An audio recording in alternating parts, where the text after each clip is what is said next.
45 seconds remaining.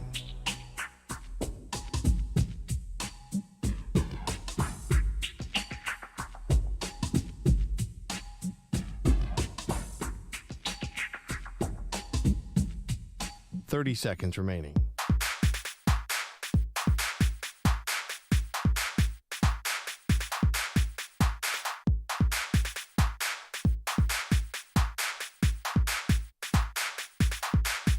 Fifteen seconds.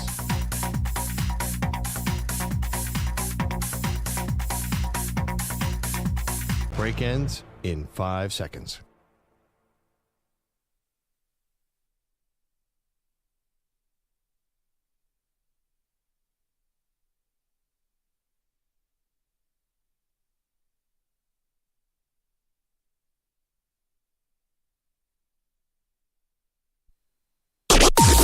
Maggie and Perloff on the Infinity Sports Network. Shotgun snap to Daniels. Blitzes on. Throws an arching spiral pass into the end zone, and it was caught by McLaurin. Was he in the corner? Yes! Yes, he was! Touchdown! In the back corner of the end zone! That was the one that put it away. The Washington Commanders go on the road, upset the Cincinnati Bengals. Now the Bengals are 0-3. Jaden Daniels is a legitimate star on the NFL level now after a big primetime game. Welcome to the show, Maggie Gray, Andrew Perloff. That was a surprising result, Pearl, and the Commanders and Jaden Daniels look legit. Can I put my objective NFL analysis aside and just comment as a Philadelphia Eagles fan for a second? Yeah. What the heck is going on with this guy? Now we have to deal with this guy. All of a sudden, the Commanders are good. Daniel Snyder's gone, and this man is delivered to Washington, and I'm going to have to deal with him in my life for a decade? Maybe more. He might be the rookie of the year. I mean, right now, he's got to be more. He's having a better season through 3 games, I know, than even Caleb Williams, who was like the anointed one. Here comes the Heisman Trophy winner, a Heisman Trophy winner from LSU going up, a Heisman Trophy winner from LSU. It was a bit of a shootout, and Jaden Daniels is the victor. I don't care about Rookie of the Year. This guy's going to win 4 MVPs if he plays like that. Rookie of the Year is the least of my concerns. I'm worried about him being the next Patrick Mahomes the way he looked last night. It was that good, Maggie. Yeah, it was that good. And, you know, it's not like he's got murderer's row of receivers here. Terry McLaurin is awesome. We've always talked about how great he is, but he couldn't really showcase his talent because he was never playing with a good team. Nope. And now he does have a good team. They shored up the offensive line. They talked about that on the broadcast last night. And you have a run game. They were able to take advantage of some injuries on the Cincinnati front. But honestly, I can't even really blame the injuries for Cincinnati's loss here. You know, you get into a shootout with a team at home, and you've got Joe Burrow, and you've got Jamar Chase, and you've got T. Higgins back, and you've got Yoshi Vosh, who turns out to be this very good third receiver, and you've got it's not like you have no run game. Okay, maybe you missed Joe Mixon, but I don't really even think that's the case. I just don't understand how the Bengals lost this game. I know how. The Commanders outplayed them on offense. But I find it hard to blame the Cincinnati Bengals defensive injuries of B.J. Hill and a couple other interior guys for why they lost this game. I think sometimes the opponent's just better. I mean, the guy was dropping 50-yard dimes into the corner of the end zone with 1 inch to spare to Terry McLaurin. Sometimes there's 2 things that were happening. First of all, Jaden Daniels was just red hot and hitting every pass. But also his running is a major problem. So there were he got a lot of first downs, and that's the story of the NFL. You saw it to a lesser extent, even in the blowout win. Josh Allen ran for a bunch of first downs. If you have a running quarterback, it's just really hard. Even Lou Anarumo, as great a defensive coordinator as he is for Cincinnati, running quarterback poses all kinds of problems. Couldn't get the Commanders off the field because Jaden was a weapon on short yardage. So I think I'm not really killing the Bengals for that. I mean, their defense definitely was weak. Definitely. But, that's just a lot of challenges from the Commanders side. I look at this as a Commanders win, and EJ said something to me before the show that really resonates. Like, that's Cincinnati screwed around with week 1. They did. And now they're in a real hole. I don't actually kill Cincinnati for last night. They just ran into a super red-hot player. I don't know. Like, this is the thing with when you start off slow and everyone kind of acknowledges it, then all of a sudden, whoops-a-daisy, now you've lost 2 games to teams who were picking in the top 3 of the draft last year. These were the bottom feeders of the league, where the Commanders picked second and the New England Patriots picked third, and you just lost home games to both of them. Yeah. Meanwhile, you got the Pittsburgh Steelers out to a 3-0 lead and a 3-0 start of the season. And this division, listen, the Browns are terrible. You'll walk over them most likely, but again, it's the AFC North. And we'll see what happens with the Ravens. They've got a tough game against the Buffalo Bills on Monday night. So you mess around, you play with your food, you think, okay, we're going to have plenty of time to get it back. And now all of a sudden you're 0-3. And there's another thing about this 0-3 from Cincinnati, not to take away from the Commanders' win. That was great. Jaden Daniels looked amazing. They deserve all the flowers. But there also is a little something about Cincinnati. Remember when we talked to, was it Trey Wingo, said he had a source in the building, said the vibes were off? I know this ended up being a very close game because the Bengals end up scoring a late touchdown, but it did kind of feel like the vibes are off. I don't know. Does it seem like this is a real cohesive? I just felt like there is something missing right now with a team who's got Super Bowl aspirations. They don't look like it. No, definitely not. I think they spent all their money on offense, and they have not spent on defense. They had a spending spree on defense that helped them get to the Super Bowl. I think they just don't have the personnel on defense. A lot of young guys, especially in the back seven. So I just think their defense isn't good. I think on the offense side, they're going to be a juggernaut. And by the way, I still wouldn't bet against Joe Burrow. I mean, they're probably going to start out 0-4 because they play Andy Dalton next week. the rejuvenated Andy Dalton. Even so, I just don't walk away like writing off the season for the Bengals because Joe Burrow's amazing. He is amazing. Like, honestly, Jay Daniels was the best quarterback on planet Earth last night, but Joe Burrow was third behind Josh Allen being second. But Joe Burrow is that's a bad man still, I think. I get it. There was one drive where he threw, I think, 4 20-yard passes in a row. I know that the Commanders are a little bit of prevent, but he just feels in total command to me. I would not totally write off the Bengals, but I think he's great. Man, I'm not writing off the Bengals, although I'm tempted to, but I've seen before how dangerous they can be. I thought that Burrow was good. I thought he missed a couple throws. I mean, no one's going to be perfect except for Jaden Daniels, who had more touchdown passes than incomplete passes. Let that sink in. He was 21 for 23 on the night. 2 incomplete passes for a rookie quarterback on the road against a team whose defensive coordinator, Lou Anarumo, is basically a household name at this point. And he was that good, and he had 3 touchdown passes. So more touchdown passes than incomplete passes. I can't tell what it was with Burrow. Missed a guy high in the back of the end zone. Thought he missed a couple throws. Throwing a lot to Yoshi-Vash. I mean, Jamar Chase's stat line at the end of the night looked good with the 6 catches for over 100 yards. But I feel like I watched him score on the first drive, and I watched him score in the fourth quarter, and I don't remember any catches in the middle of the game. Maybe I'm just not, it's not me. And I know T. Higgins is working his way back. I don't know. Well, I mean, I'm not quite sure what you're referring to. I mean, he had 128 rating. It's one of the top 5 games of the year. He was 29 for 38, 3 touchdowns, no picks. And, there were some misses, but also a lot of those were because of pressure. Sure. Not that, there actually weren't that many misses. He was 29 for 38. It's that was clear. They couldn't get on the field as much because the Commanders were just hitting all their short yardage, third and fourth downs. They were, and there was one I thought key first down that the Commanders got by penalty, and it ended up being, and it was the only first down they got by penalty. It was actually a pretty clean game. There were not a lot of penalties in this game. It was great. It was nice. It was refreshing actually. Although the Bengals may have gotten hosed with a holding call late in the game in the end zone. But anyway, again, they get hosed. Here's the thing. Cam Taylor-Britt, who had talked more trash than anybody, right, called the Commanders a college offense. A nice little college offense they're running there. Meanwhile, they were like the most efficient offense we've seen so far this season. He got one penalty that I think it was like a hands to the face on the sideline. And it kept a drive alive for the Commanders, and I thought that was actually a very key moment because they go down and score. That could have maybe turned the tide. There was plenty of time left for the Bengals to make a difference. Can I say one thing about that holding that you just referenced? where Jeremy Chin on the 2-point conversion. Yeah, on the 2-point conversion. Thank What you. the heck is ESPN is making that into a federal case when they ignored what happened with the Chiefs, by the way, which was 20 times worse. They slowed that down to 1 frame a second. They're like, it's a stupid 2-point conversion anyway. And they brought in their officiating expert.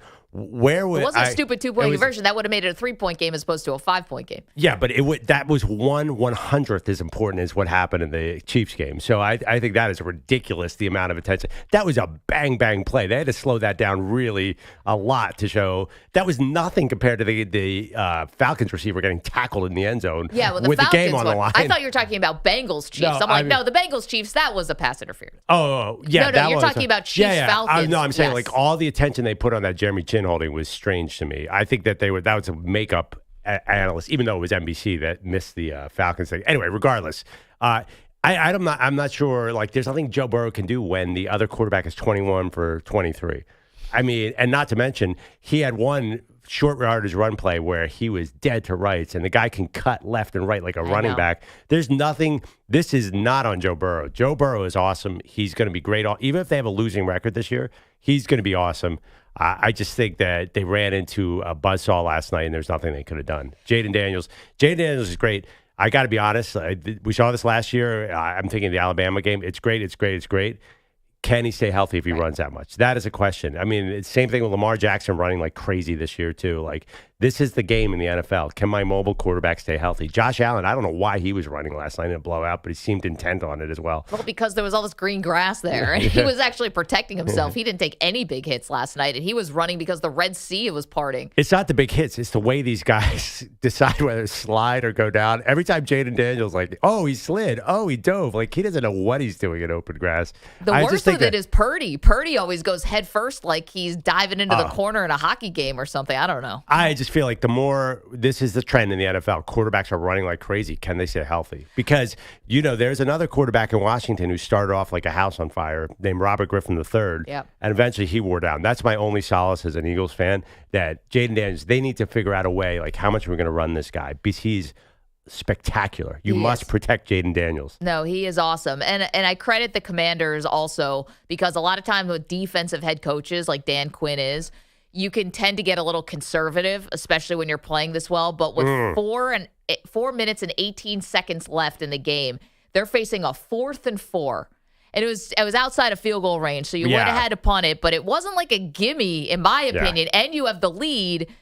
I know at that point they had not been able to stop the Bengals, but still, rookie quarterback on the road. You can see the win, right? It's right there. You can touch it. It's 31-26, and they get this big first down on the 4th and 4. Yeah. And that was just spectacular. If they're going to also play with that kind of moxie and that kind of aggressiveness, that's a fun team to watch. Well, this is actually a function of they don't trust their kicker at all. Like, that was no choice. It was either they were not put. Is it Austin Siebert? They're like, he's never hit a field goal. Like, the guy is. He won Special Teams Player of the Week last week. He was great against the They said his career high is Giants. 51 or something, and they just don't trust their kicker, and it actually works out great.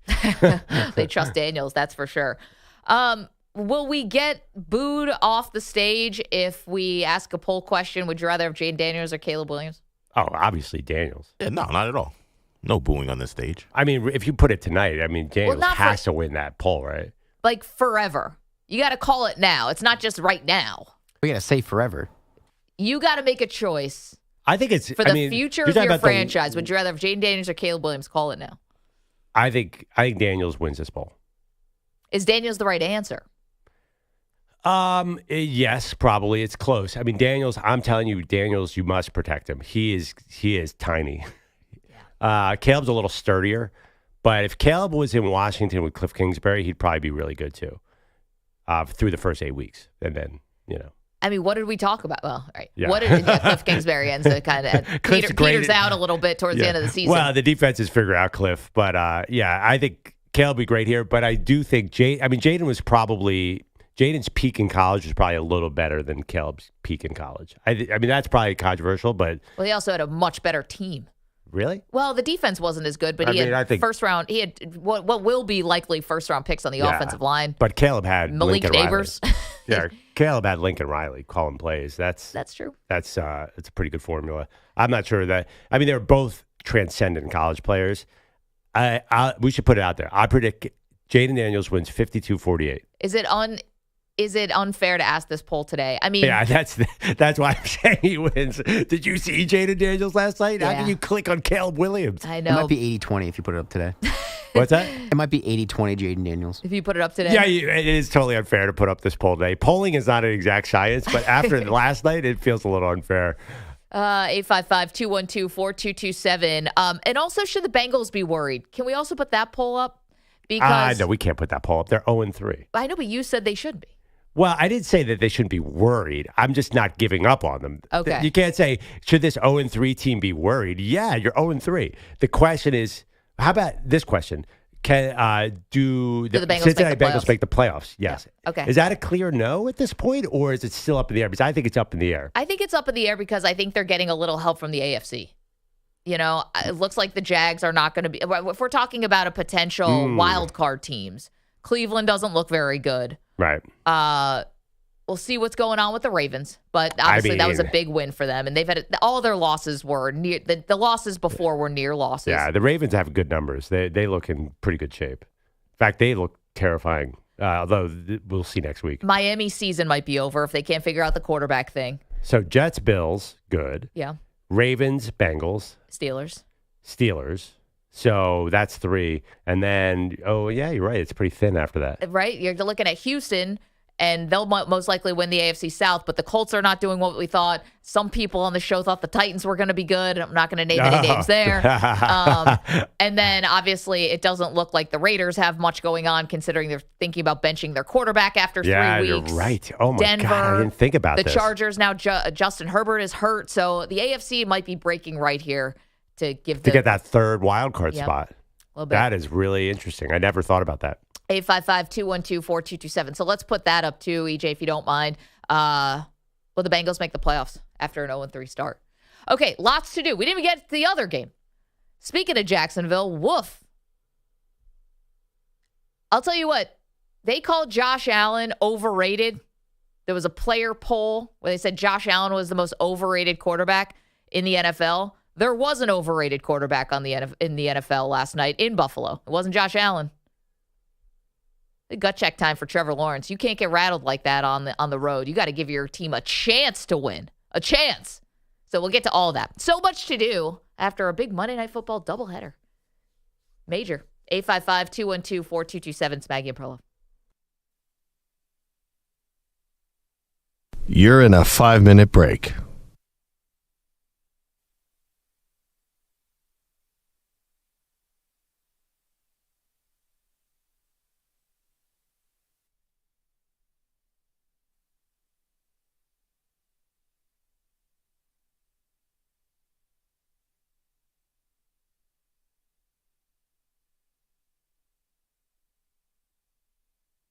Four minutes, 30 seconds remaining.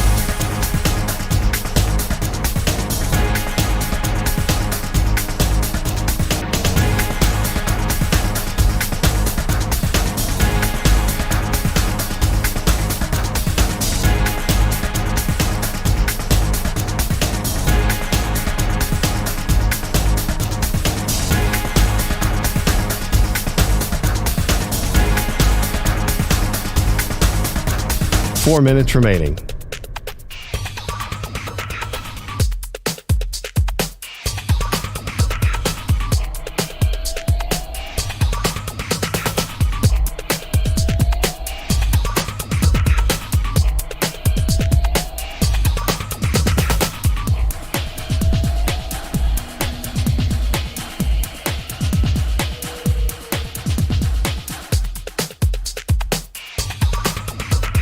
Three minutes, 30 seconds remaining.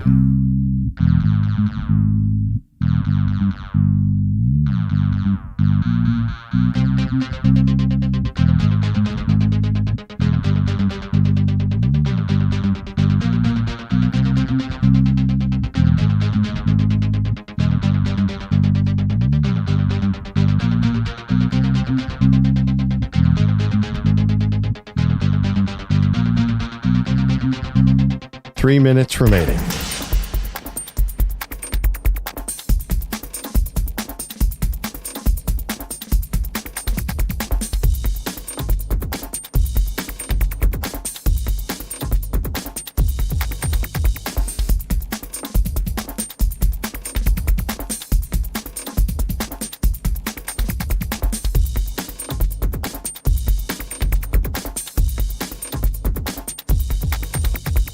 2 minutes, 30 seconds remaining.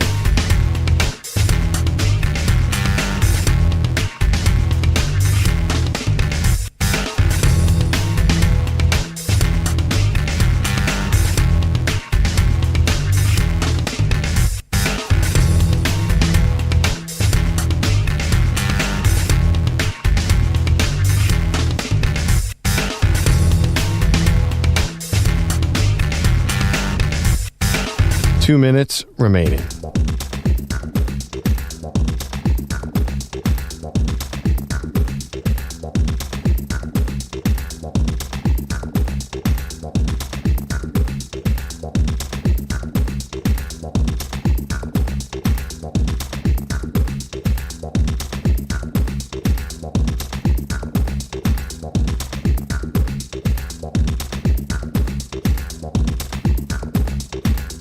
One minute, 30 seconds remaining.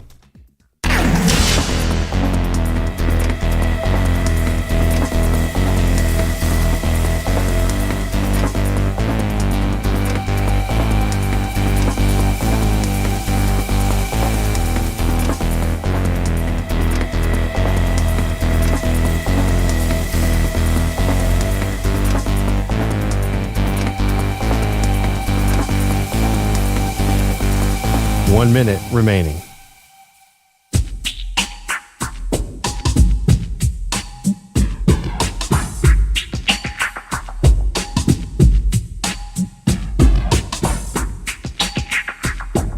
Forty-five seconds remaining.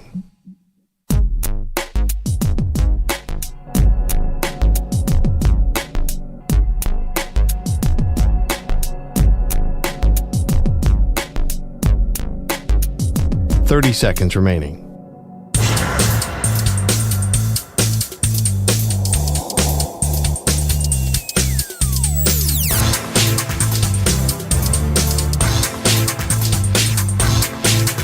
Fifteen seconds.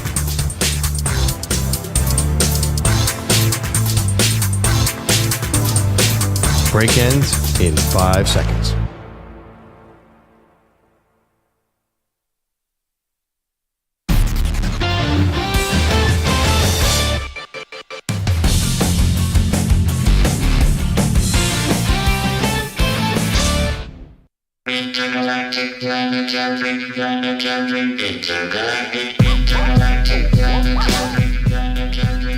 Welcome back, Maggie and Perloff Show. So, the experiment of letting Stephon Diggs leave Buffalo. Are we 3 games in? Are we all decided that was the move of the offseason? And by the way, I think you should have seen it coming. Everybody should. After they started playing so well at the end of last season, that wasn't a fluke. They're clearly better when they're spreading the ball around, and Diggs is not in the building. I mean, unless Jacksonville's defense was so bad that was an anomaly, it just looks like Josh Allen and the Bills have figured it out, Maggie. It looks like that. Now, let's see what happens when they play the Ravens next week on Monday Night Football. That's going to be a little bit different test. Right. The Ravens' defense is much, much better than Jacksonville, and Jacksonville was not competitive in that game. So we can talk about Trevor Lawrence and whether or not he should have gotten that big contract and whether or not he's the problem or the solution or whatever. As far as the Bills with Stephon Diggs, though, Pearl, you're right, and I didn't see it. Like, I thought that anytime you get rid of a guy who is a number one receiver or close to it at 30 years old or 31, whatever Diggs is, I always think, how is that a good thing? You know, how is that a good thing when you get rid of somebody who is able to make plays for you? But you're absolutely right. And the way that they spread the offense around and the way that they have this sort of consistency with the offense, if they can stay patient and if they can commit to this, there's a rhythm. When Stephon Diggs was there, when Ken Dorsey was the offensive coordinator, if they ever gained any type of yardage on first down and say you got to like 2nd and 5, 2nd and 6, something like that, you could almost pencil in bomb to Stephon Diggs. Like, that's where the next play was going. And if you miss, then all of a sudden now you're 3rd and 6 and you're saying, Josh, go get us a first down. That's not the way this offense works anymore. And it's amazing to watch. I've never had 2 more stress-free halves of football that I've ever watched in my life than the first half against Miami and the first half against Jacksonville. I'm not used to this. Like, oh, they're going to just go score again, huh? Bananas. And the other part of it is name 5 people on the Bills' defense. And if DeMar Hamlin hadn't had the story that he had, I don't think no one would know DeMar. And that was a great moment last night that he gets his first career interception on maybe the worst thrown ball that I've ever seen Trevor Lawrence throw. That was the easiest play that DeMar Hamlin will ever have in his life. And it's a great that he got this moment and it was at home in front of the Bills fans and all the support staff and everything. But one thing, the broadcasters were glowing up A.J. Epinesa and Greg Rousseau all night long, who we've talked about before on the show, like high picks that where all of a sudden first-round picks, all of a sudden. Yeah, I mean, all of a sudden, it was Epinesa first or second round. Actually. Yeah, but those are high picks that I've always felt like, man, those guys, they seem talented, but they never really deliver. Last night, they were unstoppable. Von Miller got a sack last night. He's actually had one in each game, but it's like they were all getting after it. And the secondary was really where you were worried about the Bills. But this, again, I think this is a lot about the Jaguars. Like their offense, Brian Thomas is awesome, but he's okay. I mean, last night he looked like a rookie. Talent, though. But when the others, okay, I'm not going to defend Trevor Lawrence. He's obviously not good. But when the defense lets up 4 touchdowns on the first 4 drives, you've all of a sudden limited your offense to nothing but pass. You're not going to use Trevor Etienne. So I'm not sure. You look at that game last night, I think the defense is your number one concern. Like they just had no answers from the get-go. They just could not get the Bills off the field. No, they couldn't. And listen, it's not like, the Bills have talent on offense, but obviously Josh is the one that makes it go. Yeah. It's not number one guys. James Cook has been fantastic, so maybe he steps in as a number one. Yeah. But the rest of the guys, it really is, Keon Coleman, who had his touchdown last night, so he's the second round pick, rather. He wasn't even a first rounder. And, you're just sort of spreading the ball around. Dalton Kincaid finally, got his last night, and Khalil Shakir is good in the middle of the field. And it just is like a little bit of everybody. Yeah, I mean, the issue, too, is you cannot. If you're playing defense against the Bills, you can't turn your back on Josh Allen. You can't really play man. You have to play zone because he's going to run. Totally. Now, I still wonder. I'm just waiting for this dude to get hurt. This guy is the most I've never seen a quarterback run as much in his career and never get hurt doing it. At some point, he's going to take a Cam Newton type. I mean, I'm just saying. I'm sitting right here. It's a complete blowout. I'm like, you don't have to run in this game. And it's all that grass is in front of him. Did he take a hit, though? I'd probably not, but at some point, that's a game where you don't need to run 6 times for 44 yards. You know what, though? It was all third down, basically. It's all third and manageable. And if the Red Sea's going to part, he's going to take it. But you saw no Josh Allen lowering the shoulder last night and trying to barrel into somebody. You saw no Josh Allen trying to leap over somebody. Yeah, you'll see all that next week. Well, you might, because they might need it. They needed it week 1 against the Cardinals. They were about to lose that game if he didn't take over. And so, what are you going to do? I thought he was good last night. He protected himself. What is the record of the Bills' opponents so far this year? Oh, gosh, probably not very good. So it's got to be 2-7, if my math is correct. Yeah. So I think and I'm only doing this because I'm the only one who's honest here that will root against my coworkers' teams consistently. Yes, Josh Allen's going to win the MVP. Yes, the Bills are going to win the AFC East. But let's just hold off a little bit until they beat a good team. The first thing I said, let's see what happens when they play the Ravens on Monday night. I literally said that. Your words said that, but I didn't believe you. So they're at Baltimore, at Houston, at the Jets. These are the next 3 games. It's very conceivable they're 3-3 after these games. It's possible. So I'm holding off on everything. I would just say the Josh Allen overrated crowd can probably just go take a seat. Yeah, but that was a funny poll. Because the media never overrates Josh Allen. They love Josh Allen. No, I think the media is part of the problem. Apparently, I think the media hypes him up. The players, right. The players were the ones who thought he was overrated. Got it. And I just don't see how that's possible. Yeah, that's funny because the crowd is the actual players. Usually the crowd is the media and the fans who speak for the fans. Right.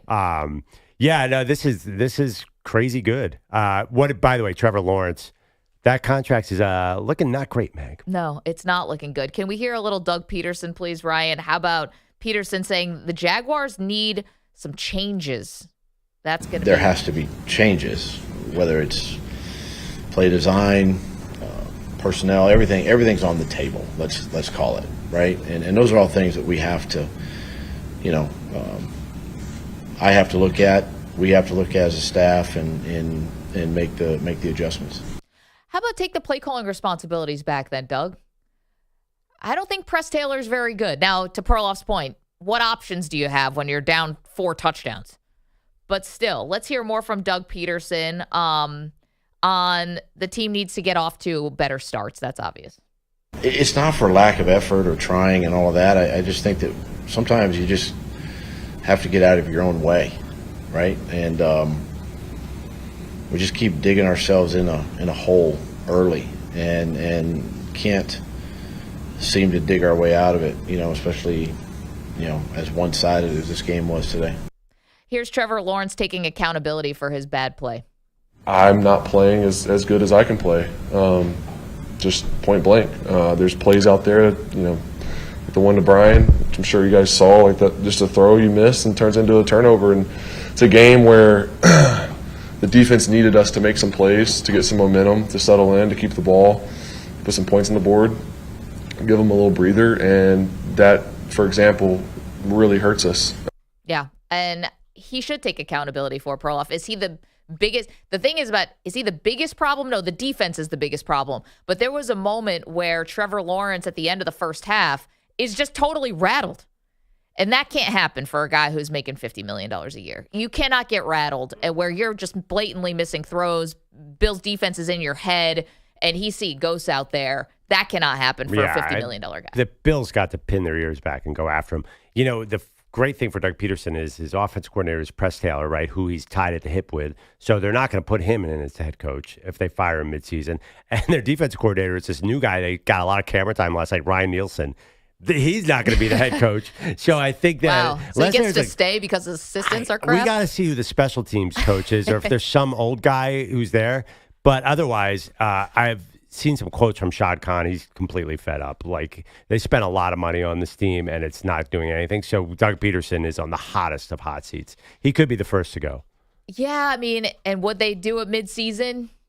You're right. They're not going to elevate the offensive coordinator. That's just a mini Doug.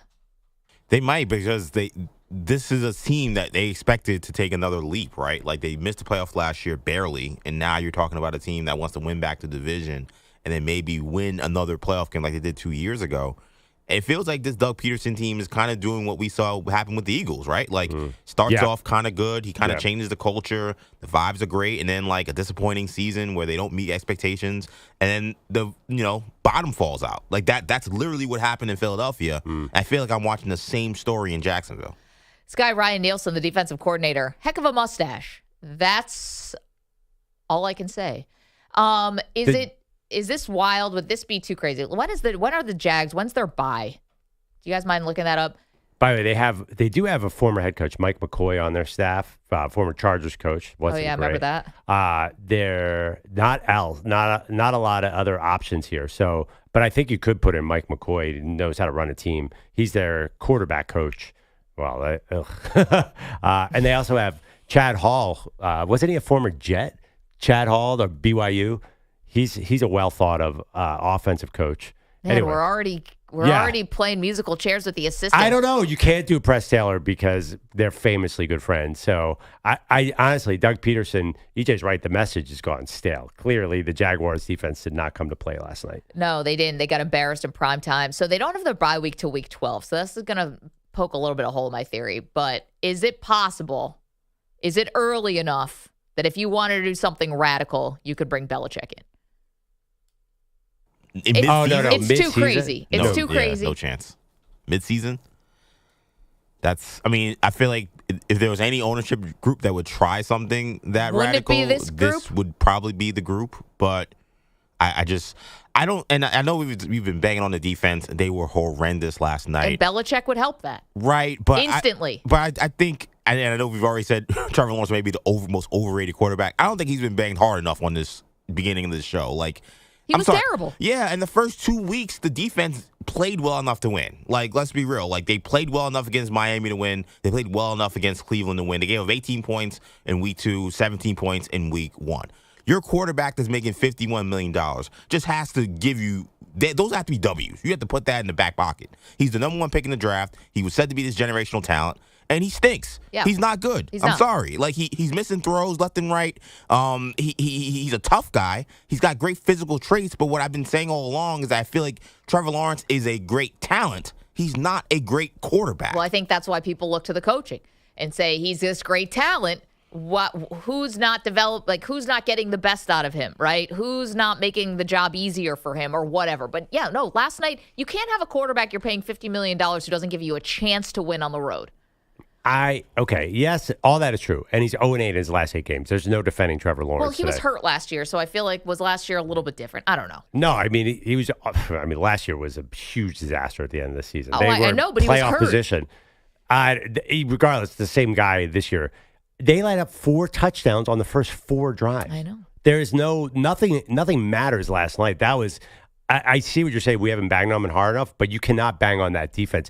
There were plays where Josh Allen had about 30 yards of green in front of him and 4 open receivers. Like the Jags defense didn't make the trip. So I just think last night was a little bit of a hard assignment. No quarterback was winning that game. I get that, Pearl, but just like you said in the first segment, I think you were fair and accurate in saying that, like, look, Joe Burrow was like, he was trying to keep the Bengals in that game. He's making throws. They're scoring touchdowns. Like, that game could have really got away from Cincinnati, and he kept them in the game. I know that's a home game. It's a little bit of a different atmosphere. But, like, that's what Trevor Lawrence is supposed to do. Like, he's the number 1 pick in the draft. He didn't win a Heisman, but he's a national championship caliber quarterback. He won one. Like, he's supposed to say, okay, there's going to be a little bit of a shootout. I got to keep my team afloat. And then as soon as you need to play, he overthrows Brian Thomas by like 20 yards. Yeah, but EJ, if you put Joe Burrow in Jacksonville and you put Trevor Lawrence in Cincinnati, do both situations look a lot different? I think so. I think that Jacksonville's got really deep fundamental problems right now. So Bills go down and score a touchdown, miss the extra point. Jacksonville goes 3 down. Bills go down the field, score a touchdown. Jacksonville goes on a 14-play drive, has to settle for a field goal. Bills go down and score a touchdown. Trevor Lawrence throws a pick. Bills go down and score a touchdown. They punt after 5 plays. Like, their defense played badly and didn't have a prayer. They didn't have a break. They barely had anything. You're welcome to weigh in on Trevor Lawrence at 855-212-4227. Are you out? I don't know if that's too harsh. Andrew Bogish is here with an update. If we put that poll, are you out on Trevor Lawrence? That's a 80% yes. It's 100 to 100. No, it's Ryan Bodger. That's an 80-20 poll. I'm out on him, by the way. Yeah. Headlines are sponsored by Progressive Insurance. Protect your home and auto. Save when you bundle. Get a quote at progressive.com. Maggie, you already mentioned Jaden Daniels only throwing 2 incompletions last night in Cincinnati. 21-23. That's 91.3 completion percentage, the best ever by a rookie. Daniels threw 2 scores, ran for another, so he had more touchdowns than incompletions. And now his Commanders are 2-1. It's great, not just for me, but for the whole team. The work that we put in training camp, be able to pay off. Obviously, not how we didn't want to start the season like that. But we kept working, kept growing, and keep improving each and every week. Back-to-back wins after a season-opening loss in Tampa Bay. Daniels' offense has not punted or turned the ball over these last 2 weeks. The 38-33 final drop in the Bengals to 0-3, their worst start since 2019. Joe Burrow threw for 324 and 3 scores, but part of their problem was his offense settling for 3 first-half field goals, one of which was missed. The Bills didn't miss in the first half with the Jaguars. 5 possessions, 5 touchdowns, 4 of them on throws from Josh Allen. The beating ended 47-10. Allen with his team record 11th 4-touchdown game. We're just trying to go 1-0 each week, and again, I think last week we found it through running the ball, and this week we knew we were going to have to throw it, and again, guys made plays. Trevor Lawrence, meanwhile, has lost 8 consecutive starts in their last 10 quarters. His offense has produced just 23 points. We are overflowing with Chargers news on this Tuesday morning. Safety Derwin James suspended 1 game for repeated violations of player safety rules. He'll appeal. James's latest issue was a helmet-to-helmet hit on Steeler tight end Pat Freiermuth on Sunday. Rookie tackle Joe Alt reportedly has a sprained MCL. He is unlikely to play Sunday against the Chiefs. And most importantly, X-ray is negative on Justin Herbert's right ankle, which was already hurt before it got hurt again over the weekend. He remains day-to-day.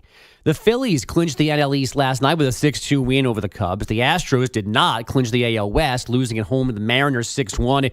Seattle's a game and a half behind the Tigers for the last wildcard spot, and the Diamondbacks went backwards in the NL wildcard chase. 1-2. Chapman, it's a high drive. Left center field. McCarthy tracking. He'll jump and he can't catch it. It's off the wall. And it's going to start caroming back towards center field. Chapman coming to third. Williams is sending him.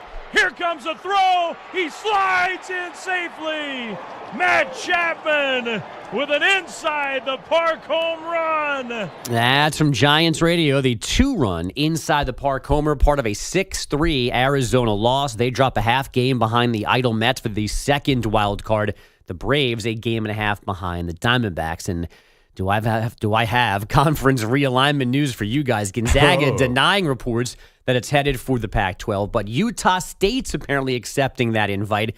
The Pac-12 was also flirting with some AAC schools, but Memphis, Tulane, USF, and UTSA have recommitted to their league. There's also about 8 different nuggets coming out of the Mountain West. We will do that next hour to not overwhelm Pearl and others with all. I mean, this is apparently the week of refinalize where everybody's going. So it was like craziness yesterday. So the Pac-12 is like a mid-major now? Is that what's happening? Well, probably. I mean, Yeah. that's hoping to stay alive. Yeah, best case scenario. Elevated mid-major. Now, with Utah State, that will give them 7 football schools. So they would need one more to stay a conference. Well, didn't UNLV, aren't they having like emergency meetings? That's part of the Mountain West thing. The Mountain West thought they had their things buttoned up, and then Utah State left, and now things are wide open again. Why is Utah State and UNLV like what? Why are they? Well, I think what it is the Mountain West got agreements from everybody that was still in the Mountain West to stay, but that agreement was pending on them all staying. And when Utah State said, you know what? I'm going to go Pac-12, that allowed UNLV to go, we're going to rethink our things. Got it. So basically, where's the extra moolah? Yeah, I think the reporting last week was that UNLV and Nevada wanted to go together to the Pac-12. Well, that makes a little more sense. Right. So that was a direct link. This is, I think, more of like just a time, like Utah State going allowed UNLV to rethink its position. And Utah State only has power because Jordan Love is good? Is that the... It has power because they play football and they're Pacific-ish. Yeah. They have nice helmets. Yeah. They do have great helmets. By the way, can we get this deal done? Come on. Like, rumors that you'll get the football money even though you're only a basketball school. How about that? Got to make that happen. I mean, they should have been in that league years ago. Yeah, well, Pac-12 didn't want them. Is that what happened? Yeah. I mean, wow. Well, the issue was Gonzaga doesn't have a football team. So, like, if they were going to make a move, previously, Gonzaga would have to take a small share of that TV money because they wouldn't get the football money. Apparently now the Pac-12 is like, you don't have a football team? We will still give you football money to come here. And I don't know if it's them maybe just want to play coy, say, oh, we're thinking about it, but they got to make this happen. Like, they have to go, like, yesterday. I don't know what was going on yesterday. Feel like they should invent a football team and go to the ACC. They feel ACC-ish now. Like Stanford, Cal, Gonzaga. They've almost ruined the Big 12.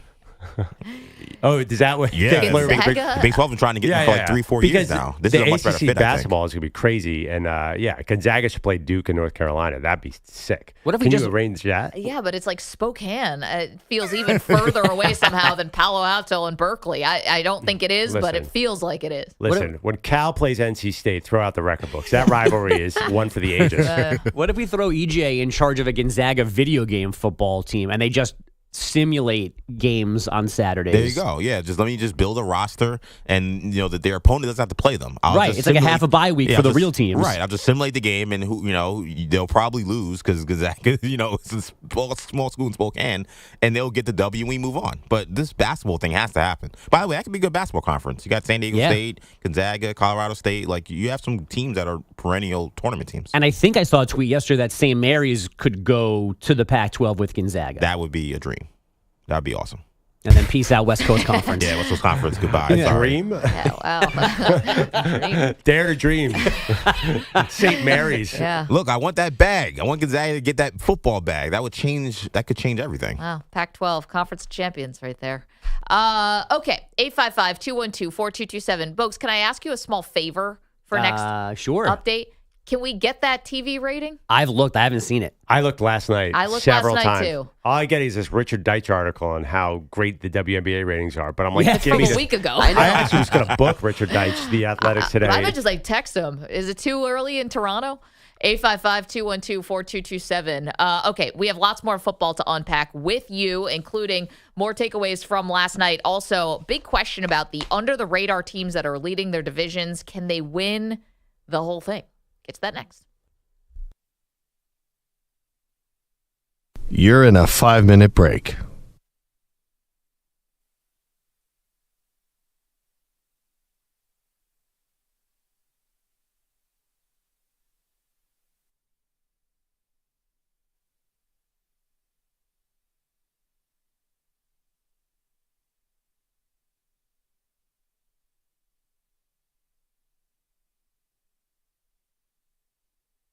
Four minutes, 30 seconds remaining.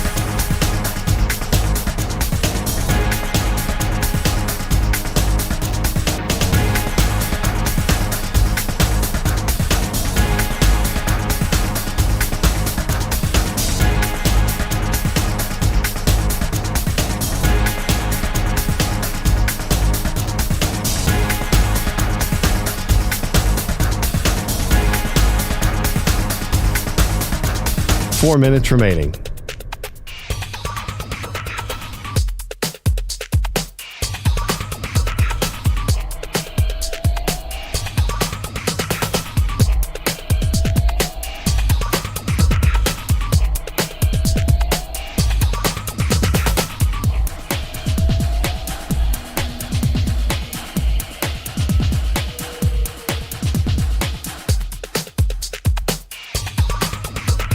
Three minutes, 30 seconds remaining.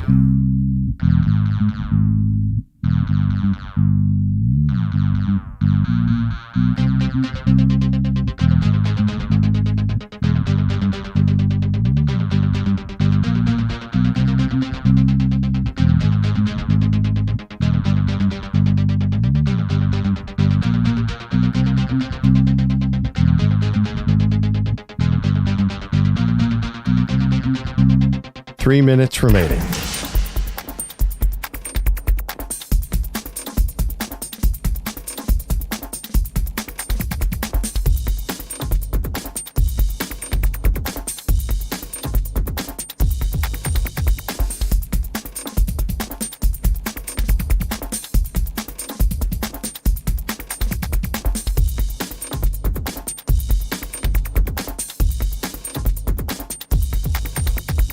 Two minutes, 30 seconds remaining.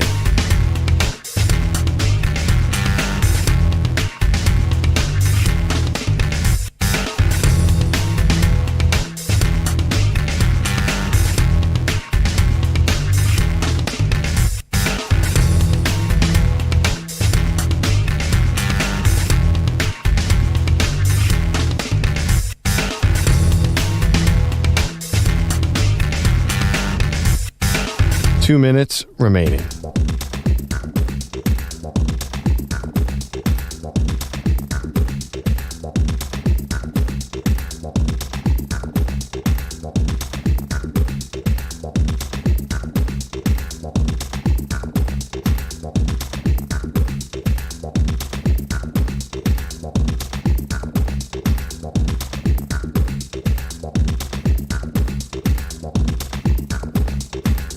One minute, 30 seconds remaining.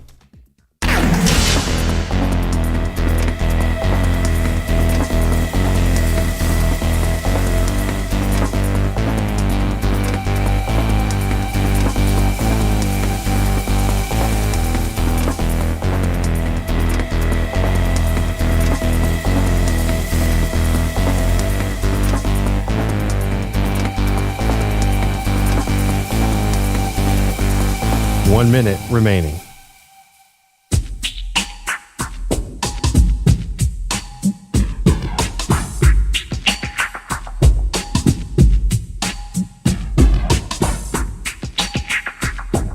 Forty-five seconds remaining.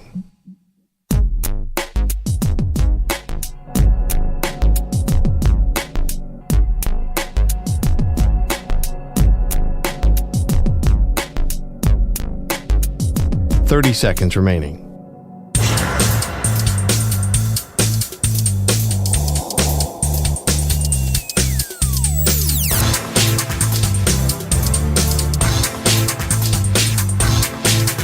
Fifteen seconds.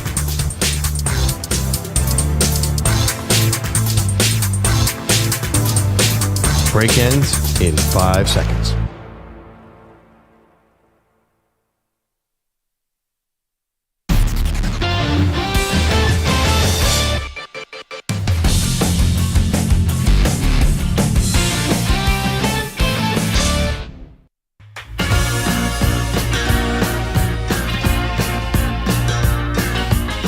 Maggie Gray, Andrew Perloff. This portion of the show is brought to you by Ethos Life, an easy way, the easy way to get life insurance in 10 minutes, up to $2 million in coverage with no medical exam and just a few health questions. Get your free quote at checkethos.com. Not available in all states. Well, some surprising results last night, the Monday Night Football doubleheader, and I think none more than the Cincinnati Bengals losing at home, going to 0-3 against the Washington Commanders, and everything was working for the Commanders, Perloff, to the tune of a big man touchdown that we had. Offensive linemen scoring touchdowns. That was actually Jaden Daniels' first touchdown. Yeah. They were describing who gets to keep the ball. I know. I love that. You got to give it to the big man, I think. The same thing. It's funny. Same thing happened with Caleb Williams and Rome Odunze. They both scored their first touchdowns. Yeah, you have to give that one to the big man. What did you do with Caleb and Odunze when they're both rookies who get their first touchdowns? I think you split the ball in half somehow. You just cut it in half and have a flat football. I think you cut it in half. I know. You split the baby. I have no idea. You fight over it or make it a season-long bet. If I do this, you do this. I get to keep the ball. I think Jaden can give that one up. He just sure seems like he's going to get a bunch more. That lineman, I don't know if he gets a lot more touchdowns. He's been in the league for 7 years, and this was his first touchdown. Obviously, this happens so rare. But Jaden Daniels, the touchdown to Terry McLaurin that essentially iced the game. It was about a 27-yarder with about 2 minutes left to go. It was beautiful, and I'd almost rather keep that one if I was Jaden Daniels. Oh, definitely. There was a 3-inch window to get the ball into, and the fact that McLaurin kept his feet in amazes me. That was crazy. The long bomb to McLaurin where McLaurin was tackled at the 2-yard line. Beautiful. That was a thing of beauty. I mean, Jaden Daniels did all this last year. There's no surprise. I mean, he's the combination. I mean, people say he's like Lamar Jackson with a smoother throwing motion. He's got that speed, and he could be a full pocket quarterback already. Like, he already sees the field really well, which is funny because Troy Aikman started off the show and say he's a little late on throws. He's not seeing everything. And then he saw everything last night. He was perfect in every aspect of the game. He really was. And it was an amazing, amazing game for him, for Dan Quinn, Cliff Kingsbury, everybody. And now maybe you got someone new has entered the chat in the NFC. It's not going to be just a total walkover, and I know you're scared about that as a Philadelphia Eagles fan. I don't know if I'd be scared about it yet, but I mean, certainly showing that you can go on the road and beat the Bengals is announcing your arrival. But the Commanders' defense is shaky. I mean, that's the thing. They're going up against Burrow, though. Like, that's a big test. Remember, the Bucs lit them up in week 1. I think the Commanders' defense, and they didn't necessarily put all those resources into the defense yet. They let remember Montez Sweat and everybody left, and Chase Young left. I think their defense is going to be a vulnerability. Let's go to our pal George, who's in L.A. Not a thought on last night's game, but about your Rams, George, who I think you'd basically left for dead. Then they beat San Francisco. You're back on. Oh, yeah, definitely, Maggie. I'm back on. Thank God we got Matthew Stafford. I mean, that is one tough guy. Yep. They were down 14-0 before they got their first down. It looked like they were going to get buried again. And somehow Stafford willed them back into the game, missing two of the top receivers, their cornerback, and half their offensive line wasn't there. And McVay and preaches all week about just grit and keep fighting. Then at the end, their special teams showed up, and it was a great win. And they're definitely back into the program. And also, you were mentioning about the teams that were like unexpected, like the Seahawks. Yeah. Seahawks, they're not going nowhere. They haven't played anything. I'm sorry. They play Detroit this Monday night. They will see lose. about that. Yeah. And you think they're going to lose? Oh, yeah, for sure. And I like pretty your confident about that, George.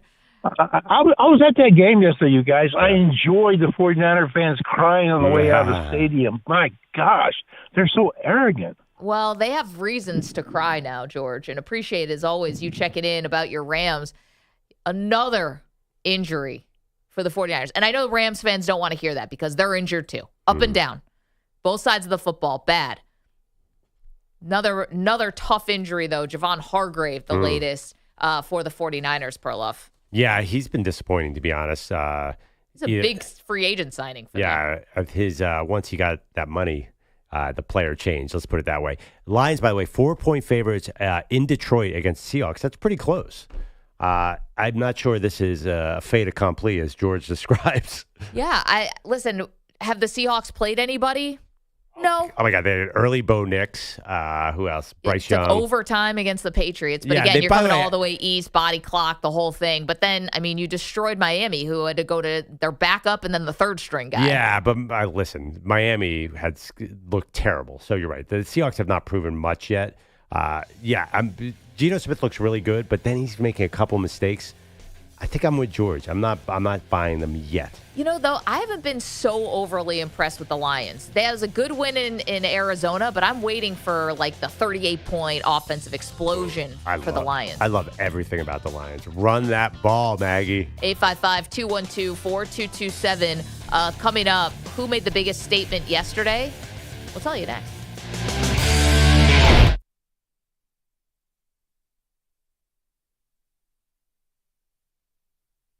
You're in a 5-minute break.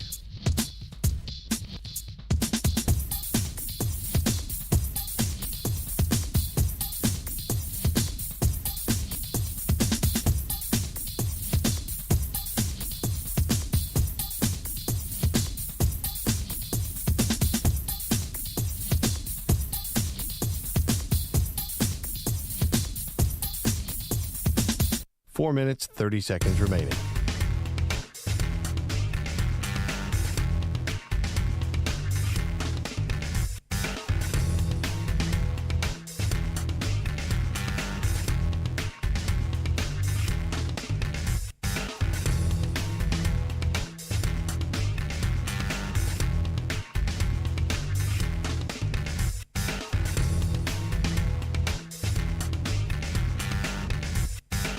Four minutes remaining.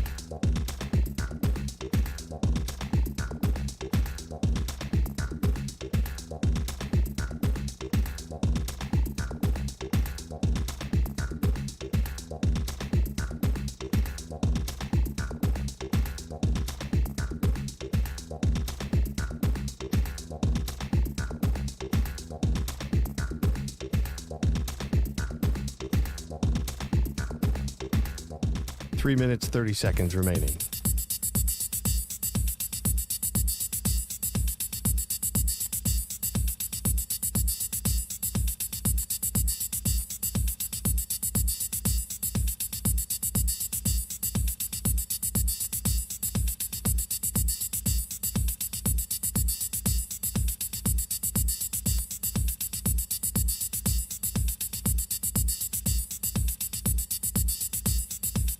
Three minutes remaining.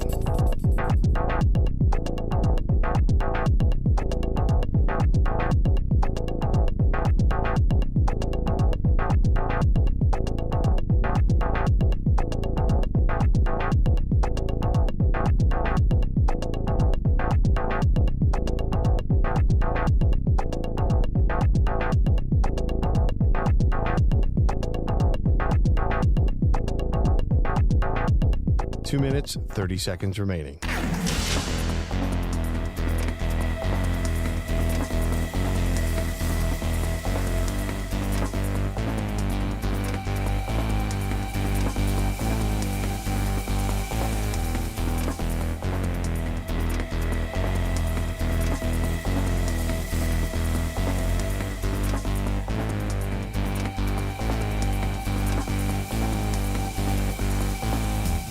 Two minutes remaining.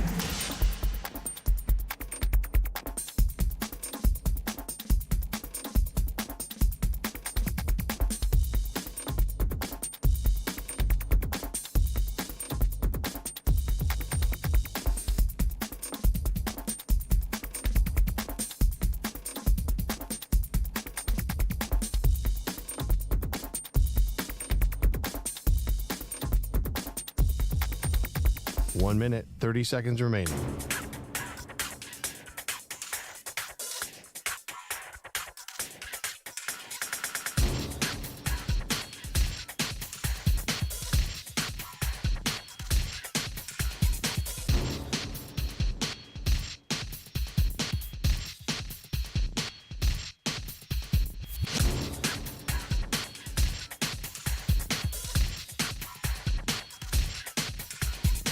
One minute remaining.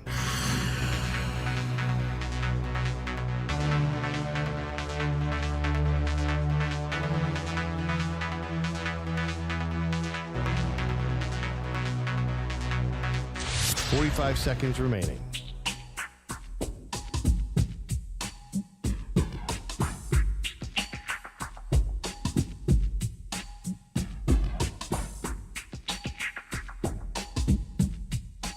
Seconds remaining.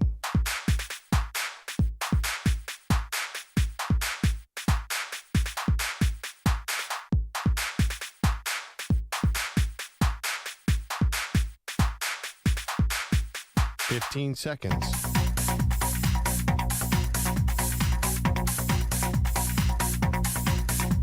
Break ends in 5 seconds.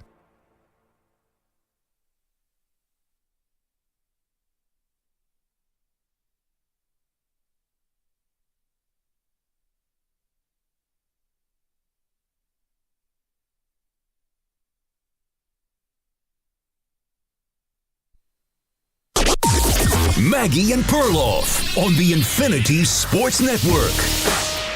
We've only got 10 guys on the field. They're down in 7. This one is launched from McLaurin. He's got it. Touchdown. Touchdown, Terry McLaurin. That was his second big play of the night. Welcome to the show, Maggie Gray, Andrew Perloff. The Jaden Daniels, Terry McLaurin connection, Pearl, is on schedule and on time. Commanders go into Cincinnati, pull off a very big upset, and now Jaden Daniels is like leading the pack for the best rookie from this vaunted class. Oh, yeah, for sure. I mean, it's 3 games in, so that it's probably a little premature. You could accuse us of that. But it's not just that. It's the way he looked in preseason. It's the combination with Cliff Kingsbury. They seem like a perfect marriage. It's last week that he actually won a game. And the fact is all the other rookie quarterbacks have struggled that we've seen until Bo Nix had a good game last week. Jaden Daniels is kind of perfect for today's NFL, right? He can run like crazy. He's got a perfect arm. I'm not sure I see the flaw except for injuries. There was a play, a key, I think it was 4th down, where he rolled out to the right and then put this cut on the defense. It was unbelievable. I'm not sure I want my quarterback making cuts like running back cuts. Eventually, I saw a little bit of flash. The back of my head is RG3 as a rookie in Washington. Right. Like, you cannot run your quarterback too much, and that's the game right now in Washington. Let's protect this man at all costs. So I almost want to see him not run the ball and just throw it all over the place. He needed it last night because they couldn't really stop Cincinnati's offense. Right.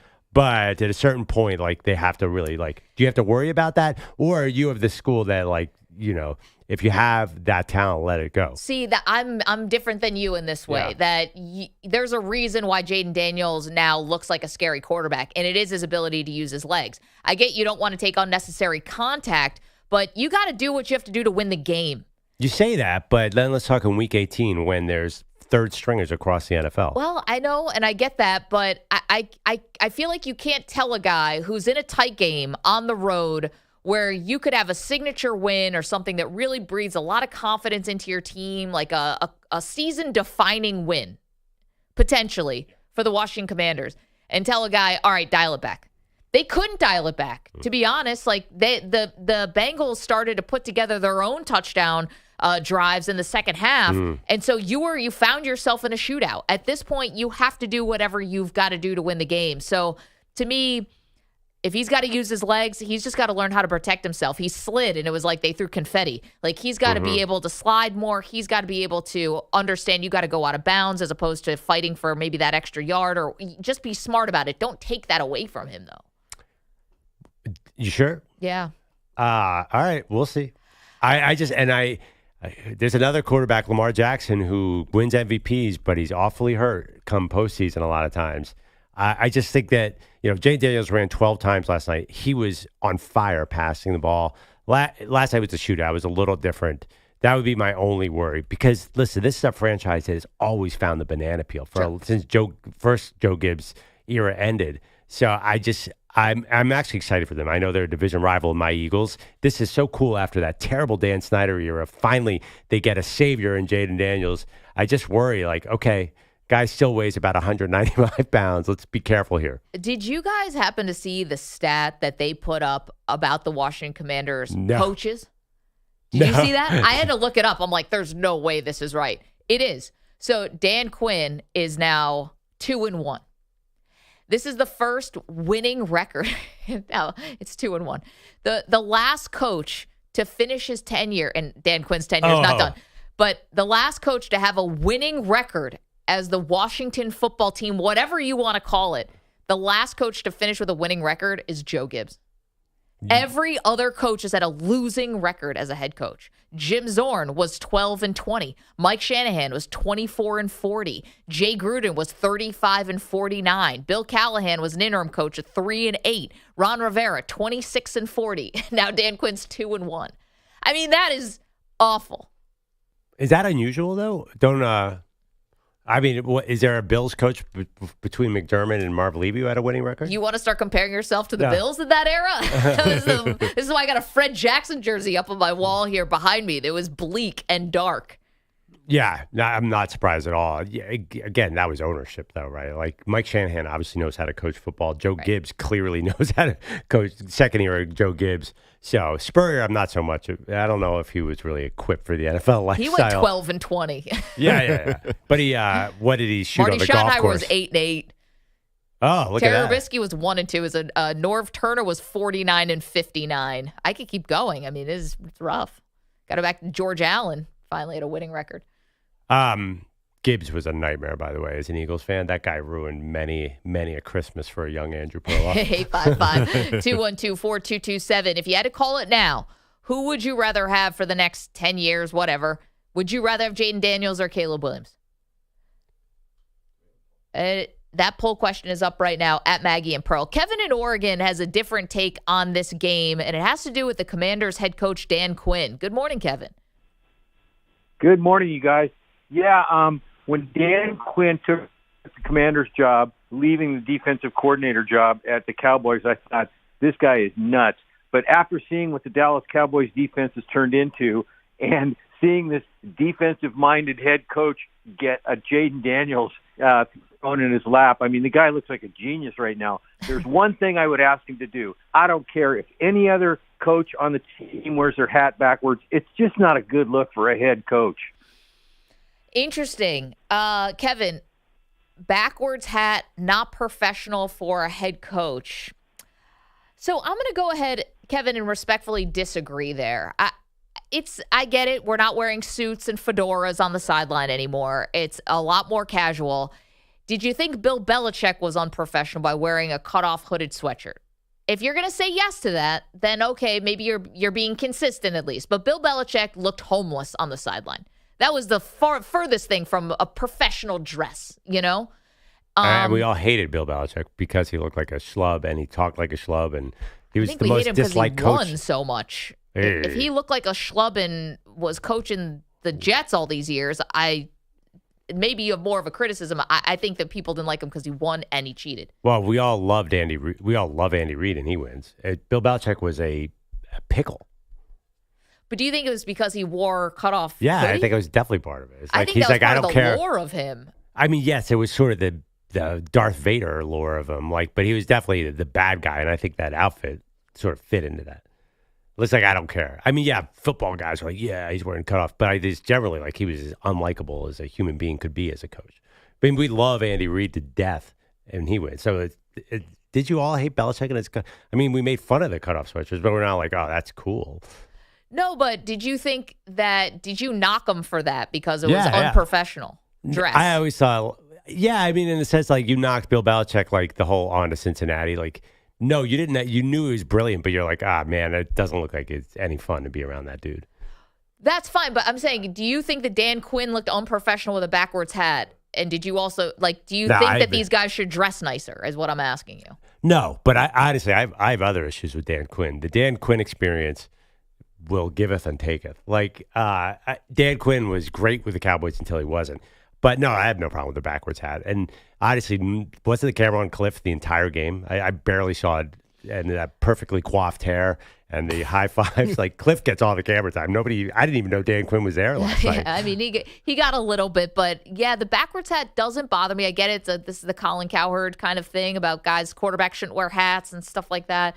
To me, I don't really mind it. It's a sporting event. It's not a boardroom. guys are super casual. They're wearing basketball coaches don't even wear suits anymore. Everything has gotten more casual. The other thing about Dan Quinn is, let's revisit that. Did Dan Quinn leave Dallas, or was he asked to leave and found a good spot here so that it saved everybody a little face and didn't have to actually fire him?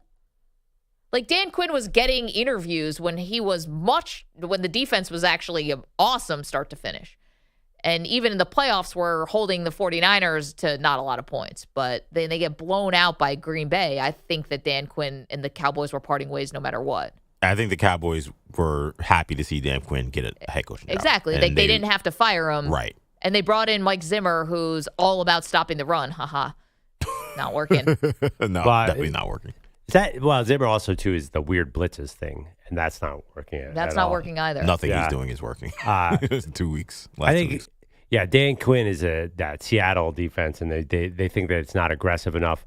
Dan Quinn, to his credit, did turn around. Remember the Cowboys were when Mike Shula, was it either a Shula or some legacy kid? Mike Nolan. Okay, Mike Nolan, same player, same coach. Yeah, I mean, he did a great job in Dallas until he didn't. That's why I wonder what's the shelf life here. Is Dan Quinn? It almost feels like Dan Quinn they settled on Dan Quinn. It wasn't like, oh my God, we got Dan Quinn. Everybody kind of wanted Ben Johnson there, right? Well, remember Ben Johnson, wasn't he like on the plane? Yes. What was that story? He was on the plane and then he was like, you know what, change of plans. I don't want to go through with this. Right, and he was obviously the Lions offensive coordinator. Yeah, and it's funny, we talk about Dan Quinn. I'm sorry, it was the Washington people were on the plane to Detroit. And Ben said turn around. And Ben said don't bother. Yeah, right. It's all good. Yeah, hope you save that gas mileage. Jeez.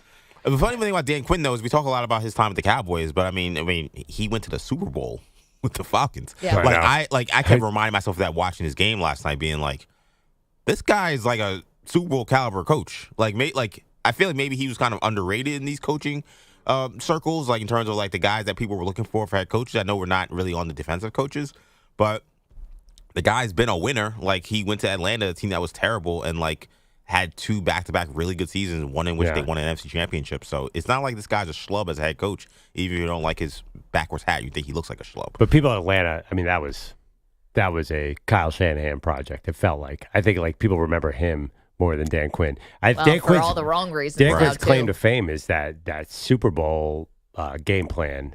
That was him, right, against Denver.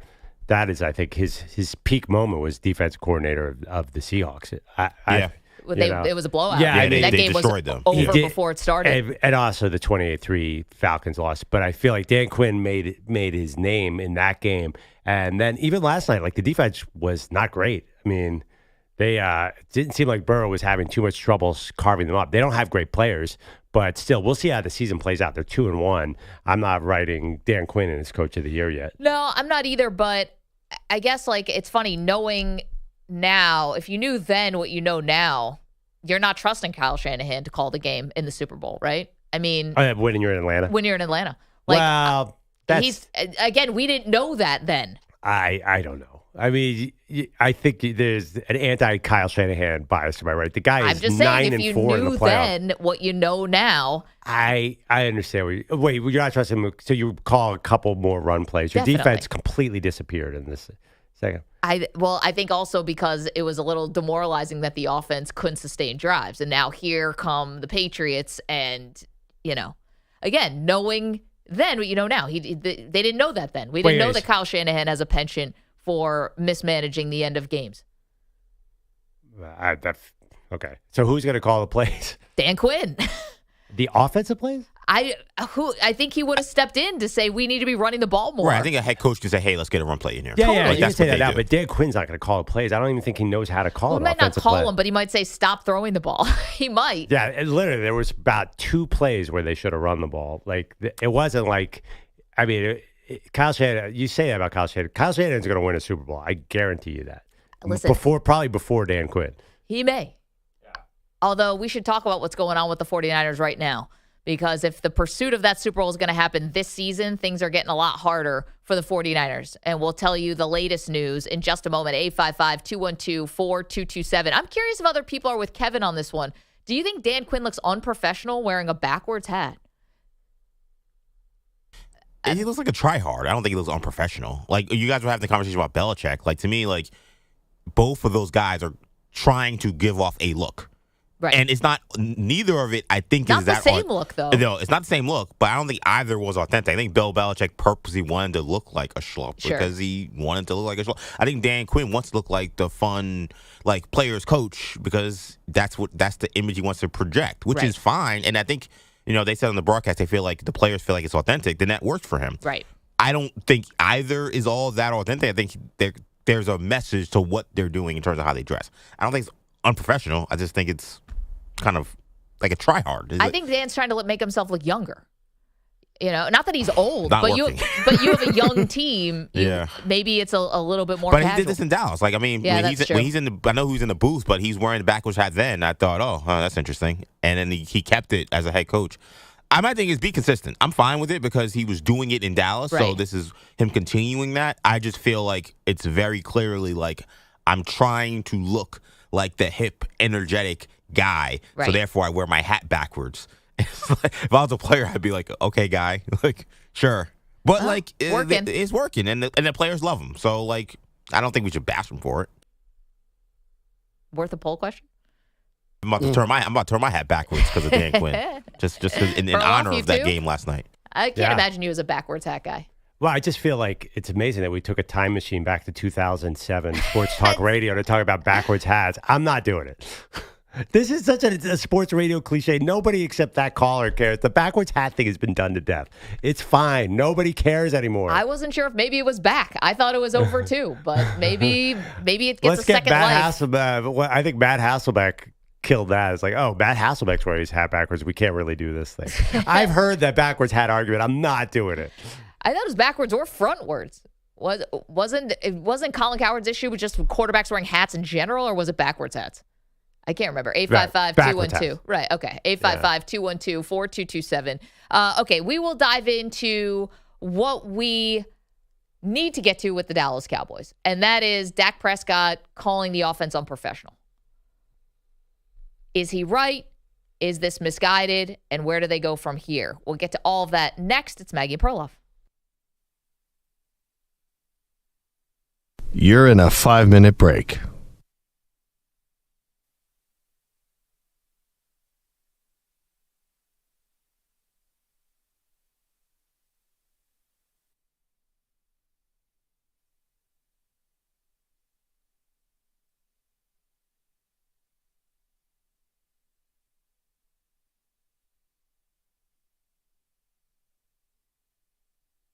Four minutes, 30 seconds remaining.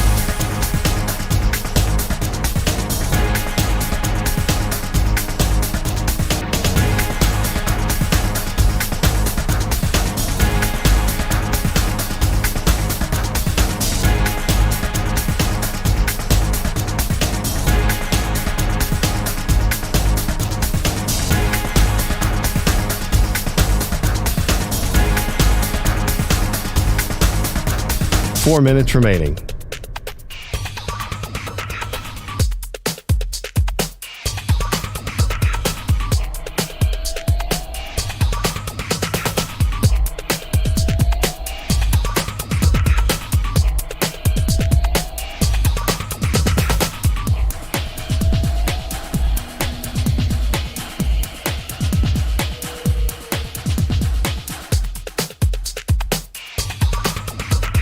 Three minutes, 30 seconds remaining.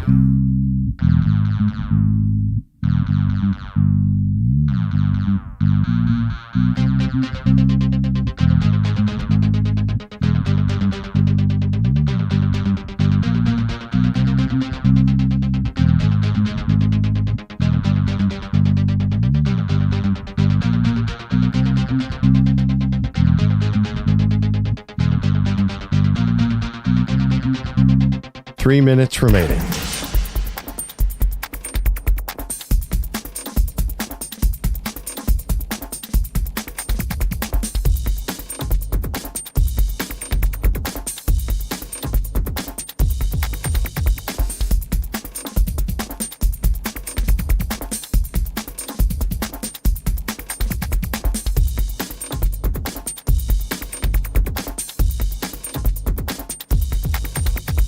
Two minutes, 30 seconds remaining.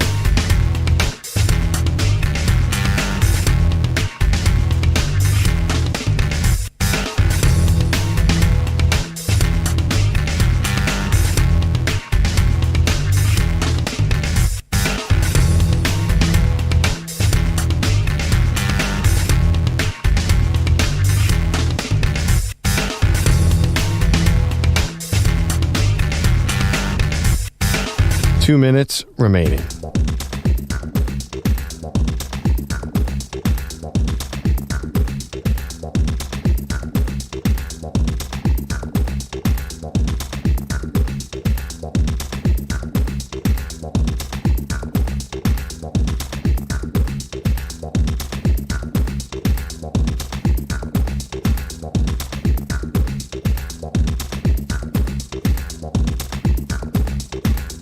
One minute, 30 seconds remaining.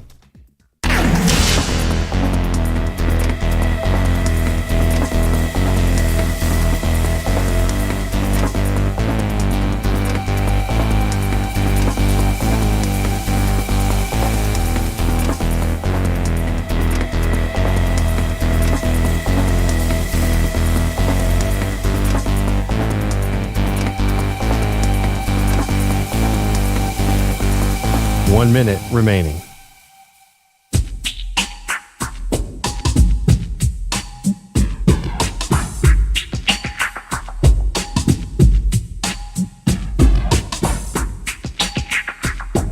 Forty-five seconds remaining.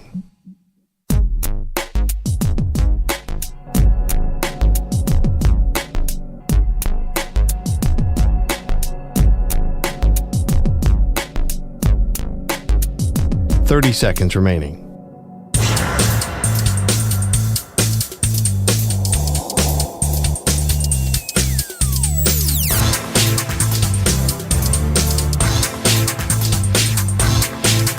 Fifteen seconds.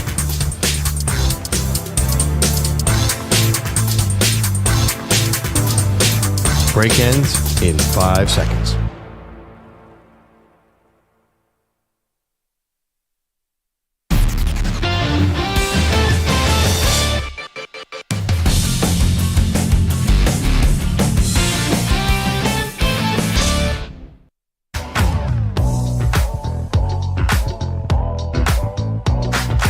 Welcome back, Maggie and Perloff.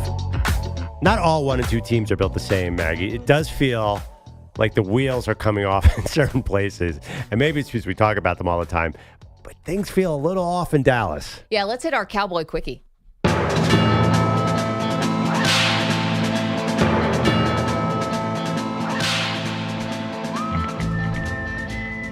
All right, well, we talked a lot about what the game looked like on Sunday, yesterday, about how the Cowboys tried to come back against the Ravens but fell short, even though they scored 19 points in the fourth quarter, and how it was kind of empty calories, if you will.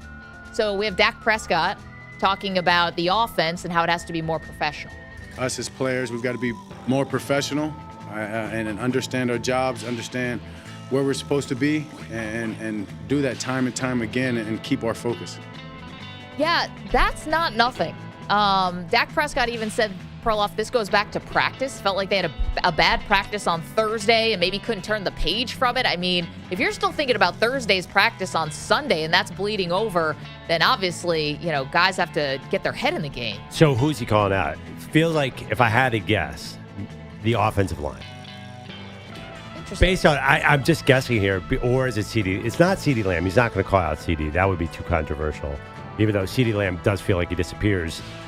I mean, I think he's saying... Was the body language great in terms of professionalism? I think no. The penalties, though, mostly the offensive line, so I guess maybe he's calling them out, but... I mean, I came in the season, remember I said, I'm like, oh, they nailed it again. They drafted all these great offensive linemen, but then you forget it's hard to learn that position that quickly. Maybe that's a vulnerable spot. So that's your Cowboys Quickie. Let's... So here's a little bit more when Dak was pressed on what lacked professionalism. He said, knowing where you're supposed to be, knowing your reads, knowing where you're supposed to line up, knowing your routes, adjustments for certain coverages. Every part of what being a professional is, it's doing your job, being prepared for every part of the job. Okay. So time away from the building to being in the building. Just about being a pro and understanding you can only get so many practice reps, but you can watch film, you can do all these other things that'll help make up for it. We just got to be more focused, and that's what, to me, on offense, we haven't been as focused as we should. We've had a few mental errors that were crucial, and to me, it goes into being professional and understanding what you've got to do. So that sounds a little bit like the receivers. A little bit. Who are not really household names other than CeeDee Lamb, I guess Brandon Cooks a little bit. Wow, that is so is he selling out his team right there? Actually, when you say that, it's like he's not pointing at himself. He's pointing at everybody else. Kinda. I mean, he's not pointing at the defense. He's just making sure it's all about the offense. And he's definitely, I mean, to say that, about practice reps, but you can watch film. I'm sorry, to me, that was CD. Yeah, maybe. Is that okay for the quarterback to sell out the rest of the offense and not point it? I thought quarterbacks supposed to say it's all on me. Well, I mean, I think Dak is probably looking at it like, I got the contract. I'm here. I'm the one who's going to get all the negative attention if we don't meet our goals. It's time for me to call people out. Maybe he thinks he's being a leader. Yeah, I mean, maybe he is, because it does feel like that team was not engaged in the beginning of the game. Ah, man. Is there any way this backfires, though? I mean, I know people always say they love Dak Prescott, and he is like a pro's pro. So maybe this actually gets guys to wake up and refocus, but it's not nothing. Dak has definitely found his voice a lot more. You heard it a little with the contract negotiations between him and Jerry, saying, oh, there's life after the Cowboys if that indeed happens. I mean, he's gotten a lot more assertive. I picked the Cowboys to win this division. Do I need a mulligan here? Is it either 1 and 2, they get a get-right game, presumably on Thursday night? I'm starting to get really worried about my pick here. You picked the... I picked the Eagles. You picked the Eagles. I picked the Cowboys to miss the playoffs. Yeah. So the fact that the quarterback is calling out the offense after week 3, I'm wondering if maybe I was onto something. Yeah, I think you might have been. Listen, now also with the Commanders putting on a show like they did last night, going toe-to-toe with Cincinnati and ultimately winning that game, and the Giants now, I'm not actually all the way there on the Giants. I think the Browns are bad. Bad. So I don't know if I can get there with the Giants, but at least the division's not going to be a total walkover. Frankly, the Browns could have won that game. They fumbled at like the 18-yard line at the end of the game. The Cowboys have feasted off the Giants, and a little bit the Commanders lately too. I'm not sure. I think it's a little early to say that they're not going to win those games. If they win those games that they should, they can still sneak into the playoffs. And the Eagles are playing very close games as well. Yeah, I don't feel great about the Eagles either. No, I know. Somebody's got to win that. Are you thinking, am I seeing a spark of maybe Washington? I wanted to pick Washington even before the season started, but when I go through the win-losses, I couldn't get there. But I was really, how could you not be impressed by what happened last night? Curious to the Cowboy fans, do you like this from Dak Prescott, calling the offense unprofessional? 855-212-4227. Do you think they respond well? Because if you go out and lose to the Giants, or even if it's close and you end up just like squeaking out a win, I wonder if people start to say, geez, maybe Dak should have been a little bit more, hey, keep everything in-house. Yeah, I'm not sure I like it. I think every quarterback should get up there and say it's on me, not on my teammates. Like, and I know they don't mean it, but I'd still rather hear that. That's what a lot of guys do. I mean, your guy Josh Allen, he never really calls out anybody. You heard it from Trevor Lawrence last night. And Bogish is here with an update. I mean, Trevor Lawrence was like, I suck. It's me. It's me. Last week he said we suck. Today he's like, I need to make some more throws. And you know what? He's absolutely right. Yeah, Bogish, I'm sure you've got details. I'm sorry. But I would say if anything goes wrong here, I just throw Ryan Botcher under the bus and say Ryan screwed it up. That's the. I know. Yeah, I mean that's what we do around here. There's no one less professional than Ryan. Yeah, Ryan Botcher. Yeah, gets here early, on time, knows everything. Yeah. Reading our minds. He knows basically. his assignments. He's the opposite of a Cowboys third receiver. Yeah, right. Not hard to do. Compared to those guys, definitely. And the rest of our crew. Well, if you're just here, you're already winning. Yeah, that's true too. I think most people here are quite professional. They know their assignments. You mean in this room right now? Yes. I say the people that I could see right now are all quite professional. We've got a good extended crew. We're lucky on this show. Our crew is fantastic. I feel for some reason like somebody's funneling us good people consistently. To be honest, you're welcome, Perloff. EJ behind the scenes, yeah. I mean, we love D-Cell. We love Stu and Samter. It's nobody who's... Well... We love Zach. The Tide. We love Bill. Shut your mic off. Somebody, Ryan, do us a favor. Shut Bogish's mic off. This is where we get in the murky area. Once you pass Stu... we love Bilotti. We love Amy. We love JR. We love Hickey. But we're not talking about on-air people. No, we're talking about the rank and file. Like Carlos? Bart, this is salt of the earth people we're talking about here. How about Carl Dukes on the weekends? I mean, Love my guy, Carl Dukes. We're lucky to have these people. I do think I said this since I've been in radio now since 2009, 2010. There are a lot of very good producers here. I know. It is. I'm not talking about the on-air people are great too, but it's crazy. Like people don't screw up. I've worked with young people who couldn't do anything, and everybody here seems to know what they're doing. They've been to the Bilotti School of Hard Knocks. Is that what it is? Bilotti's I always thought Bilotti training was some sort of junket that Bilotti was going on. He's like, I'm not working today. I'll let this young person do it. That's a scam. I would just, if you want to complete your research, I would just say wander in here on this coming Sunday at like 3:30 and ask for a football highlight and see what happens. Whoa. I'm on tape this weekend. It'll be done great. All right, that's a bad time then. So let's try 8:30 Sunday night.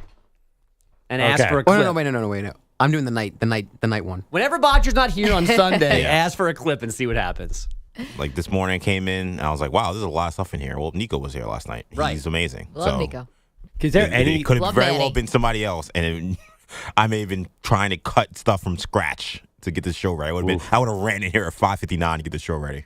I feel like just to balance this out, we should throw someone under the bus through the years. Maggie, you must have had a bad producer somewhere. I'm not saying a word. I love everybody. I've never heard you rip a producer, really, ever. No, I would have thought everyone would have been so scared of Dan Patrick. I mean, how are you not scared of Dan? Even if he's very nice, you're still scared of him. Dan, totally. But Dan moved from ESPN to his addict. Right. He got to the point where he was hiring the pool guy to be a tape op. It's like, hey, you just cut the lawn. Can you come up here and book a guest for us for tomorrow? He brags about it all the time. He turned complete non-broadcasting people into these incredible producers. You know, the director of his show, who's been been nominated for Sports Emmys, was basically a construction worker who built sets. And he said, hey, did you know how to switch the cameras here? He's like, I'll figure it out. Nice. Dan, Can you run the TriCaster? But no, and everybody was great at Dan Patrick's show. But I really do think, like, the fact that you call for sound and it's there consistently, I'd say a good 73% of the time. These guys read my mind. Ryan, Manny, Carlos, Nico, Nick, Pete Bilotti. Guys read my mind. I forget Pat Boyle. Yep. I mean, we're lucky. Yeah, I do think. I have dementia. All right. Now, this is all too positive, though. Somebody rip somebody. Come on, Bogus. Go ahead. To be honest, so here's the long story, is we've all been waiting for the first cracks of the Bilotti armor in this shift to the overnight. And yesterday morning was the first time angry, salty Pete reared its ugly head because whomever was here Sunday did not do enough work and good enough work for the after hours Sunday night experience. And Pete was not happy about it. I don't know who those people were, but they broke Pete. Pete Bilotti, of course, who was on this show and now is overnights.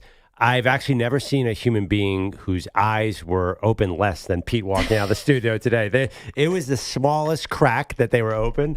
I think maybe fatigue like is when setting someone in. just like cracks the window on a window shade. I have a sense fatigue might be setting in with Mr. Bilotti. Yeah. The honeymoon phase is fading. Oh, guys, come on. It hasn't even been that long. He texted me and was like, my body is not feeling well. Well, the problem is Pete does not go home and sleep. He's got other things going on. Yeah. That is the issue. It's not the overnight show. It's that Pete has the rest of his 24 hours are booked too. And in a unique to Pete experience, he's using the same metaphor. It began as, this is why I'm doing well. Now he's using the same thing to say why it's so bad. When it was first going, how you doing, Pete? Good, man. You know, it feels like one long day. I'm doing well. That didn't sound good. When you say something sounds like one long day over 5 days, that's something like a negative. But at the beginning, it was a positive. Today, he said this to you. Yeah. He goes, it feels like one long day. I just got to get past that and I'll be okay. So it still feels like one long day. That used to be good news. Now it's bad news. Listen, I think you guys are selling him short. He's getting used to a new schedule. It takes a minute. You got to be able to pick your spots. I think it's been a month, Maggie. 3 weeks. This is week 4. Just feels like one long day to me. Yeah. Let's get to the update, shall we? Your headlines. Oh, and Amanda, everyone in the chat telling me Big Zoo and Amanda. How could I forget? Two of my absolute favorite people just on earth, let alone at work. 2 MVPs right there. Yeah, I know. Headlines are sponsored by Prize Picks. Football season's here, and Prize Picks is the best place to get real money sports action. Download Prize Picks, use code M&P, and get a $50 credit instantly when you play $5. Must be present in certain states. Visit prizepicks.com for restrictions and details. Maybe asking the actual Jaguars if they are done with Trevor Lawrence would also be an 80-20 poll question. Somebody and some things in danger after last night's 47-10 shaming in Buffalo. Here's head coach Doug Peterson. There has to be changes, whether it's play design, personnel, everything's on the table. Let's call it, right? And those are all things that we have to, I have to look at. We have to look at as a staff and make the adjustments. But Mac Jones, step on in. Yeah, he did. He did not go as far as really saying we would consider taking Trevor off the field because that'd be dumb. Yes, that's not the move. But their offense has done next to nothing since the first half of Game 1, and Lawrence has lost his last 8 starts now. I'm not playing as good as I can play. Just point blank. No such issues for Josh Allen. 22 of 28, 247 yards and 4 scores in the first half of this game. 4 different guys caught those touchdowns. 10 different players caught a pass. The other Monday night game had 2 good offenses. The Commanders had a little more scoring, winning in Cincinnati 38-33. This is the first game since 1940 without a punt or turnover. The only times Washington didn't score, kneeling out the first half and then kneeling out the win. Jaden Daniels accounting for 3 scores while completing 21 of 23 passes for 254 yards. Joe Burrow threw for 324 and 3 touchdowns, but his team is 0-3. 0-3, obviously. Not very good. Not where we want to be. So we just got to come back on Wednesday, try to get better. And maybe ask the cleaning crew to not vacuum at that moment. Tua Tagovailoa is apparently... They had enough. Yeah. Right around his feet as he's talking. Yeah. It's like late. Nice pink shirt. We got to get out of here, man. Tua apparently feeling good. A week and a half removed from that concussion. He'll meet with neurologists this week to decide the next step of his recovery. Christian McCaffrey is in Germany to see a specialist about his Achilles issue, and there's another key injury in San Francisco.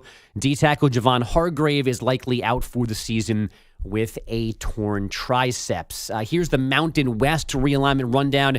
We mentioned an hour ago the conference thought it had a commitment from its remaining 8 schools that would have included big payouts to UNLV and Air Force for sticking around. But now Utah State's reportedly headed for the Pac-12, which has led those running Rebs to reconsider their future as well. For the first time since 2011, the Phillies are NL East champs after a 6-2 home win over the Cubs.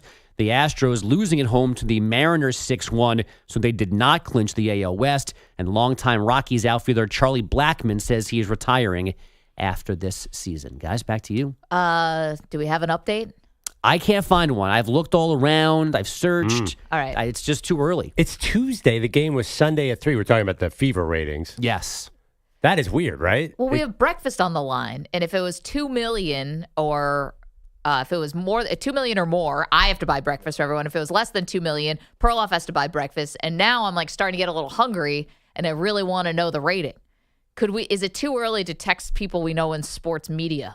Yeah, no, hit up anybody.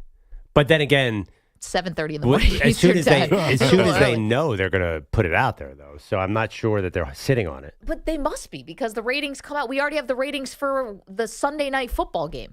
We have the ratings for the Chiefs-Falcons. They said it was like 27 million people watching. Yeah, the best Week 3 game since NBC's had the package or something like that. I mean, maybe the numbers aren't great, and that's why they're not rushing them out.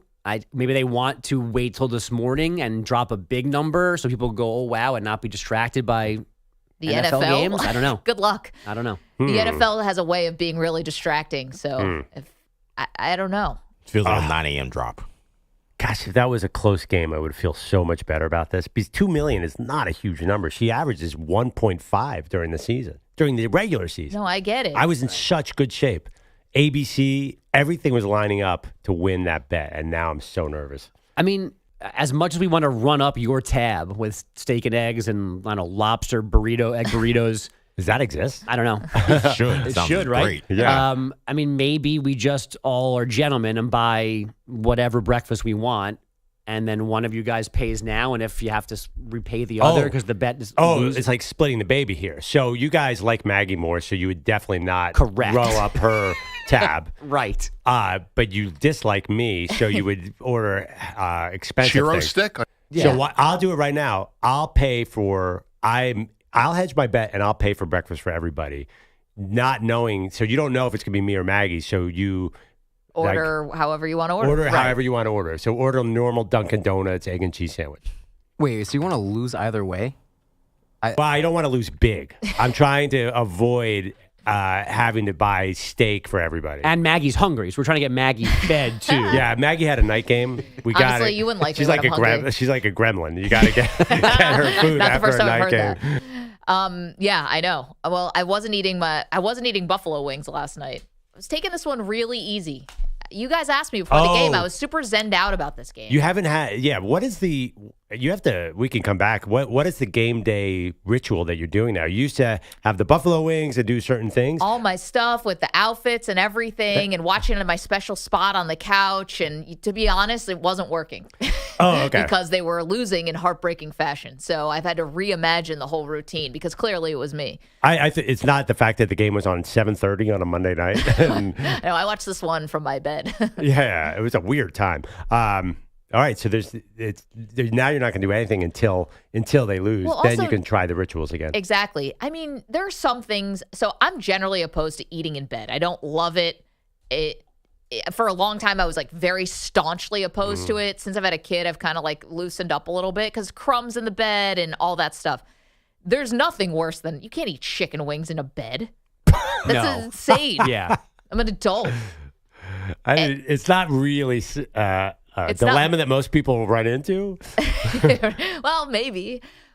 There's certain foods you can eat in bed and there's certain foods you can't. Right. I'm sure in Western New York, this is like a ballot initiative that has to be questioned. Do you eat wings in the bed? I mean, of course they do there, but Yes.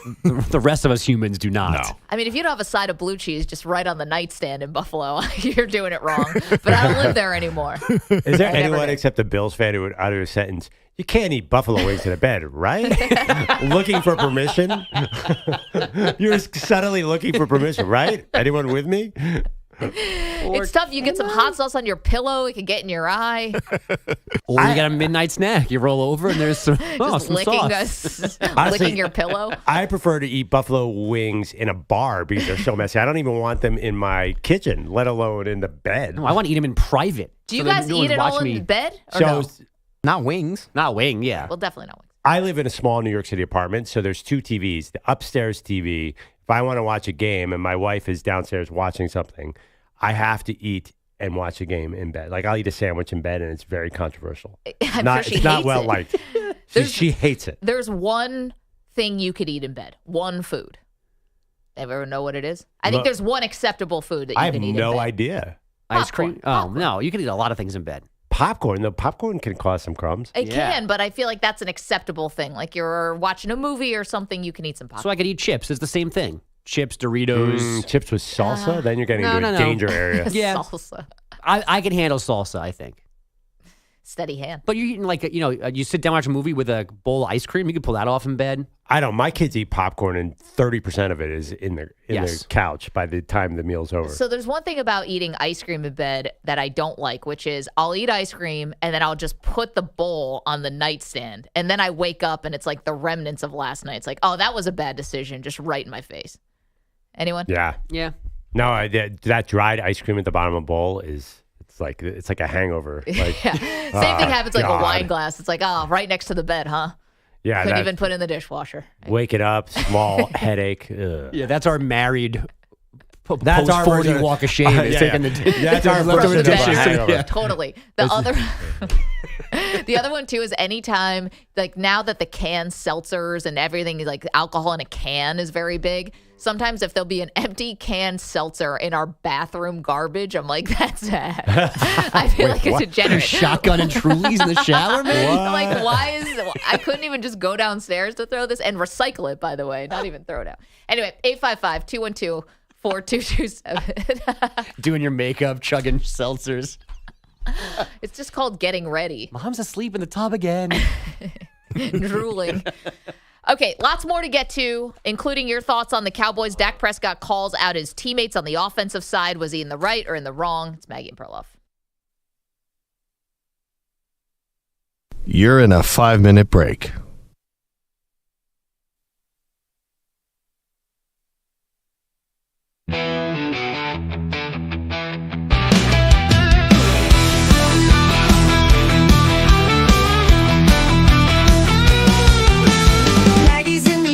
Can't take it no more. Just a small town girl, she slams the door. The lights go down and the music starts to play, but Maggie's had enough, she's screaming no way. She's sick of the journey and tired of the song. The midnight train, it's been rolling too long. But while she's out here hating on the tune, Peter Belotti's the one who's gone too soon. Don't stop believing, Pete's not showing up. Hold on to that feeling, yeah, that's not enough. Street light people work, but Peter don't care. He's missing again and there's no one there.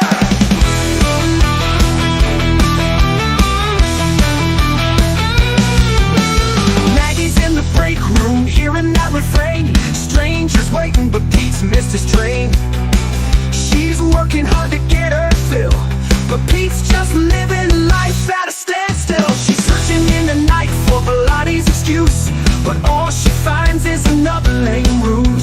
That midnight train ain't bringing him in. He's just like that song, one way too thin. Don't stop believing, but Pete's still in my head. Hold on to that feeling, he's out for the day. Working 9 to 5, nah, Pete's long gone. Like the street light people, he tripped until dawn.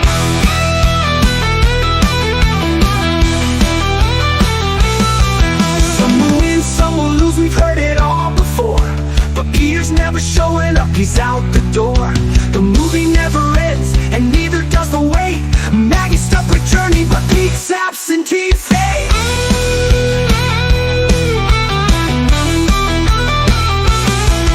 Don't stop believing, yeah, we're all fed up. Hold on to that feeling, but Pete won't show up. Street light people, they're out there grinding, but Peter Bellotti, still no sign of him.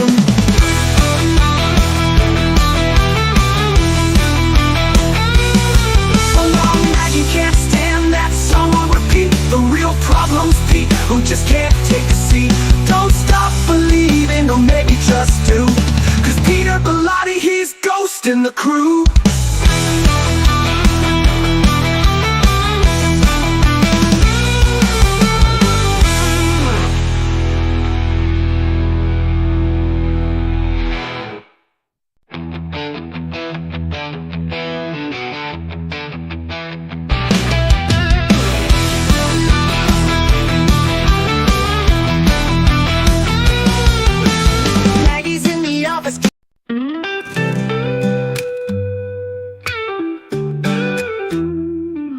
Boogers came home, kids were throwing a fit, dropping F-bombs, talking real slick. He's scratching his head, where they learn all this. Must be the TV, but something's amiss. He's calling the sitter, what's going on? My kids are cussing like they're in a rap song. But wait, here's the twist, here's the real deal. The story ain't about what you think or feel. It's not the kids, it's Peter Bellotti. Still missing work, got excuses that are spotty.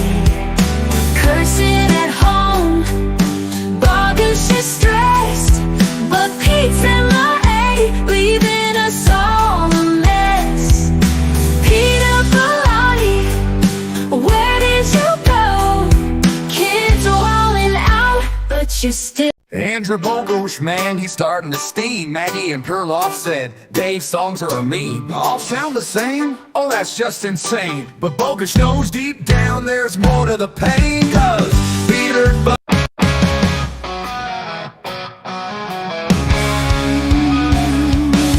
Maggie Gray's cruising in her EV so sleek, but the battery is low, man, it's starting to squeak.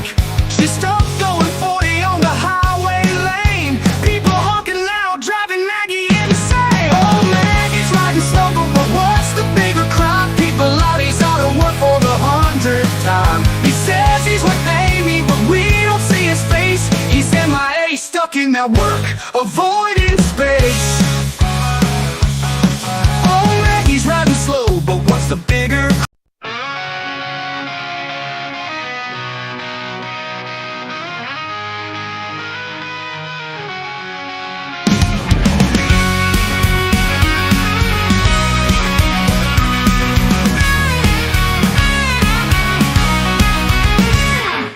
Bill rang up the show today. His story's kind of gritty. His friend just whipped cancer's tail. Dessert cheers in Philly. He asked old Perloff kindly for Eagles tickets, please. But Andy's not the giving type. Keeps tickets with ease. But where's Peter? Belongi's The here. Cowboys' big problem is they can't stop the run, so I'm not sure it's a central issue. But in principle, how can you like a quarterback calling out his teammates? That just doesn't sound right. Yeah, I think it's okay if they're clearly need some calling out. Like, I trust Dak to know his teammates. It's not like he does this all the time. He doesn't get accused of throwing people under the bus. He's not a me guy. So if he's going to do this, I think it shows like, damn, you really got to fix some things in Dallas. Yeah, I generally, as a rule, say the quarterback should say one thing. It's on me, it's on me, it's on me. That's what the great quarterbacks do. But Mahomes has never thrown anyone under the bus. Maybe never had to. Dak needed to. Fair. Kevin is our pal in San Antonio. Kevin, you think the Cowboys' issue is not with Dak, it's with someone else. Yes, it's so. I'm sorry. Sorry about that. Yes, I think the whole problem. This is 30 years ago. It started with Jerry Jones got fired. It went downhill after that. And what I think is that's a leadership with Prescott. But the thing about it is that Jerry Jones is in full control the coaches and everything else. It's not the coach, it's him because he's the one that overseeing the whole team. Yeah. Well, I mean, Kevin, as they say, buck stops with him, right? Well, and Right. even more so with Jerry Jones than any other owner. You know,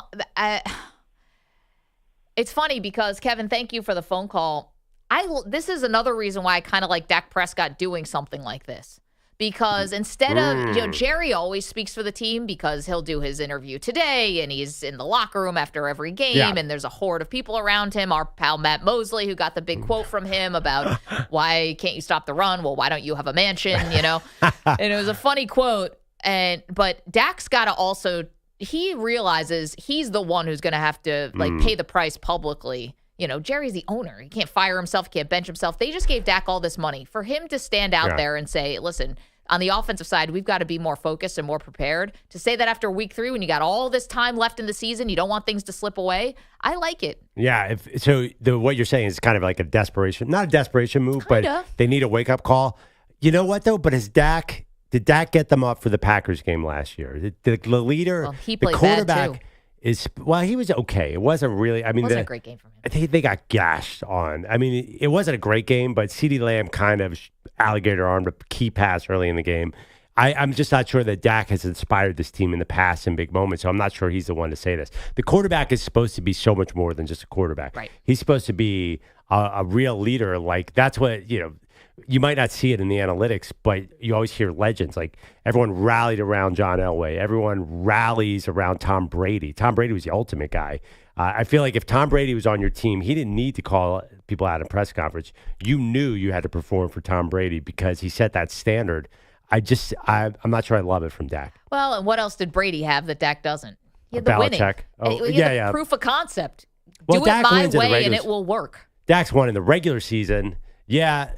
But, I think people saw Belichick yelling at Brady and Brady yelling at himself, and just the level of accountability throughout that Patriots building is not there with the Cowboys. So maybe you're right. Maybe this is trying something to get everybody to step up. Listen, but by the way, if you can't stop the run, what difference does the offense make? Well, I mean, that's a fair point. But here's the thing. Like, if Dak was the kind of person who was always kind of, throwing shade at people or passive-aggressive comments, and this is just another in the long line of him not taking accountability for stuff, then I could understand it. He doesn't do this. And the fact that he is doing it now kind of stands out to me. And quite frankly, he probably should. And he should be looking at himself too.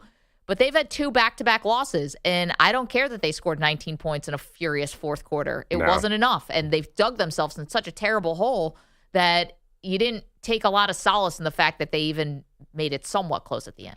Yeah, that's a tough game. A desperate Baltimore team. Now you're on a short week. You got the Giants on Thursday. They better win this game. Yeah, this might be the most must-win game of Week 4 in a long time. Has one team's season already come way off the rails? And can they get it back on track? We're going to hit that next. Maggie and Perloff.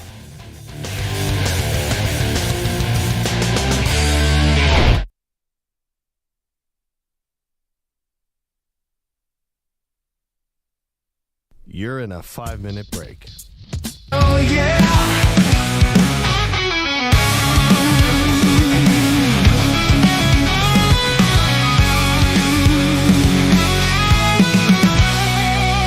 Andrew Perloff is swinging so smooth. Junior varsity tennis, he's got the groove. Lower Marion's pride, a rising star. But Ernest still bullies him from afar. Ernest tells he'll never be great, but Perloff's still winning, sealing his fate. The word is knocks him day and night. There's something else that just ain't right. Where's Peter Bellotti? He's gone again.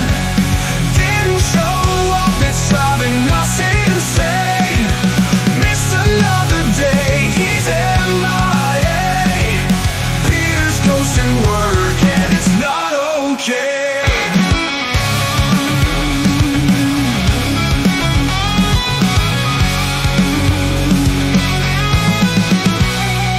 Forget the tennis, forget the score.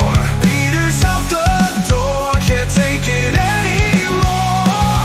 Perloff's fighting bullies with all his might, but Bellotti's vanished like he's taking flight.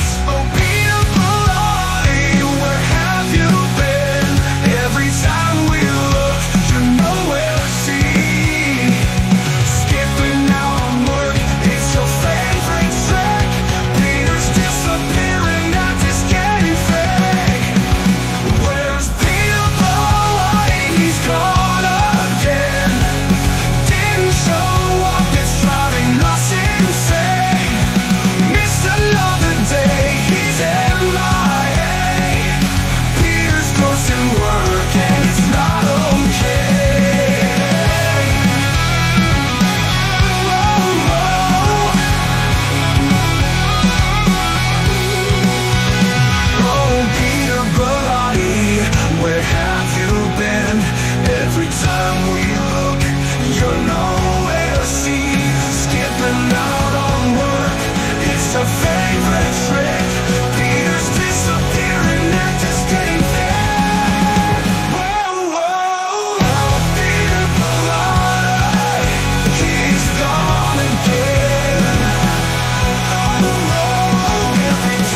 45 seconds remaining.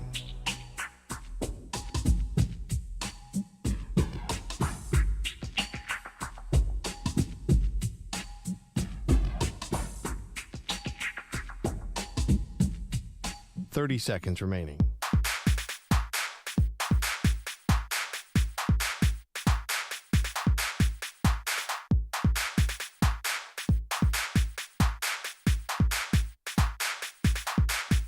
Fifteen seconds.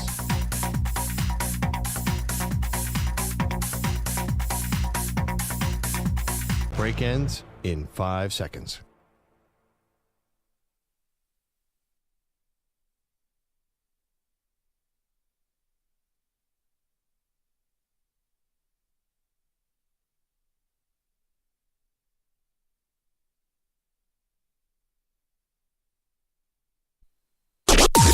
Maggie and Perloff on the Infinity Sports Network.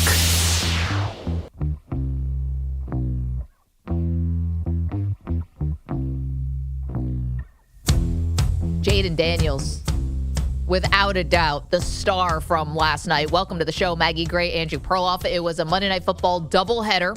First game was a blowout. Trevor Lawrence and the Jags were awful, terrible. No show to game in Buffalo. They got lots of problems now at 0-3. Doug Peterson now should be on the hot seat. We can unpack that game. But the nightcap, the varsity game, if you will, was very, very impressive from Jaden Daniels, who threw more touchdown passes, Perloff 3, than incompletions, which was only 2, against a vaunted, or what used to be a very vaunted Cincinnati Bengal defense that could not have an answer or stop anything Jaden Daniels wanted to do. Yeah, I mean, it was incredible. You know how some Monday night games, you call it the blank game? Like, this is going to be the Jaden Daniels game. Do you remember the Jaden Daniels breakout game? I think this is a game we're going to remember for a long, long time.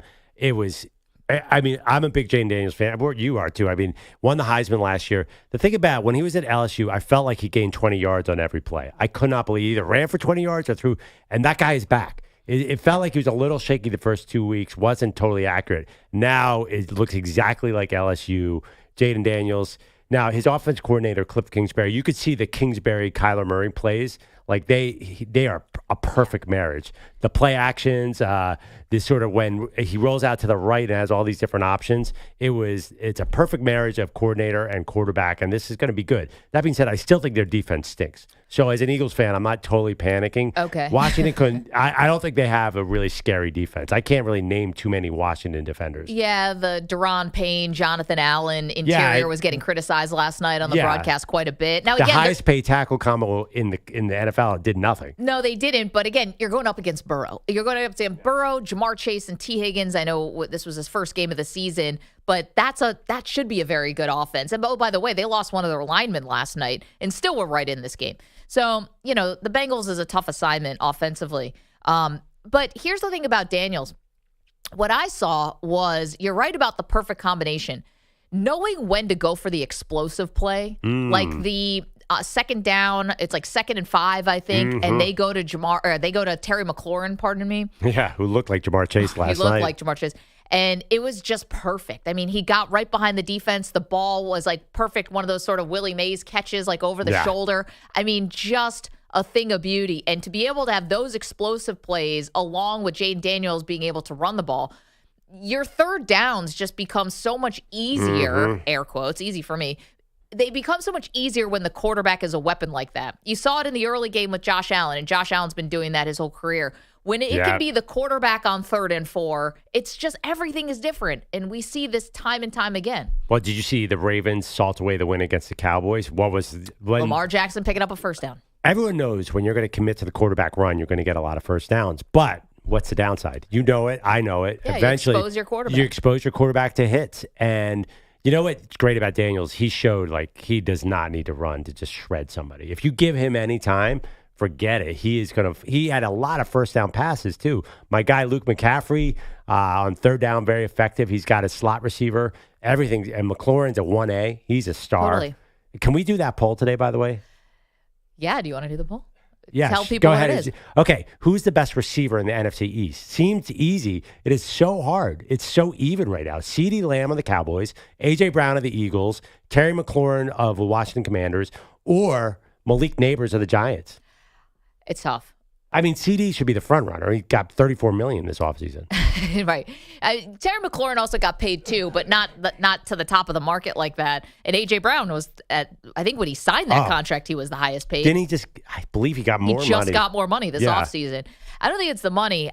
To me, it's probably, the right answer is probably Lamb, but man, do I want to go with Neighbors. Because Neighbors is also catching balls from Daniel Jones. Yeah, I mean. It's like you have to grade him on a curve. Neighbors is like a superhero. And he did have a drop last week that cost him. But McLaurin, you love McLaurin. You've always loved Terry McLaurin. Coming out of Ohio State, I liked him. So this was a big, big, big win for the Washington Commanders. Not only because they go to 2-1, but also because they're not going to be the walkover, pushover team. And Ryan Botcher did call it with our poll question today. Afraid of being a prisoner of the moment. Which quarterback would you rather have for the rest of their career, Caleb Williams or Jaden Daniels? And Jaden Daniels is winning this poll 83-17. Yeah. I mean, I think I still got to go with Caleb, guys. Wow. Am I doing the Trevor Lawrence thing? Like, because Trevor Lawrence was so hyped up coming out of college, like I'm just giving him, I'm like, oh, it's in there somewhere. Yeah. But Caleb, listen, he threw the ball 50 times last week. You should not be asking your rookie to throw the ball 50 times. That's not good. Yeah, but Jaden was a Heisman winner too. So they should be on par with each other. That's true. I mean, Jaden's so much older than Caleb that's another factor. Caleb's so like much 21. Experience. Yeah, Jaden's been playing a long time. I mean, do we put Speedy Bo Nix into that poll? Not yet. No, we're still on that. Not yet. And I love some Michael Penix. Not yet. Not yet. I think Kirk's giving him a little bit of a stiff arm right now. I thought for sure we'd see Penix this year. Now I'm not so sure. But Jaden Daniels has got to be the runaway favorite for Rookie of the Year. Remember my take that this was going to be the greatest quarterback class since 83, the John Elway Dan Marino class? I felt really bad about it last week. I feel like I'm back in play with that take. I mean, it's a long way to go, but it does feel like you could have three really good players. I think Caleb's shown enough that you could say he has the potential to be a very good quarterback. Yeah, I think we set Caleb up a little bit, almost not because of Hard Knocks, although that I think helps Hurts. I don't know how many people watch that, but because he's got these great receivers and he's got a good defense and he's got this, that, and the other. Well, his offensive line doesn't look that good. Yeah. Maybe we overlook that part. And Keenan Allen's always hurt, and he's always hurt. Right. We did know that. And Rome Odunze's a rookie. But the defense is not bad. No, Eberflus had them playing well. DJ Moore, he's a star. They should get him the ball more. I think he's great. I think they're finding themselves again. We're judging this whole class after 3 games as a huge mistake. We are, but Jaden Daniels puts on a performance like that, you're going to start asking questions. Now, the other question that is a landslide poll today is: are you out on Trevor Lawrence? 79% of the audience says yes, they are out on Trevor Lawrence. And here's the thing that's going to happen with Trevor. So right now, Doug Peterson's going to be on the hot seat. And he, after the game, is saying everything is on the table. We got to change everything. Well, I mean, what are you going to do, right? What are you going to realistically change? You're not getting Trevor out of there. That's for sure. Is your play design going to be that different? You need to not let up touchdowns every drive so you can establish a run game. You got Tank Bigsby and Trevor Etienne. I think that's what I heard him say that, I was like, wow, we really need to find a way to rely on the run game. We do not need to have Trevor dropping back too much. Well, not that but you can't you really. Last night, by the way, they have not been bad on defense this year. I don't know what happened last night. Maybe Buffalo is that good. Think about week 1. They really shut down Tua for 90% of that game. Yep. Week 2 against the Browns, they let up 18 points. So last night was more about the defense than Trevor. I think Trevor gets all the headlines. Well, because here's the thing. When you are down 2 scores before you can blink, you know that the run game now, it's going to be harder to commit. It's harder to stay on schedule, whatever they call that. Right. So your $50 million quarterback, even if everyone in the mom knows that you are trying to throw the ball, well, that's what happens. We saw Joe Burrow was down 2 scores last night, and they had to come back, and he still made it a game. They were within 2 scores, though. I mean, that game was beyond 2 scores really fast in the first quarter. I get it, but if you go Bills score, then you go 3 and out, Bills score, then you have a field goal, as I think how it went last night. Right. it's incumbent on the franchise guy to try to keep your team in the game. And Trevor, instead, not only didn't keep his team in the game, he was out of his head. By the end of the first half, it's like he was seeing ghosts out there. He threw that ball. Listen, I love DeMar Hamlin. We all love the story. Yeah. Thank goodness he's great and alive and playing football. DeMar Hamlin, though, is not like an all-time safety. He's not a great talent. He's a backup who's out there, and he had the easiest interception he's ever had playing football. Well, one thing, Trevor did come back after that. His feet got all tangled on that interception. He came back and he played okay after that. I mean, he wasn't in the third quarter, but it was way too he little wasn't too late. super embarrassing. One thing about Joe Burrow's run game looked amazing. Like, that was the funny thing, too. Chase Brown was it Chase Brown who had all the yards or Zach Moss, or one of those guys was gashing the Washington Commanders defense. So I think it's a little unfair to put everything on Trevor. It seems like he's the number one overall pick. He gets $55 million. What you're saying is for that $55 million, that's what you get. You get all that criticism. But come on, that was a full team effort. Well, and the coaching staff is what you get. The coaching staff is not landing there. No, so what happens, right? Now, do you get a new coaching staff? So now Yes. Trevor Lawrence has had 3 different head coaches in the Yes, it's first what 5 happens. years. It's what happens. Oh, I mean, but here's the thing. If you keep saying it's the defense, well, then they might be more likely to look at a Belichick or something like that. So now you're going to have Belichick and Josh McDaniels in there. That's going to help Trevor Lawrence? Maybe. Yeah, you can put that poll up. Would you rather have Bill Belichick or Doug Peterson now in Jacksonville? They'd rather have me and you out there as head coaches. Doug Peterson is, they look lost. I think they need a level of professionalism and accountability that's not there right now. And Doug Peterson seems to have a short shelf life. Like, his message gets old pretty quickly. He's obviously a talented coach. Yeah, I'd take Belichick in a heartbeat there. I think there's something, too, about it spiraling, right? Yeah, exactly. And this happened week 1 when the ball gets punched out from Trevor Etienne when he's at the goal line. And there was still plenty of time left for Jacksonville to still win that game. I believe that happened in the third quarter, didn't it? And it was like, that's the momentum that kind of tilted the field. That was it was 17-7. They were about to, I think that was such a heartbreak. The season seemed to fall apart then. They were about to put that game away. They're at the 1-yard line, and arguably their most talented skill position player screwed it up. That was tough. Okay, but sorry, did I say Trevor Etienne, Travis? You know what I'm talking I think I said Trevor Etienne earlier, who, of course, is... Where's he now? Alabama? Georgia? So here's the thing, though. Am I correct that happened in the third quarter? Yeah. You can't let it spiral, And I think that's like a little of what happened last night. It's like nobody was there to stop the bleeding, and that's got to be Trevor. He's got to be the one to make a play. Hey, listen, it could come from Josh Allen Hines or whatever, and it could come from a defensive guy, but it wasn't last night. Well, last night there was nothing that could be done. I mean, Buffalo was on fire. I mean, you have to at least hold them to a field goal at some point. I mean, it was just, and not only that, it was so easy. It was just so easy for Buffalo to march down the field. I know. Here's Doug Peterson on things spiraling when the team goes down early. It's kind of human nature when you get down so fast. Now you're waiting for something to happen, and it's a hard position to be in. And,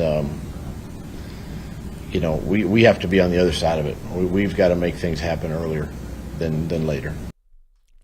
Can we also talk about their offensive line for 1 second? There was a line, I think it might have been Orlovsky. Dan Orlovsky was calling the game. He said, well, the one thing the Jags are uncomfortable with is their left tackle, Cam Robinson, trying to block an edge rusher. Yep. I'm like, wait, isn't that the one thing a left tackle does? Wait, is it? I'm like, what's the other thing that he does? Like, they're terrified that their left tackle is going to have to face an edge rusher. That's not good. And the Bills got home a couple times on Lawrence. I mean, they did have pressure in his face, which on the flip side of the ball, Josh Allen had all day. I mean, he was whatever he wanted. God. Boop, boop, boop, but the Jags are supposed to have a good defensive line with the other Josh Allen and with Trayvon Walker, who's, I know he's not a number 1 overall good, but he's okay. Where were they last night? 2 number 1 overall picks not holding their own on this team. I have a question for you guys. Who is the leader of the Jacksonville Jaguars? Trevor Lawrence. Does he feel like a leader? Like, to me, I watched this team and it feels like they went so on the opposite of Urban Meyer. Like, they had a Tasmanian devil in their locker room, right? A guy who was just kicking the kicker and doing crazy stuff. Right. And they got Doug Peterson, notorious nice guy. Well, I see Trevor Lawrence, nice guy.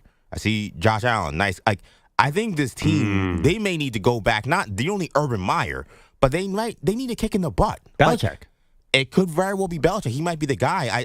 I look at this roster, I look at this coaching staff, and I'm like, I don't see. They got a glass jaw.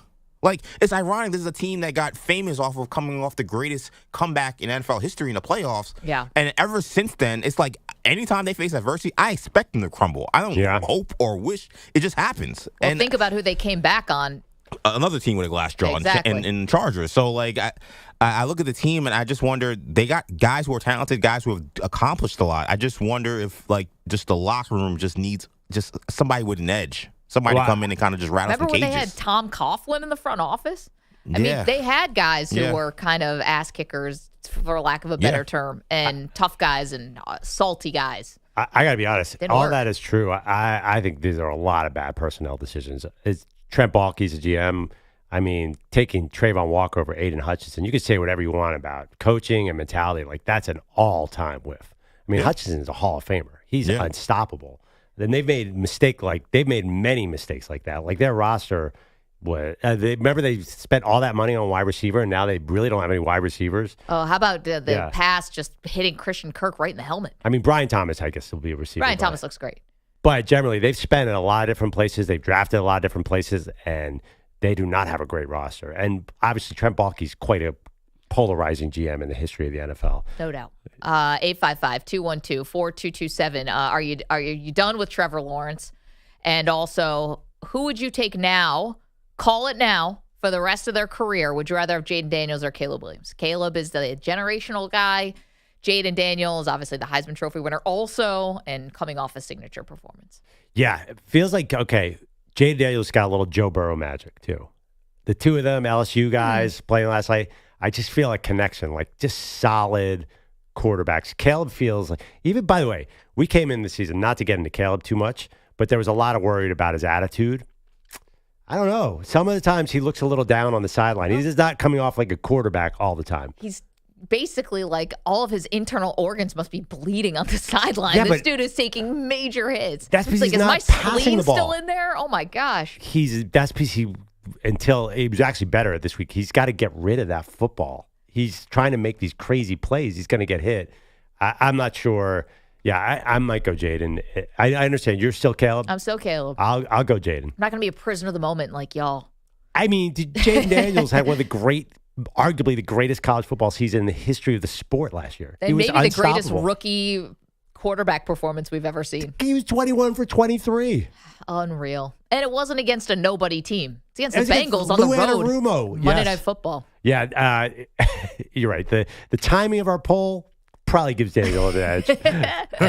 Watch the Bears win. The Bears will win next week, and we'll ask again, and the number will come down. 855-212-4227. Okay, you are welcome to weigh in on what we saw last night in the Monday Night Doubleheader. We have to get to San Francisco, though, the 49ers. More bad news. Could this be turning into just the absolute worst case scenario of seasons for San Francisco? We'll get to that next. You're in a 5-minute break.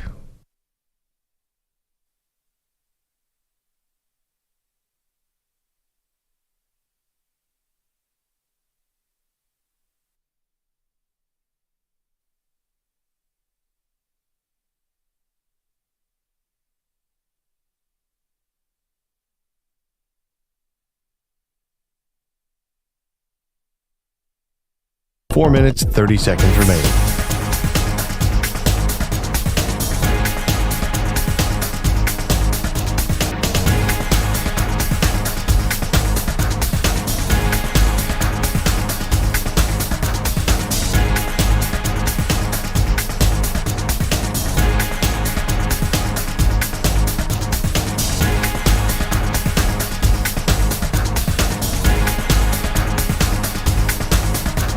Four minutes remaining.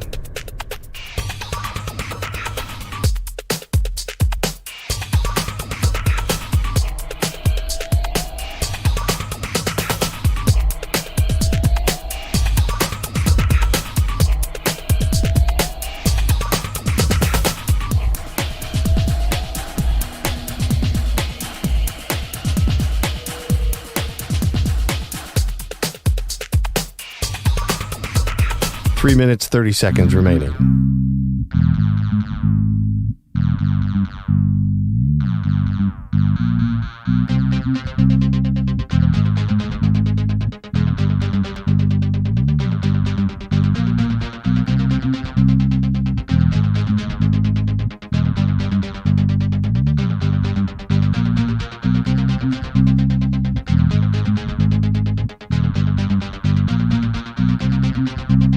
Three minutes remaining.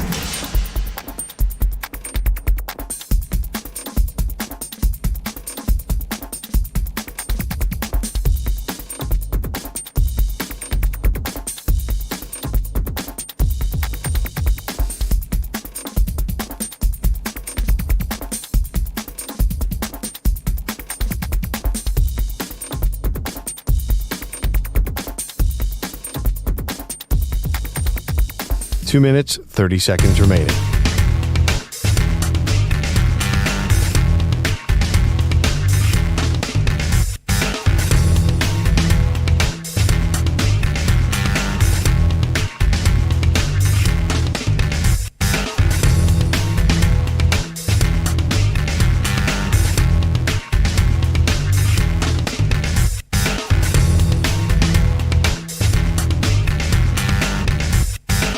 Two minutes remaining.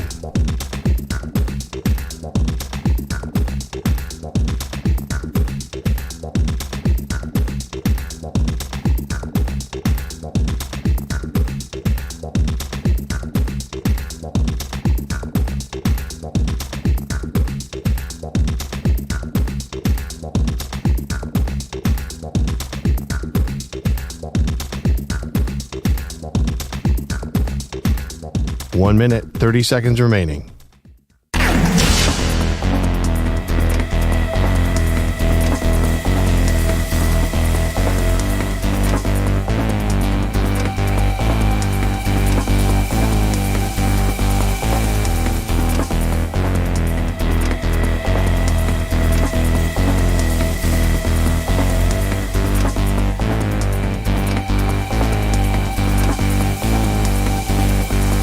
One minute remaining.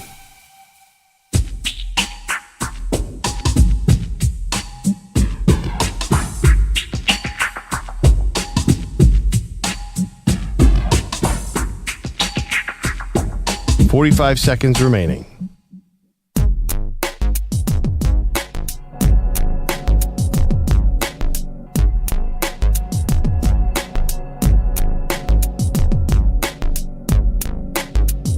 .30 seconds remaining.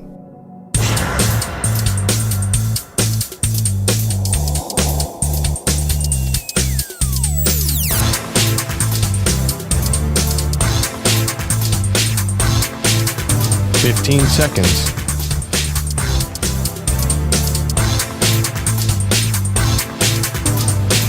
Break ends in 5 seconds.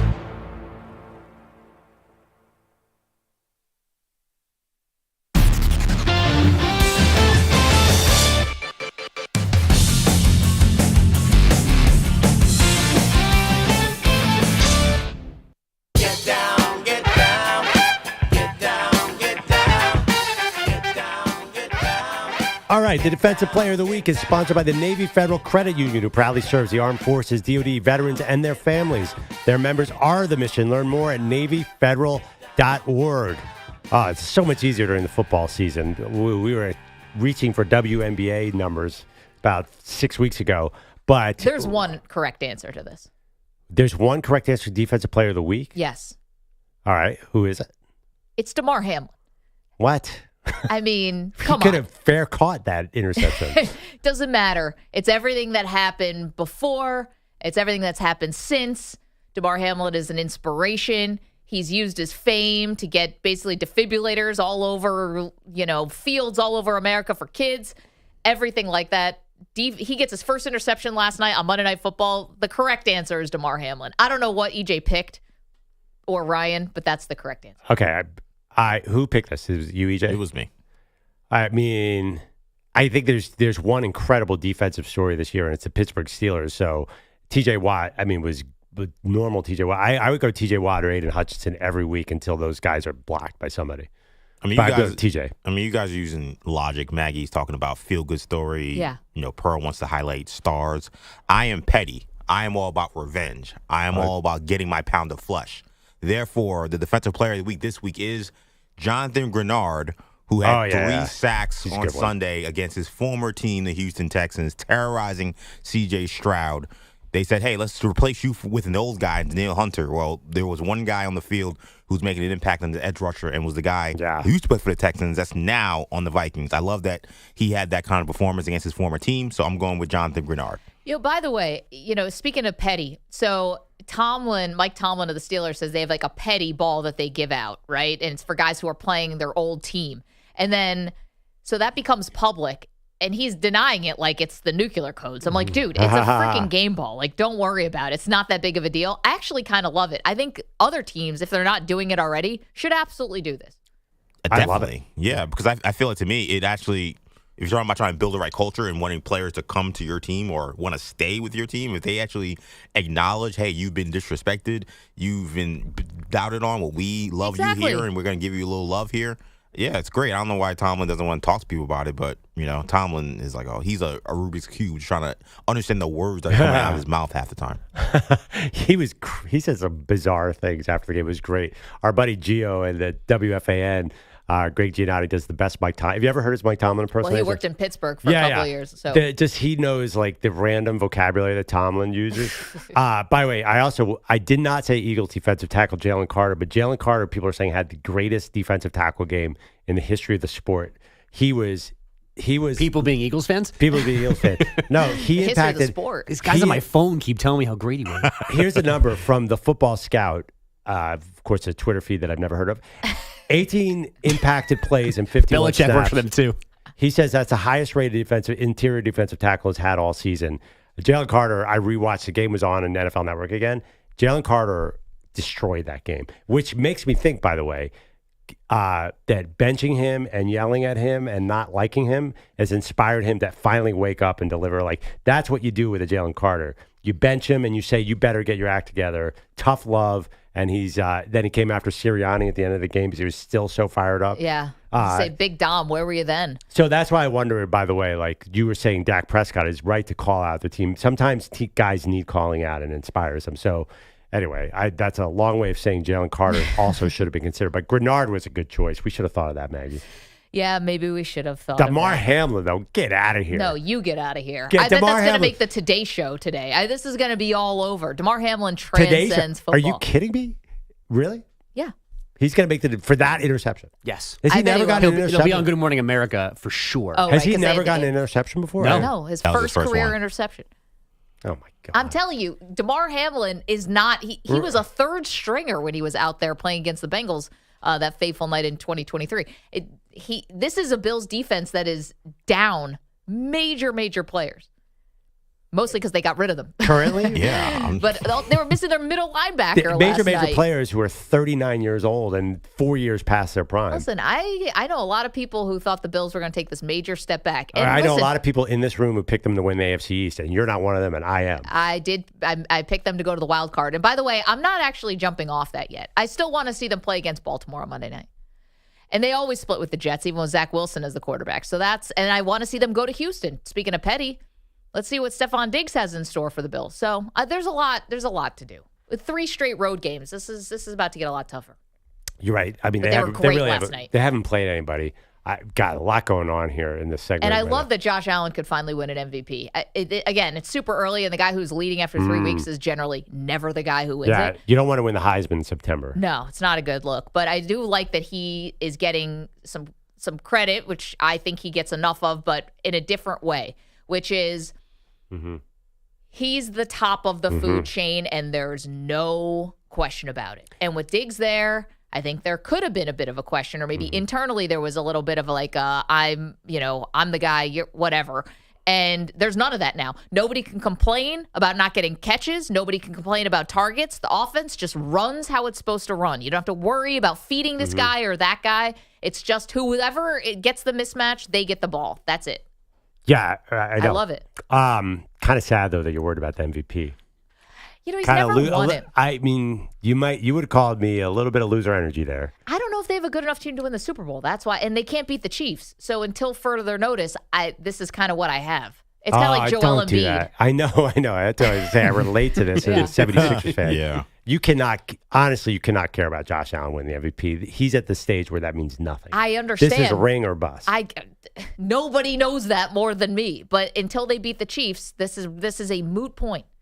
They said in the broadcast last night, they said that nobody has more wins in the last, they were doing Sean McDermott's tenure, right? So the last 7 years, then it's Kansas City and the Bills. And nobody's won as many games and not gotten in the Super Bowl as the Bills. Right. So forget MVP. You cannot talk about MVP. They just keep running into the Chiefs and that one time the Bengals. Don't consider. I mean, Jalen Hurts was an MVP consideration. Like, it doesn't mean anything. It's nothing. Well, he got to a Super Bowl, so it's different. Yeah, well, you have, and even so, like, being the MVP is not going to help. You got to win in the playoffs for this team. I'm sorry, Josh Allen has elevated himself where the better he plays, the more he has to win a Super Bowl, Maggie, not to add pressure to you. I mean, I know, gosh, I should suit up and get out there. You should. By the way, if since the Milano injury, you should. If you they're doing it without Milano. You have the mentality of a middle linebacker. You just don't have the skill. You get the feet. I do have the feet. Well, foot size, not footwork. No, not the footwork. I have the foot size of the biggest middle linebacker to ever play the game. Yeah, the feet might get in the way. Like you should be 6'3", 245 with those feet. Just by the feet. When I was born, the doctor's like, she's going to be 6'2". A dolphin? I topped out at 5'8". Yeah. The outside linebacker can't rush the passer because Maggie stepped on his foot by accident. That's my only move. Just out there stepping on feet. Personal foul, tripping. Number 3, Maggie Gray. I'm walking here. I mean, if we were going to assign a position to Maggie if she was a football player, it'd definitely be an off-ball linebacker for sure. I would be a backup. I'm not a skill position I would player. 1,000% be a backup quarterback. You were born for it. Yeah. It's the greatest job in all of sports. You sit there, you wear a hat, you come in and throw some touchdowns. Yeah, you might get a commercial. It's fun. Bogus, what are you? Bogus. I feel like he's maybe Diva wide receiver. Complaining he didn't get enough touches. Very talented. No, I'm making snide remarks on the sidelines all the time. Yeah. Stephon Diggs called out Josh Allen. I don't know. I'm a team first guy. Plus, I am not fast or athletic or anything like that. So that's a stretch, diva wide receiver. But we consider you a very talented broadcaster. With attitude problems. I would have guys calling Nets games should be calling Monday Night Football, that kind of thing. Can I be a backup quarterback that's because I'm annoying that you can't put me on a team with a young quarterback because I would put pressure on him? Like, can I be Joe Flacco and not I'm around not anything? a mentor. No. To be a Joe Flacco. Ryan Tannehill. I'm not here to mentor anybody. Just let it's you not guys my know. job. It's Pete's job. Ryan Botcher on the other side of the glass, he is a Matthew Slater like special teams ace, just quietly helping the team in ways that no one else can see. I would say long snapper. Yeah, that position's already taken. Who's that? Oh, Peter Schwartz. we literally have one in the building. Dang. I feel like you want to hold? No, that's boring. That's backup quarterback duty. I feel like what I got do you have EJ. for EJ? I know what EJ is. I have my theory on EJ. You want to go? GM. There you go. No. Love that. I see EJ, and I have no idea why. You're a running back who's very effective catching balls out of the backfield. Okay. Like a Gio Bernard. James White. James White. Samaje Perine. I feel like you have multi-talented. Like, you can run through the tackles, but you're also dangerous as a pass catcher. That would make sense. And you can pick up the blitz. I'm not taking 30 carries of punishment, so I can I see definitely would be fine with the 5 catches and 5 carries. I would take that. EJ's got the shoulder bag at the combine. He's already on his 3rd coffee or tea, whatever you have. It's just like, he's got a folder full of draft prospects. Got 2 cell phones working the war room. That's your role. I spent like 3 hours yesterday trying to continue my rebuild of Hawaii football on college football 2025. So I think Maggie's got this one right. Thank you. Bogish has headlines for us. Jaden Daniels got some weapons in Washington, but I don't think we knew about this one before last night. 2nd and goal at the 1. Offset eye. Play action. Daniels pumps, throws. Wide open. Trent Scott is the recipient of Jaden Daniels' first career touchdown pass.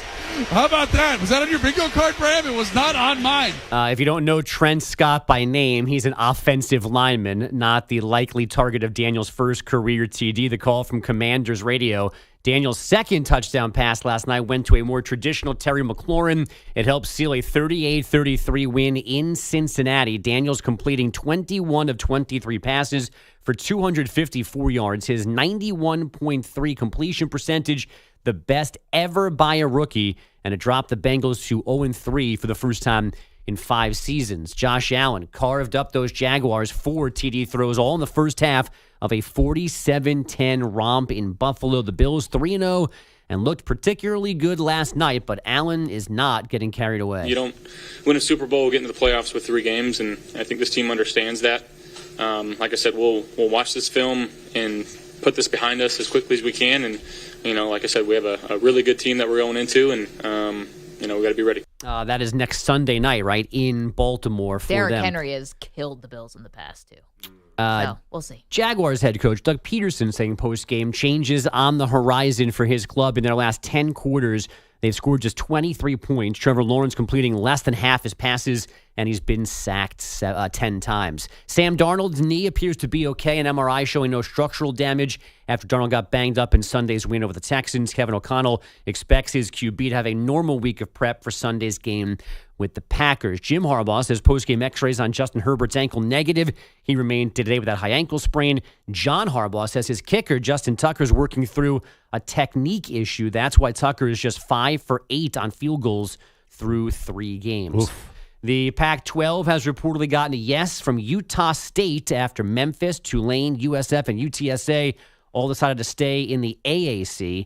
Utah State's exit would leave the Mountain West with just 7 members, but UNLV is reportedly reconsidering its options after recommitting to the league earlier in the day. Texas football still calling Quinn Ewers and his oblique strain questionable for Saturday's SEC opener with Mississippi State. And North Carolina head coach Mack Brown says he should have never put his resignation on the table for his players after Saturday's loss to JMU. Brown says it was not fair to put that on them, and he apologized to them later Saturday night. Now, before we run up his breakfast tab, let's allow Pearl to celebrate for a minute. The pitch. Swung on, hit in the air, deep right center field. On the run, Castellanos. He is there. He's got it. And the Phillies close out the National League East. They are the champions of 2024. Scott Fransky on Phil's Radio, first division title since 2011, courtesy of a 6-2 home win over the Cubs. The Astros failing to clinch the AL West, losing at home to Seattle 6-1, and the Diamondbacks took a 6-3 home loss from the Giants. That drops them into the 3rd NL wildcard spot, a half game behind the Mets. And I don't want to... Oh, please. I don't like any of this. Which part? I don't like being the front runner in the National League. You were about to mention the Mets. Feel like a Phillies-Mets showdown is looming, and the Phillies have everything to lose, and the Mets have nothing to lose. I like it when the Phillies sneak into the playoffs and go on a run. This is making me all very uncomfortable, and I think you guys can relate to that, like as Mets fans. How dare you want your team to be good? They didn't lead the National League East the whole season. What do you mean? You can't be the underdog now. You've been dominant. Yeah, but it's the trend in baseball is the team that gets hot at the end runs through the rest. Like the 85 win team. There hasn't been, I looked at the stats, there hasn't been an NL winner with over 90 wins in 4 years. Like you have to be. That's Mets are the Dodgers keep blowing it. Yeah, I mean the Dodgers keep, but everybody, like the Mets are so dangerous right now. This is shaping up to be my nightmare. I don't like this. There's no because you guys want to be the underdog. Reverse psychology. You guys want to be the underdog. I wish we were the Mets. The Mets are super dangerous. They are. Thanks. No, thank you. The Mets aren't in yet. You won the NL East last night with a whole week to spare. Also, by the way, the last time you guys made the World Series, you did exactly what you said you wanted. The late surge, you get hot. You went all the way to the World Series and you lost. So maybe you need to change it up a little bit. I mean, they took the Astros to 6 games. That was pretty darn good. Honestly, I do think that baseball is designed to help these wildcard teams. I'm really worried about the whole setup here. It's not, and I'm not alone, by the way, because the Phillies have not looked great the last month or so. Yeah, you're right that the recent history seems a little bit odd, but is it enough of a sample size to know for sure that it's better to be a wild card team than a top 2 seed and have those first handful of days off? Yes. I don't know. You guys This helps so you get a little healthy. I think you guys think I'm emotionally hedging here, but Yes. you have to be nervous, right? No. For you? For the Phillies, yes, you really have to be nervous. Absolutely Yeah, there are not. a lot of flaws. There are a lot of flaws. Can't wait for that first Kyle Schwarber leadoff home run. You prefer to not have the best team. That's crazy. And the best home field advantage in the sport? Yeah, I mean, they lost the last 2 games against the Diamondbacks in the NLCS last year. Yeah, you said it was no big deal because it's all about the birds. Right. Right. And then they went on to collapse. I'm logical. I mean, listen, I have to protect my In an epic feelings. I have to protect my inner sports fan child here. I cannot. Even the last night, you could see the Phillies celebrating was a little bit muted. There's some nerves here. Okay. Well, then you don't get to celebrate if they win the World Series. I'll take that. I get the World Series win. That's fine. No Phillies gear, Nothing. no garb. Nope. We're Fine. not playing a highlight. Fine. I could care less. No, because you don't care when they lose either. You'll just say, "Oh, it doesn't matter. We're on to Saquon Barkley and Jalen Hurts." Give me you Paul don't- George. So you don't get the fruits of the victory either. That's fine. All right, then no Philly stuff. Not even underneath the sweatshirt. Not even hidden. No light blue will be in this studio. No red. No Christmas socks either. Nothing. Like you did to No Bogus Philly last year. fanatic stuff. Nothing. I wish I had some Philly fanatic stuff. I love the Philly. I got socks. You want them? Yes. From our Christmas If they've party never been last worn, year? I'll bring them back in. So wait, Never been when does the ban on Philly stuff start? Yesterday. Well, this moment, since you said that basically you don't like this team. You don't like where you are. I don't. You're out. I really don't. I mean, you guys are all looking at me like you guys have to understand this as a Mets team. When the Mets win 100 games, you know it's going to implode. Like deep in your soul, you know it's going to fall We're apart. already listen. This is the it's most not dangerous about Mets us, team that's okay? ever It's about existed. you. It's about you. No, it isn't about me because I cannot handle coming to work. I might have to go on sabbatical. If the Mets beat the Phillies in the playoffs, I just will not be able to handle any of you. Well, maybe you look at it this way. Maybe this is the sports gods telling you needed a dose of this. You know, maybe having 4 Met fans on 1 Philly fan, and if you lose to the Mets, maybe it's the sports gods telling you, "Hey, ease up on the Mets jokes." That's true. Maybe I'd say ease up. I don't want to do that. That's half my material. And you're so worried about us attacking you when you're the one who yesterday said EJ was an egomaniac. And I never said he was I've been an the victim egomaniac. of a lifted I never kilt said he from was you. I mean, lifted kilt. so again, like we're the ones taking bullets. It's not, and you're so afraid of us. We're nice to you. Wow, you guys. First of all, What was under that I'm kilt? warning you. Not the Philly fanatic. Do you guys remember? You guys should all be scared of the Miami Hurricanes winning. Because do you know what Miami Hurricanes fans are like when they're on top of the world? Haven't met one. It is the worst of the worst. I'm old enough to remember. It's the worst thing that could ever happen. By the way, I'll take the Mets beating the Phillies. Miami Hurricanes winning the national title in football. EJ's head will not be able to fit through the door with that as a sports fan. You know exactly what I'm talking about. I'm winning a Barry Bonds size hat. Do they sell sombreros for the U? EJ walks in with a small smile every day. Have you noticed that? Even though He's happy. He's no, back. it's because Miami's number 6 in the country. 7. Did you see Bill Belichick breaking down Cam Ward, by the way? Does he like him? Big fan. He should. CJ Stroud-esque, he says. Wow. Yeah. The kid's legit. I'm just saying. I don't know why Perloff can't join the bandwagon. Miami fans, there actually aren't a lot of us. I do. That's why I'm like Miami. just join, just jump. I don't care. We want as many people to revel in this season as possible. EJ, you're asking him to go against Penn State. Philly's team. Yes, his very deep As he loyalty. said, no one else actually corroborates. Nothing. If I want to make Maggie angry, all I have to bring up is that there's a lot of Penn State fans. The Philadelphia Inquirer covers Penn State like a home team. They have a beat writer who it's a front page news when they play. I get Why it. are they not a Philadelphia team? Because- Penn State, Pennsylvania. Because our former boss, Spike Eskin, has his finger on the pulse of this and said, you're crazy. There are six D1 schools in Pennsylvania, in Philly. Yeah. Football? Not in football. No, I mean just in general, and they're all like Division 1A or They're all good at FBS, basketball. It's a FCS. basketball town. We need Penn State. I mean, who are you guys to set the rules of fandom here? Because yours are so illogical, nonsensical. Mr. Bandwagon Jumper, Mr. Baseball doesn't matter. Right, you have no rules. That's the problem. I have rules that work out for one person, Andrew Perloff. I'm just trying to protect myself. I do not want to feel the pain of the Phillies losing to the Mets. That is, by the way, the smartest thing I could ever do. How do you know it's going to go that way? Right, they're the Mets. They're going to lose before the Phillies. I mean, the Braves are probably going to win the whole thing somehow. I mean, that's just death and taxes. 855-212-4227. All right, we do this now on every Tuesday. Coming up, We're going to do our rookie power rankings. Let's do that next. You're in a 5-minute break.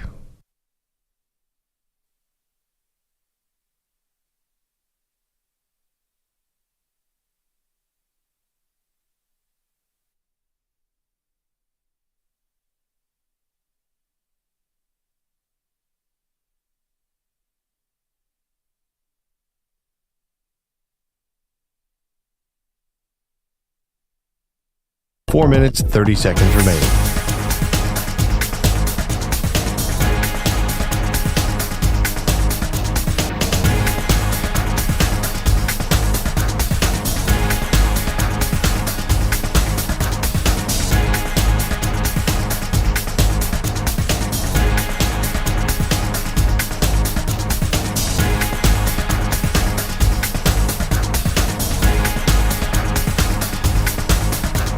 Four minutes remaining.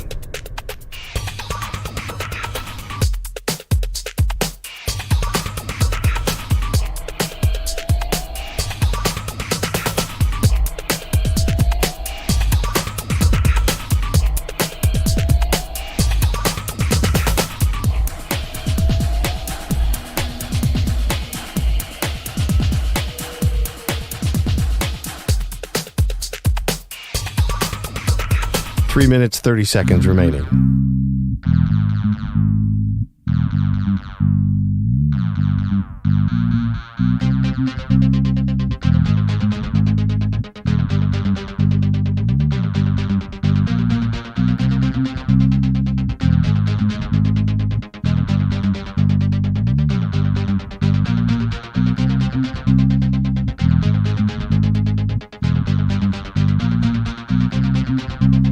Three minutes remaining.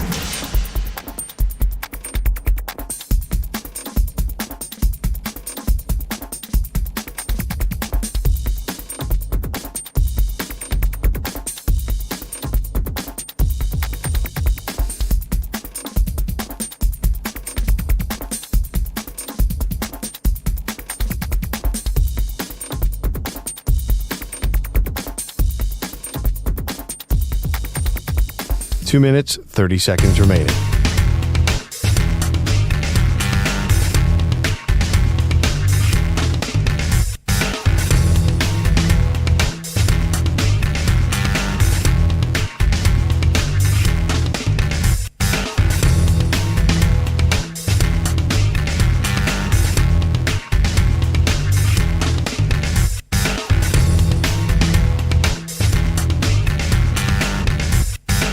Two minutes remaining.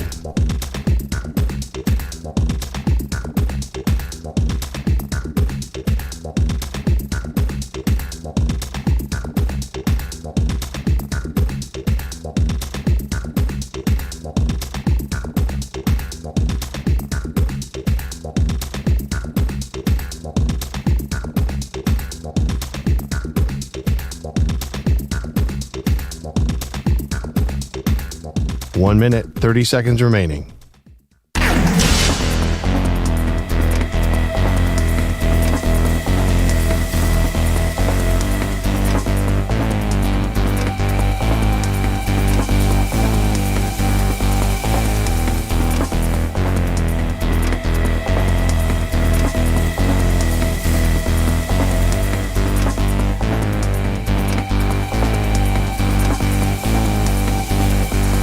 One minute remaining.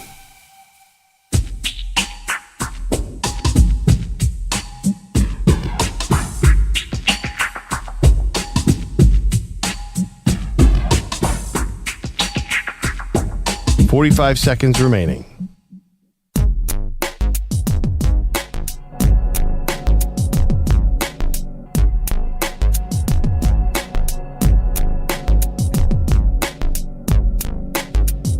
Thirty seconds remaining.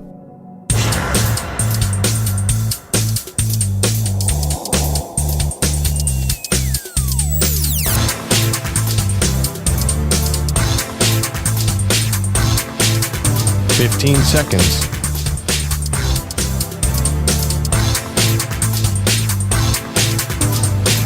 Break ends in 5 seconds.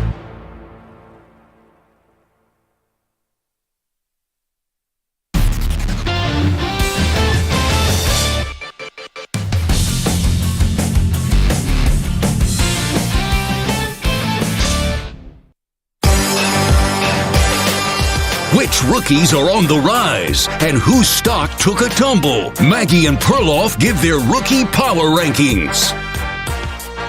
All right, welcome back. Maggie Gray, Andrew Perloff. We do this on Tuesdays once all the games are in the books. Week 3 of the NFL season is done. So our top 5 rookies and our rookie power rankings. Perloff, finally we get some quarterbacks, I think, have infiltrated both of our lists. Yeah, so how are we going to do this? Do you want me to give my 5 and give your 5? Sure. There were some standouts this week, so we'll probably have some similar ones. I'm going to start at number 5. Eagles cornerback Quinyon Mitchell broke up a surefire touchdown to Rashid Shaheed of the Saints. He's really good, and the Eagles have not had good cornerbacks. So that's my number 5. Number 4, Latu. Colts, huge sack fumble against the Bears. That game was really close to Colts-Bears. So that, he's so fast. He was the first defensive player taken in the draft. I think the Colts kind of stole him. Now, I don't think the Colts are really good, but I think he's going to be really good. Okay, number 3. This was tough because it's hard not to put him number 1, but Bo Nix was fire. The Broncos quarterback leading them past the Buccaneers, doing it with his legs like a young Bo Nix at Auburn. I don't understand how fast he is because last year at Oregon, he felt like more of a pocket quarterback. You remember that he used to be a mobile quarterback. Number 2, Malik Neighbors. The only downside is he is too good, and he's going to keep Daniel Jones in New York possibly, which is the Giants' worst nightmare. I love everything. He's like a thick, powerful Odell Beckham Jr. He's like a combo of Tyreek Hill and Odell Beckham. He is fantastic. And how can you not do Jaden Daniels number 1?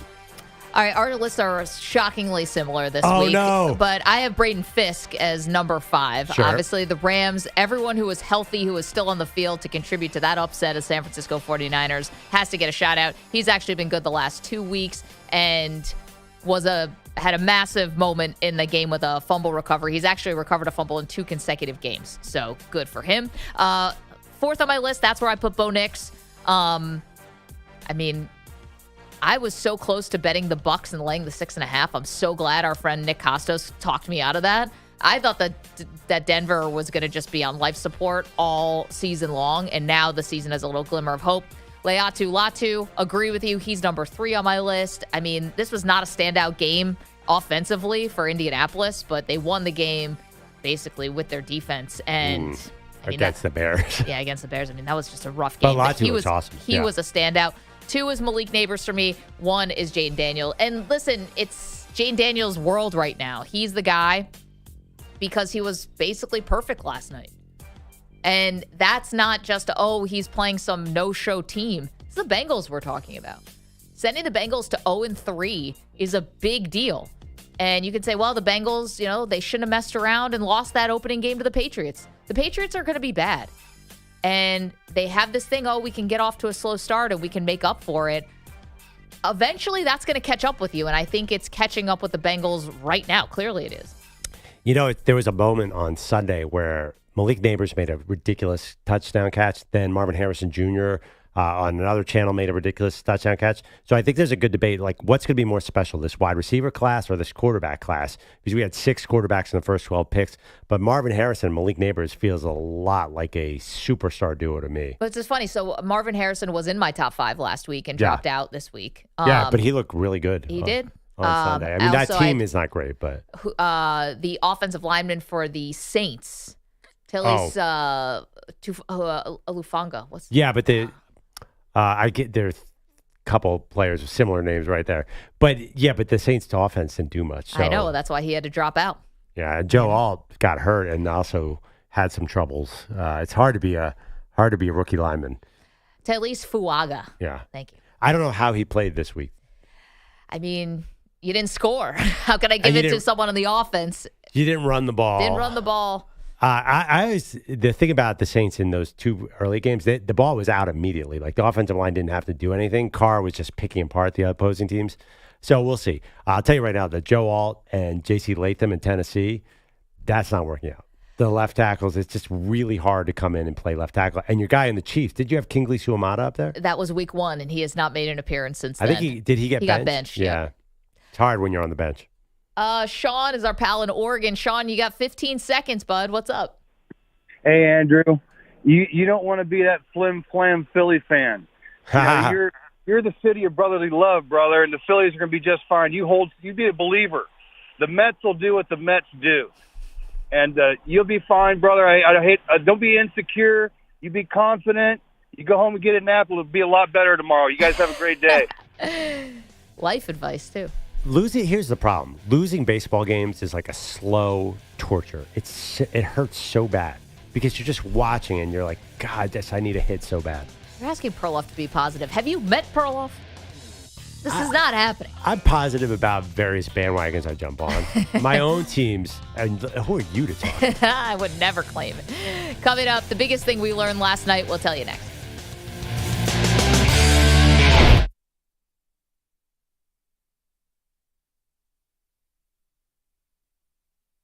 You're in a 5-minute break.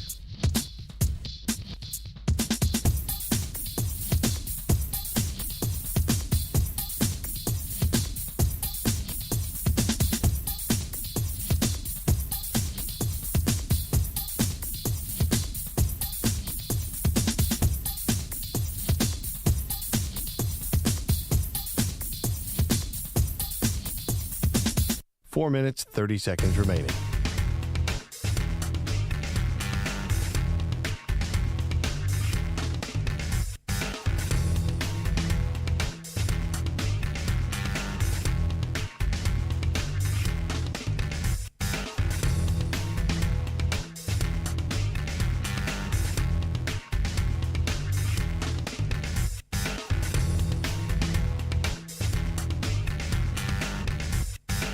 Four minutes remaining.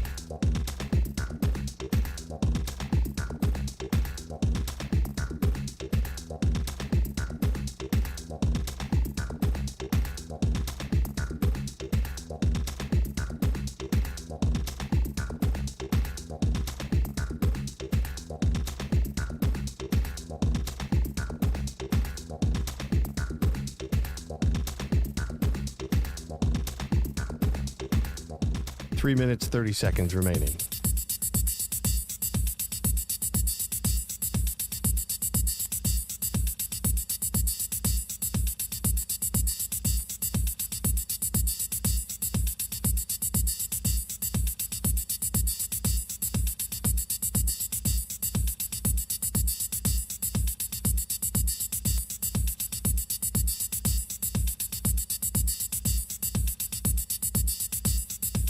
Three minutes remaining.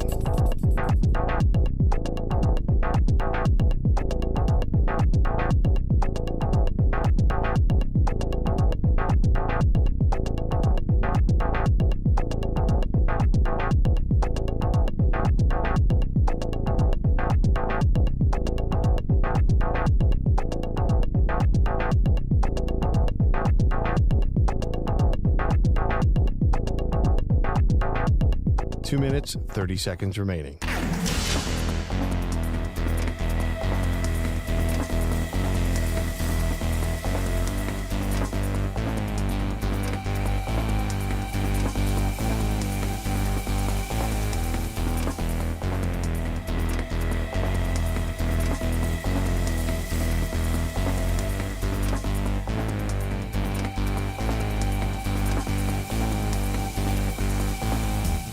Two minutes remaining.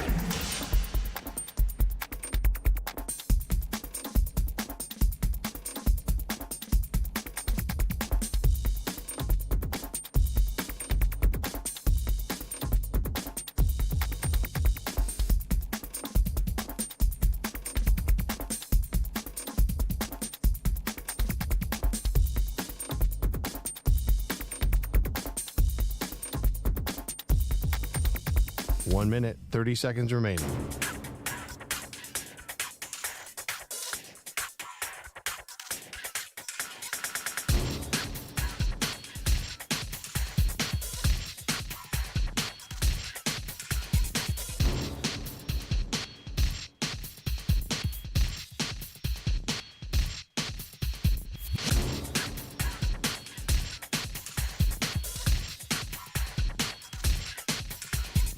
One minute remaining.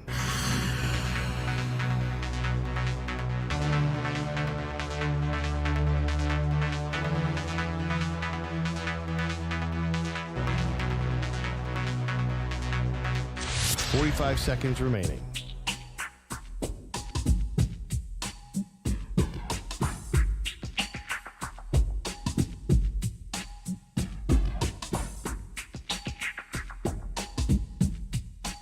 Seconds remaining.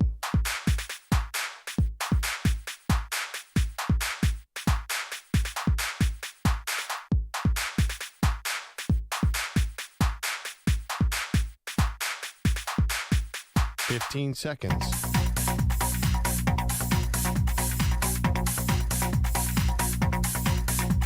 Break ends in 5 seconds.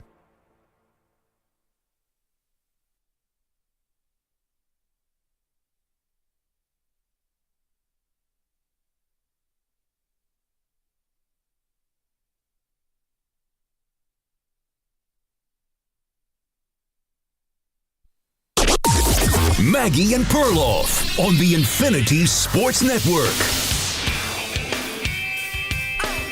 Look in the mirror time for Trevor Lawrence and the Jacksonville Jaguars. Welcome to the show, Maggie Gray, Andrew Perloff. It's funny because there was a poll that came out recently, Pearl, where the players thought that Josh Allen was the most overrated quarterback in the league. I think there was an overrated quarterback on the field last night in Buffalo, and that person was Trevor Lawrence, who we have seen and anointed and has been paid like a top receiver, and we have not seen it yet. And we've blamed Urban Meyer, rightfully so. We've blamed the general manager. We've blamed now Doug Peterson. We've blamed everyone under the sun. Lawrence was missing throws last night, and still people are blaming the defense. Lawrence was missing throws. Lawrence couldn't stop the bleeding. It's not a crime to criticize this dude when he deserves to be criticized. They went on the road. They're less than a touchdown underdog. That was supposed to be a game with your back against the wall down 0-2 in the season, and it was a walkover no-show. Yeah, but to me, it feels weird to put that whole thing on Trevor Lawrence, though. I mean, it was a complete team implosion. And if you're saying he's overrated, whatever, it was a mistake to sign him, what do you do now? I think it's very clear that coach has to go. And I like Doug Peterson personally, but I think that was a full team failure. Yeah, Trevor Lawrence is like, his footwork looks like a baby giraffe learning how to walk. Oh, my goodness. And he's totally inconsistent. But to watch that game and say, man, this is all on Trevor Lawrence. I mean, that was an all-time defensive letdown. Like, you could not possibly be worse. And it wasn't just that they were letting up the touchdowns. It was how easy Buffalo was doing it. Like, they could have gone 400 yards down the field before Jacksonville was going to stop them. You're absolutely ridiculous. right. Okay, and what is the best way to stop a hot offense? There's only one way. It's run the ball. No. Yes, or keep their offense off the field. Go on a sustained drive. Yeah, you need to run. You can't be down by 30 points. You have to run the ball and play ball control football. Okay, well, you get to being down 30 points by first being down a touchdown and then being down 2. That should not be insurmountable for somebody who's getting paid like a top 5 quarterback. I don't know. At some point, you have to make a play. It was 21-3 in the first quarter. But everyone's looking around. Who are you looking at? ETN? Well, you're looking at where on earth is the defense? Then if it's all the defense, then it's not all the defense generally, but last night it was the defense. Then why is Doug Peterson on the hot seat? Because the defense played like they were not trying. He hired this defensive coordinator. It's on him. I get it, and I think the head coach should answer for everything too. But let's keep it 100. It's Doug Peterson is an offensive side of the ball kind of guy, right? I mean, clearly, and. It's like if none of this is about Trevor Lawrence, then you would keep Doug Peterson and just keep cycling in defensive coordinators. But that's not going to happen. But you don't have a notable defensive coordinator here. He's a first-year guy that nobody really knows. So it's not like it's a situation where this guy runs the defense and this guy runs the offense. Like, Doug Peterson is going to answer for this. It's not going to be Trevor Lawrence. You know that as a fact. Listen, Trevor is not going anywhere. He's the franchise, but he's also got to show up in these big games, and he didn't. I understand what you're saying. He's 0 in his last 8. Forget big games, any games. Like, I don't think like he's immune from criticism. I think generally everyone is a little down on him right now.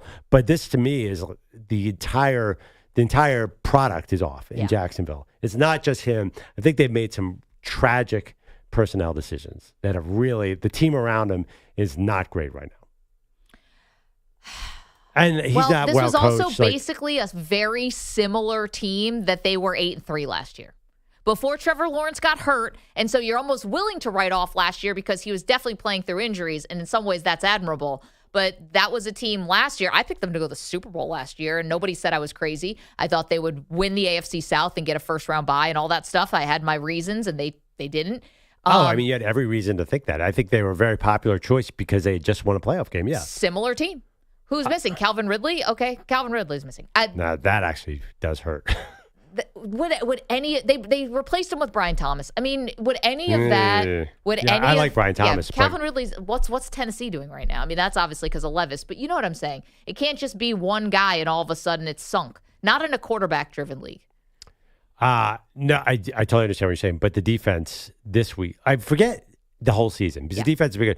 I mean, what happened last night? I'm sorry, Joe Burrow, Jaden Daniels combined, we're not going to win. Buffalo just was not to be stopped. If they wanted to score 100 points last night, they would have easily. Yeah, they did. And there were no answers. And not only were they not stopped, like there was not a situation where the Jags were even close to getting them off the field. I mean, there was 1 3rd and 5, and Josh Allen had about 40 yards of green in front of him to run for it. There was nothing going on last night. It was a thorough beatdown. Now, before we go crowning the Bills, though, this has been very fun for me to watch as a Bills fan, no doubt. I love the Josh Allen MVP chants. All that stuff is great. Let's see them play a team that's really good. And next week, the Ravens, who are coming off this big win at Dallas, that's going to be a very interesting one. So I'm still pumping the brakes a little bit. I still want to see more from the Bills. You're peaking too early. I don't want to peak too early. But these first halves against Miami and Jacksonville have been two of the most fun experiences as a fan that I've had in a long time. It's going to be really fun at Baltimore, at Houston, and then at the Jets. I know. I got to go to that game, don't I? Oh, definitely. Monday night, though. Do I just pull an all-nighter? All right, we'll talk about that you later. gotta go. Are you kidding me? You live in Jersey, though, so I feel like it's easier for you than someone who lives in New York. I'm so far out, though. Yeah. I'm not close to New York. Anyway, so that's what's going on with that. The other game, if that was the JV game, the varsity game really delivered. It was a back-and-forth shootout. Well, really, it was the Commanders took the lead, and then the Bengals were trying to catch up, and they couldn't. Jaden Daniels actually held them off, and it was the offense, Perloff, being aggressive. Jaden Daniels using his legs, Terry McLaurin being a weapon, a huge catch that set them up at the goal line, which they ended up scoring on a big man touchdown, a thick 6, if you will, and then a Terry McLaurin 27-yard reception in the end zone to ice it. It was just impressive all around from Jaden Daniels. I mean, he is so good.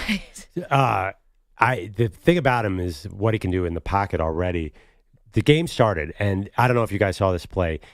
Basically, he got hit, and he just chucked the ball down the field and missed Terry McLaurin, was wide open. So Troy Aikman, in all his negativity, says, well, Jaden Daniels hasn't really been seeing the field, not anticipating the way he should be. That's what I saw on tape this play. The guy was getting tackled and threw the ball in the air, so it was, in my opinion, an unfair criticism. Doesn't miss a pass the rest of the night. And Troy's like, maybe I was wrong. Yeah, I think you were wrong. Jaden Daniels is amazing. We saw in real time him ease into his NFL self. He's right back to LSU, Jaden Daniels. Crazy to me that Cincinnati couldn't get at him at all. I think they finally got 1 sack. The Hendrickson got around the edge. But all of a sudden, Washington is dangerous. Now, is their defense any good? Are they like a real threat in any way? I'm not sure because Cincinnati moved the ball almost as easily. Yeah, but again, it's Joe Burrow. He's like the top 1 or 2 quarterback in the league. Top 3 for sure. Yeah, I mean, the Patriots shut him down. Yeah, but and that's the thing. Like, we can afford these slow starts and we'll just get back in there. It's like, well, maybe this is the season that comes back to bite you because you should not be 0-3. And you had that game at Kansas City in week 2. You've known this for months. So that's going to be an extremely tough one. And instead, you messed around with the Patriots like it was still the preseason. And then, you probably overlook Washington, too, thinking, rookie quarterback, and we're going to confuse them, and this, that, the other thing. And he looked awesome. Yeah, I know. They did not see that coming. So now you go to Carolina. I don't know what that was. I think the Raiders really helped that Panthers win, if you will. I mean, Antonio Pierce is talking about we might be benching Gardner Minshew. I mean, Davante Adams' body language could not be worse. Guys are making business decisions at the end of the game. Wouldn't you? But Andy Dalton put up these great numbers, Perloff, but like how real is that? So now you've got this must-win game at Carolina, who knows, and then you are home for Baltimore. Is there a world where this is 0-5? Well, okay, we have to give them a win at Carolina because Carolina's defense should not be able to stop them. Of course, Andy Dalton will probably go for 350, cool 3 touchdowns. But no, we give Cincinnati the win there. That is a huge must-win game for Baltimore. If they win in Carolina, I hate doing the must-win thing. That's a must-win. Because otherwise, they're going to be boxed out of the playoff picture, kind of like they were last year, where remember they had the backup come in, Browning, and he was really good, but they just couldn't get over the hump of some early season struggles. So I am not giving – they're my Super Bowl pick. 0-3 is not ideal. I guess an 0-3 team's never made the playoffs in the 17-game era. That's not good, but this is the best 0-3 team I've seen in a while. I mean, they were right there. They should have beaten the Chiefs. It was a one pass interference play. It was the right call. I'm not saying it wasn't, but they were one pass interference play away from being the Chiefs. Last night, they just ran into the hottest quarterback in the league out of nowhere. Week 1, I can't explain. They are way more talented than their record. Will you at least give me that? Sure. And last night, there was another really controversial, what should have been pass interference call on T. Higgins. I mean, he basically gets mugged in the back of the end zone. They absolutely should have thrown the flag there. I get it if Bengals fans are salty about that. No. No, I don't know what it was going to. On the game. I mean, Cincinnati is a 5-point favorite at the Panthers next week. And if Nick Costos were here, our betting expert from You Better You Bet, I bet he would tell you to take the points. Not to say that the Panthers are going to win outright, but wouldn't the better betting play be to take the points? Oh man. So I'm just going to leave that there. I bet you that spread goes up. I don't even think. I mean, Carolina. That defense? Did you see the Raiders might be awful. Did you see what Derek Carr did to the Panthers defense? Yeah, I did. Anyway. I mean, listen, it was like the Ravens-Cowboys game. I think desperation plays a role. The Panthers are not realistically playing for the playoffs. This is going to be an all-in game. Joe Burrow is going to run like crazy. They're going to throw to Higgins. They're just going to put Higgins and Chase over the middle. They're going to use every bullet in their chamber to try to win that game. Okay. And I ask you this. Yeah. You're the one who hates when quarterbacks run because they put themselves in harm's way. 0-3, there's no harm's way. Like, what do you have to lose? You're basically, your season's over if you go 0-4. Well, I mean, it's not like Joe Burrow is not dealing with any kind of issue. He's already got a wrist issue. And so if he's going to sell out because you find yourself in an 0-3 hole, I mean, it's desperate. That's not a place where the Bengals should be. They shouldn't be this desperate. They should have a win on their resume. It should have been week 1 against New England, and they farted around and found out. I'm not saying that it's ideal, but I'm just saying in this particular game, anything they're going to do anything possible to win this game. That should have been last night. But they didn't. You said earlier in the show, they took the Washington Commanders for granted. Good teams, I don't think, do that. So we also that's not fair. That's not fair. Because the Bengals are a good team. I mean, they made it to the Super Bowl and they made it to the AFC title game and lost basically one play to the Chiefs. They'd say they're not a good team. But it's like what I said last week, though. Like, they comport themselves like they have championship pedigree, that they can come from behind on anything, and they don't have a championship. So, yes, they may be a quote-unquote good team, but that's why I don't take them as a real contender, because real contenders definitely don't do what they did against New England and the Commanders. We'll see. You're betting against Joe Burrow. I'm betting against you, Joe.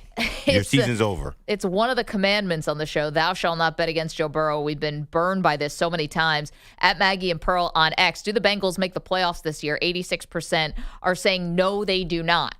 Now, we probably should have mentioned this when we talked about the Jags and that awful loss last night to Buffalo where they were not competitive. They are now 0-3 and go to Houston. So now they're going to a division rival. And Houston is a 6-point favorite. So if Doug Peterson is presumably on the hot seat, I would think, what happens if they lose by a touchdown to Houston on the road? Yeah, he does have the advantage. There's not a lot of experienced coaches on his staff to take over for him. I mentioned that Mike McCoy, former Chargers coach, could do it, but I don't even know. It feels like two different conversations. For the Bengals, 0-3, like, woo, we could still make the playoffs. For the Jags, it already feels like it's a lost season. I'm not even sure. Honestly, 0-4 really doesn't feel any different. They just lost 47-10 on Monday night. I know. See, it feels like this is not going anywhere. I actually think that it's flipped, though, because if Pittsburgh and Baltimore are actually good teams, then this is going to be much harder for Cincinnati. And I'm not super impressed with the AFC South yet. Oh, boy. And maybe Houston ends up becoming this great team. I just watched them basically no-show a game in Minnesota. The Titans are bad, and the Colts I would not trust at all. If you guys had to pick one team to get out of this hole between Cincinnati and Jacksonville. Cincinnati. See, but it might actually set up a little bit better for the Jags. Okay. Just because the division is so bad. Show bet? Nah. No way. I'm not crazy enough to do that. Yeah, tell me, is Joe Mixon playing for the Texans? It's a good question. He's dealing with that ankle injury. I feel like they missed him a little bit. But this could be totally wrong, but I feel like Houston was just like, this is not our day on Sunday, and sort of mailed in the second half of the entire game. I mean, I will say, I thought the only win they had down the stretch last year was Jacksonville going on the road in a must-win situation, and Trevor Lawrence outplaying C.J. Stroud, and they won a great game, but they were buttoned up, and it was one of the best performances they had all season. If there's any history to suggest they can maybe bow that up again, that maybe this is a favorable matchup for them, maybe you look at that. I mean, Trevor Lawrence is on one leg, and he was his best game of the year, I thought. And that if somehow Jags were able to win this game in Houston, then that puts Houston at 2-2. Right. It's not like they're running away with anything. So, obviously, a lot more to be decided here. Also on X, which quarterback would you rather have for the rest of their career, Caleb Williams or Jaden Daniels? And Jaden Daniels winning that by a lot, 79%. You know what's funny? Let's just ask this question again next week at a random time just to see what the results are like. I posted it like Wednesday at like 7 p.m. Yeah, just random. No, we're not even on the air. That would be great. 855-212-4227. Okay, we have a lot more to do, including we've got to get to these 49ers injuries because we've got an update for you. Somebody is on their way to Germany to try to get some treatment. We'll tell you about that next. All right, sports fans, listen up. 1 in 8 men will be diagnosed with prostate cancer, and bladder leaks can be a side effect. That's why Depend is teaming up with the Prostate Cancer Foundation to encourage screening, because health is a long game, and it's yours to win. Now, here's the cool part. Through November, Depend is contributing up to $300,000 to prostate cancer research by donating 40 cents for every purchase of shields, guards, and Real Fit products. Void in Mississippi. Learn more at depend.com.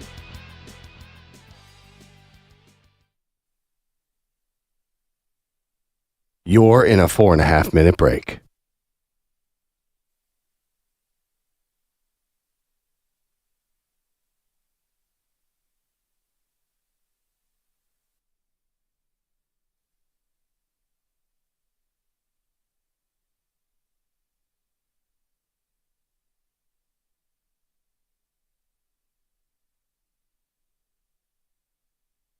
Four minutes remaining.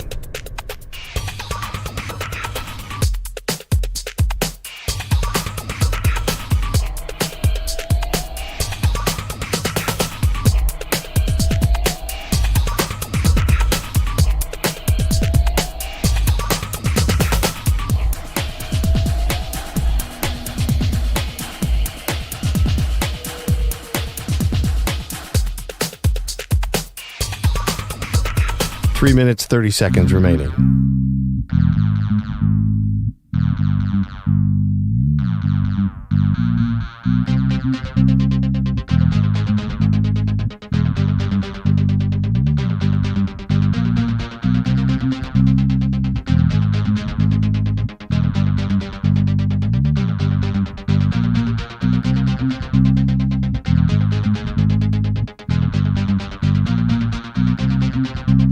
Three minutes remaining.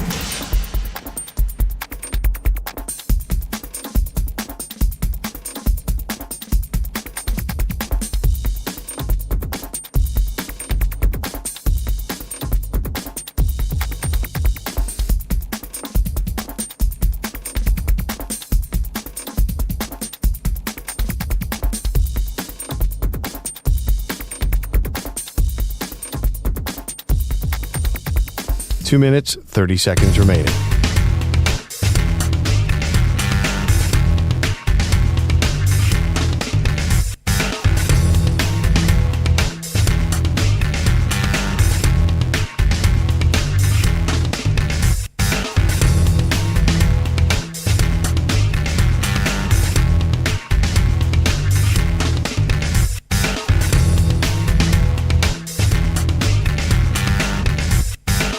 2 minutes remaining.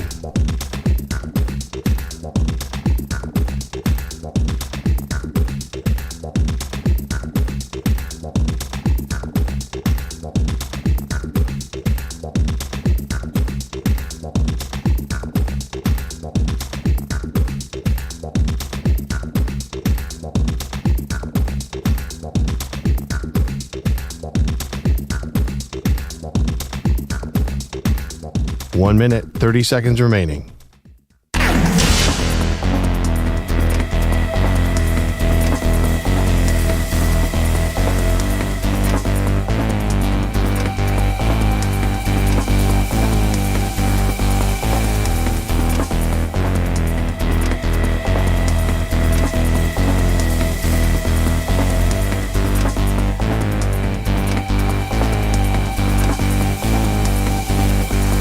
One minute remaining.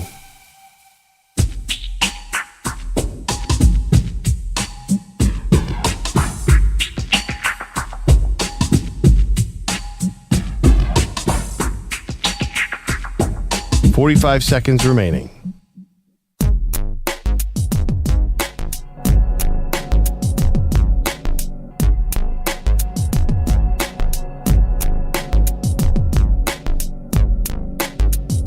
.30 seconds remaining.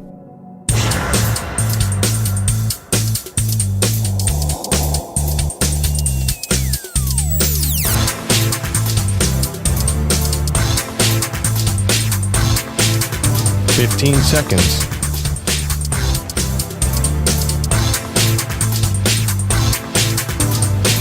Break ends in 5 seconds.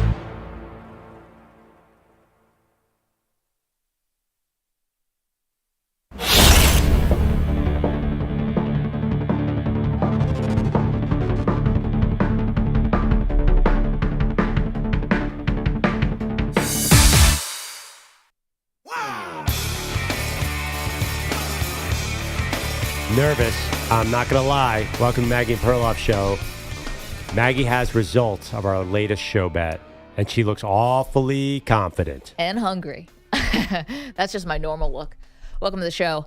This is actually Andrew Kaplan, the one and only who brought this to our attention, and it's from Andrew Marchand, who covers sports media for The Athletic, and it looks like Caitlin Clark's first playoff game, which you and I bet breakfast on, who was going to buy it for everyone here.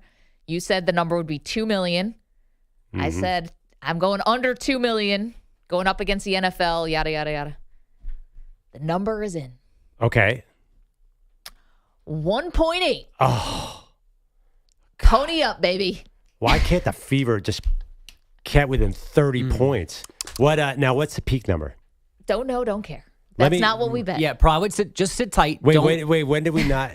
We never said peak number. Here's the tweet. Hearing 1.8 million viewers for Caitlin Clark playoff game up against the NFL. Impressive number. Yeah, he's right. Hearing. Yeah. Doors open, Pearl. I'm going to say this is not an official confirmation. I'm not going to buy today. The stewards are still checking. We need, I need those Nielsen boxes to be checked, double checked, triple checked. I am not paying off until I get an official tweet from Andrew Marchand that it is at 1.8 million. What are the hanging chads? I mean, are you going to stay in line. If you're at the poll, stay in line. Yeah. What if I buy but breakfast don't take and water. then it turns out, the official numbers come in and it was 2.1. Yeah. Well, then, oh my gosh, how bad was it? You bought breakfast for everybody. I'll reimburse you. But here's the thing. Andrew Marchand say, I'm hearing 1.8 is like at the draft when Woj is like, I'm hearing that the Hawks are going to draft so-and-so. Like he's saying it because he's trying not to dime out some sources or something. Okay. It's the old Woj. I'm hearing that the Pistons are going to take this guy. Yeah, okay. This is. But I think if 1.8 is the rating, which is an average of the whole broadcast, I think you still might get your backdoor cover just for confidence that they did get over 2 mil at one point. My lack of knowledge of what actually television ratings mean might play in my favor here. I think we have to go back to the original language of the bet. Ryan Botcher, I think you have to pull, maybe I said something that helps me out with a peak number here. Maybe I have a backdoor cover. I'm like 85% sure you did not say anything important enough. 85, I'll take that. So there's a chance is what you're saying. That's not how we meant it. But sure, you want to take this thing to the courts? Go ahead. Is it my fault that the Fever didn't show up at this game? Is it if that game was close, they would have gotten over this. I mean, number. it kind of is though. I mean, you have to like take into account, like, is this going to be a competitive game when you think about ratings? It's Caitlin Clark. You're going up against the NFL, Perloff. It's Caitlin Clark. I thought she could move mountains. I thought she was the chosen one. By the way, 1.8. That's good. Pretty damn good. I mean, when you're going head-to-head with, 11 NFL games. You're on ABC. Everyone is at their TV. You have to understand, like, that's a perfect window to really do well. I'm a little disappointed. I think they need to be on Saturday. That was the mistake. I don't know. Yeah, it's hard to get big ratings on a Saturday. Yeah, also, ABC doesn't have the bandwidth on Saturday. They're playing That's the college problem. football. They're doing the college football games. I don't know. So what channels are they on tonight? ESPN. Yeah, I believe ESPN. Oh, that'll be a big number. She averages 1.4. But she's not tonight. Oh, okay. Tonight's the Liberty series, and then there's a later game. The Fever play tomorrow. Oh, tomorrow night. Yeah, well, tomorrow that'll do a great number. Yeah, Wednesday is perfect. And by the way, this is not just a WNBA thing. I feel like all sports should know not to go up against the NFL. Now, some can't help it. It's baseball playoffs. You got to play the games or else you'll never get to a champion. But you go up against the NFL, you're asking a lot. And by the way, 1.8 on an NFL Sunday is pretty good. I think it's great. Yeah. I read an interesting article in Sportico, the business journal, that they're a little bit worried that the non-Caitlin games are not doing well. Well, I mean, what are you going to ask for here? Like, well, if you're it doesn't WNBA, happen overnight. Like, it's not a snap of the fingers, Well, it was, though. For Caitlin. Yeah. And I think her, rising tide is lifting the boats here, but you can't just expect all of a sudden. It's like, all right, you got all these casual viewers who are here for Caitlin. They're not going to automatically go to watch the Minnesota Lynx. That being said, if I'm the officials in that Fever game, give them some calls to Caitlin. Do an NBA style. A little wink, wink. Is Scott Foster all of a sudden show up? It's like, wait a minute, he's not the even extender. a WNBA referee. Yeah. I don't know. If your numbers are that dependent on one player, then you better give her some calls on Wednesday night. I'm just saying. That'd be funny. I mean, listen, I don't know the if it's gonna help. NFL They're so much worse than the Sun. I don't know if they have a shot.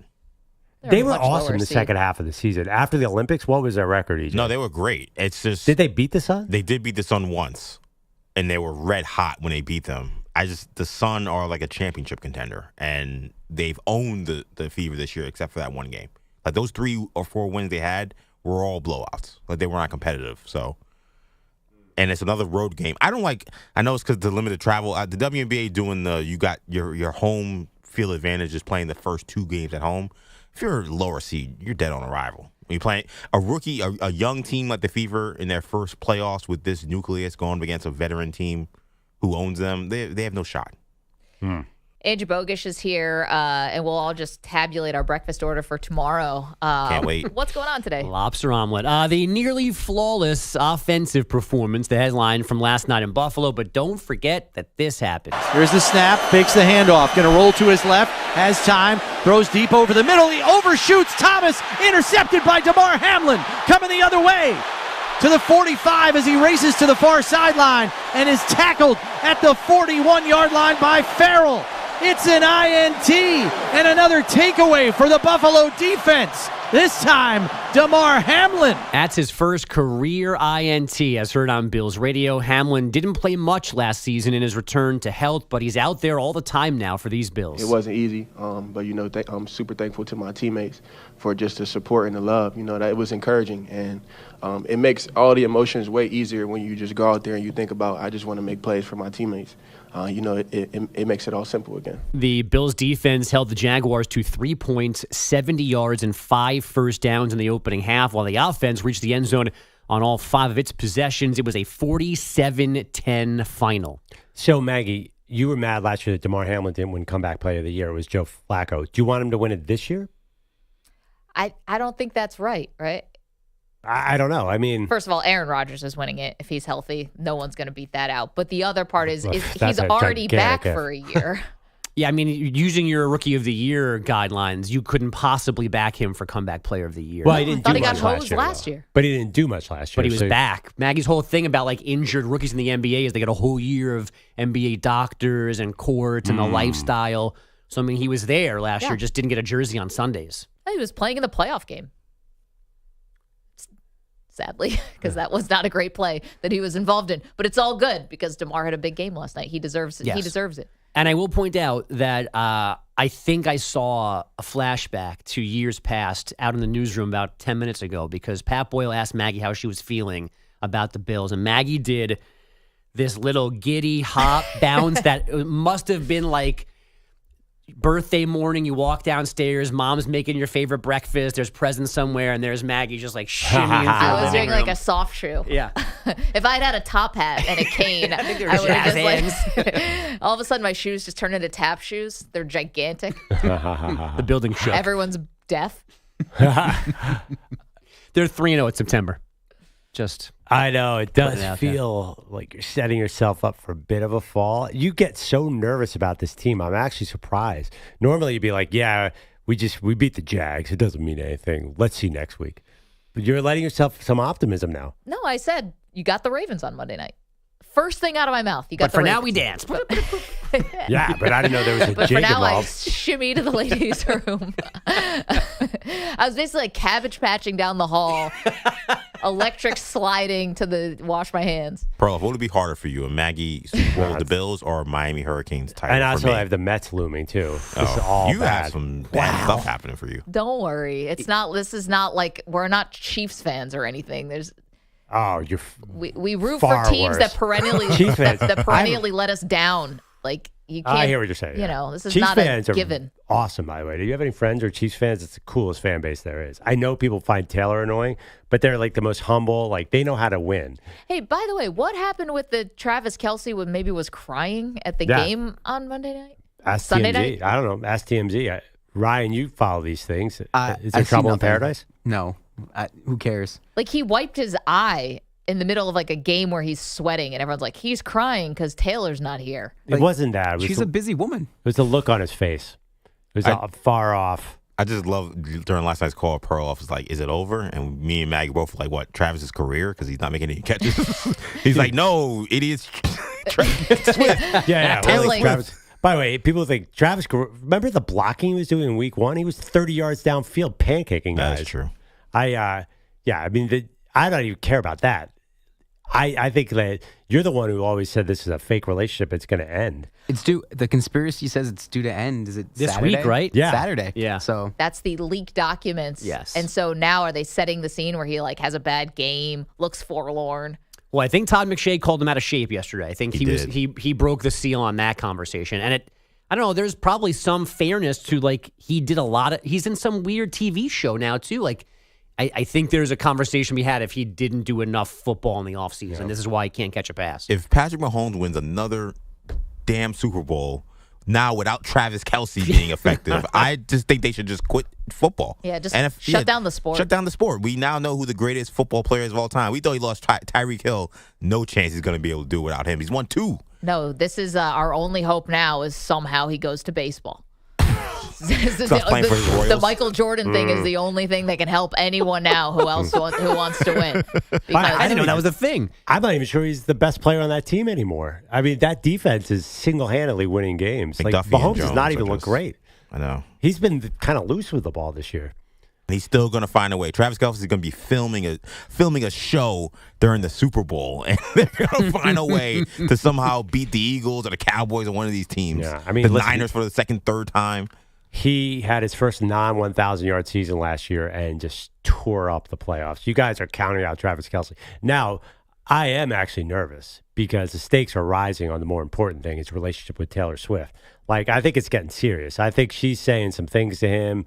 Hey, Travis, we've been dating for almost a year now. Where's that ring? A year is not enough time. year. Wasn't her ex with her for like 8 years or something like that? Yeah, you don't want to be that guy.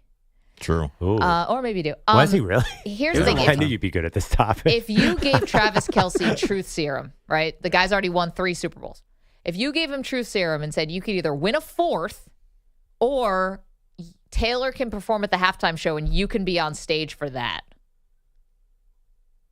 Oh, No, he's winning a 4th. Definitely taking a 4th. Yeah, what, he can be on 100%. stage whenever. Yeah. Yeah, I don't think being on it at halftime sounds that great. Yeah, I I'm think that'd be just a bad saying- move for him too. If the Chiefs weren't in it and he was on the halftime Okay, show. I'll switch it. That'd be bad. He wins a 4th or he gets a number 1 movie. Marvel, whatever you want. Yeah, right. that That's might be more harder. tempting. Yeah. Kind of Jim Sorry. Brown style. Now I got you. Yeah, you don't want him wandering through the weekend mirrors and getting lost on the halftime show, like or flying in like Lady Gaga. No, I don't think that's gonna work. Okay, sorry. Number one movie. And I think he's taking the in movie. I think he's taking the movie. Because he's already a walk-in Hall of Famer. Like, there 3 Super Bowls, 4 Super Bowls. What more? His legacy is cemented, no? I mean, to Bogus's point, I feel like this, and he's a great player. He's a Hall of Famer. He may be the greatest tight end ever. But this offseason has told me where his priorities are moving forward. Yeah, the end is near. Yeah, and he knows that. I think you guys are counting out this man on the football field way too much. It's not that he can't play. I just think that he knows that what does a 4th title do for you? Like, that's why he's trying to expand the portfolio so that when his career is over, he's going to have all the opportunity. So, when again, if he could sacrifice winning a 4th, but he knew he's going to be next Dave Bautista or something like that, like, I think he's not even thinking twice. But last offseason, the offseason before, he hosted SNL 2 years ago, and like he was already starting to expand. He has this giant marketing team that's quite well known behind him. He was already starting to spread his wings, and he still won the Super Bowl last year almost single-handedly. But it feels like if you like go back and like do a dateline of his offseason, he was always now obviously he can work out in Brazil or Europe or whatever, but like they were flying all over the place, back and forth to the States, doing it like he seemed too busy, and then you throw this on top of it. I think you guys are counting out this man. I'm not saying no. And you're a Bills fan and you're a Jets fan. 3rd down in the AFC title game, I don't care where he was in July. He's going to be a dangerous man. But then my question, though, is because I thought it was interesting in the postgame, Andy and Patrick Mahomes basically were like, hey, like, they're just taking him away. That's why we can't give him the ball. I'm like, well, they've been trying to take Travis Kelce away for 11 years. Yeah. So now this year is the only year that they've somehow figured it out in the first 3 games. I don't buy that.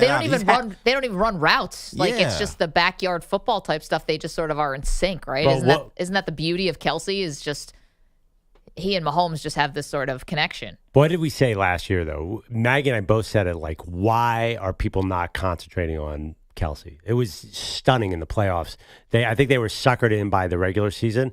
Like, why you're not, like, putting somebody who could, like, really using a DB on Kelce. So you see Mahomes is throwing to a lot of other open guys. I'm not sure that that's totally a lie. I mean, first of all, every time, what's the other guy's name? Noah Gray? Yeah. Every time he catches the ball, I'm like, Kelce with the catch. Oh, no, it's Noah Gray. They're like their Bills. They're spreading it all over the place. I think there could be something that I am still on Travis Kelce. I'm not giving up on this man. I am worried about the relationship, though. I have to admit, for the first time, I mean, where was she? That was, kind of a big game. Atlanta, you would think that's a city that she It's would. a great airport. You come in and out. Great airport. Give me a break. Primetime game. Let's worry about the Bengals for a second. I mean, great, but it's the easiest place to fly. There's 1,000 flights to Atlanta. I She's guess not taking a commercial flight to Atlanta. Also, I guarantee she can get business class or Delta with points easily, Bogus. if you are getting stranded somewhere overnight, 9 times out of 10, it's Atlanta. Yeah. True. The Bengals, good at being 0-2. They usually rally in week 3, but not last night. A 38-33 home loss to the Commanders, keeping Zach Taylor's team winless. I knew that was a dangerous team, and they were ready for us, and they made more plays than we did today. You got to give them a ton of credit. They dictated the flow of the game, and we couldn't do enough to create a turnover, make a play for ourselves, and go win the game. The Commanders did not punt, did not turn the ball over. Aside from kneeling out the first half and the win, they scored every time they had the ball. Jaden Daniels, 21 for 23, 254 yards, 2 passing touchdowns, and 1 rushing. UNLV is reportedly reconsidering its options after Utah State accepted an invite to the Pac-12. Yesterday began with those two confirming their spots in the Mountain West, but the Aggies changed all of that. At the moment, both of these leagues have 7 members, 1 shy of the requirement to be a conference. The Phillies are NL East champs for the first time since 2011. You'd think that's good news, but apparently they are doomed. They did struggle their way through locker room champagne after beating the Cubs last night 6-2. I don't want to alarm anyone, but we're 2 days into NHL preseason. The Utah Hockey Club played its first game in Salt Lake City last night, topping the Kings in overtime 3-2. Is that the name? That's the name for this season. God, we had so many good options. Yeah, and then they realized that it takes a long time to pick one and like make it a thing and market it, so that next year will have an actual name. The thing I don't know about, though, is what they're doing with their, like, color scheme. Like, they're wearing, I think, like a navy blue or like a slate gray and a light blue. I don't know if that will be their colors next year or if that's also temporary because it fits, like, the winter theme, which is all of basically all the name finalists. Yeah, I thought Utah Freeze was going to win. I like Yeti still. And Yetis, that's the other good one. Yeah. It wasn't Hockey Club a finalist, though? It is under consideration for the full thing, yes. So that has to have a lead, right? If it's already the name. I don't know. It's the incumbent. But don't you wish that, like, the Commanders won last night, big game? Shouldn't they just still be the Washington football team? Yeah, 100%. I wanted them to Red Tails. Yeah, that would be good, too. Anything's better than the Commanders. Yeah, somehow they picked the worst of all the options. Yeah. It's like ranked voting or something. No one ever gets what they want. But now they have Jaden Daniels, it kind of works. It doesn't matter what the team is called now. It could be anything. Just the Washington Jaden Daniels. The Washington JDs. Let me say goodbye this morning with some awkwardness. Lane Kiffin did a Get Ready With Me social media video with his daughter before Ole Miss's game with Georgia Southern on Saturday. Have you seen this, Maggie? I did see it. Okay, so that's why I gasped. So Landry Kiffin is the daughter, and apparently she knows how to stir the pot. My mom's coming today for her parents' weekend. She gets in at like 1. How do you feel about that? She hasn't been in a game all year, but we are ranked 5th in the country, so everybody loves the winner. I can't show you the look he then made at the phone recording this. But Layla, infamous former Mrs. Kiffin, they've been divorced for 8 years, and apparently she's back because the Rebs, at that point, number 5, they dropped the spot, so I don't know where she stands for their coming game. I'm so glad to now know they're divorced. I thought they've been divorced for a long time. I know. I didn't know, and I didn't do the 2 seconds of research it would have taken. I'm like, man, they must have a unique relationship that they can just laugh about this on social media, that she's not living there. Like, oh, ha. Like, where does she live? L.A.? Something like that. Anyway, that makes a lot more sense now they're divorced. Yeah. You know what I thought was a little bit interesting about this? So this is a young girl, right? She's in college. And goes to Ole Miss as well, like her dad. So she's putting on all this makeup, which is kind of what girls are into now. This like social media. Perloff, your daughter Lucy is super into makeup. She's like 13 or 14. So makeup makes you look older. It doesn't make you look younger. There's a fallacy about makeup. Right. So she looks older. The daughter does. Mm-hmm. When they first came on the TikTok, I thought this was his girlfriend. Right, because the girlfriend, shockingly, is a young, beautiful blonde. Right. Yes. And I was like, oh, it's his daughter. Phew. But the makeup is making these young girls look very old. Yeah. When it started, I didn't think she was in college. And then by the end, she looked like she had a graduate degree with all the makeup she put on. Exactly. Well, there we go. I find it more I like sort of the dirty laundry of this divorce, by the way.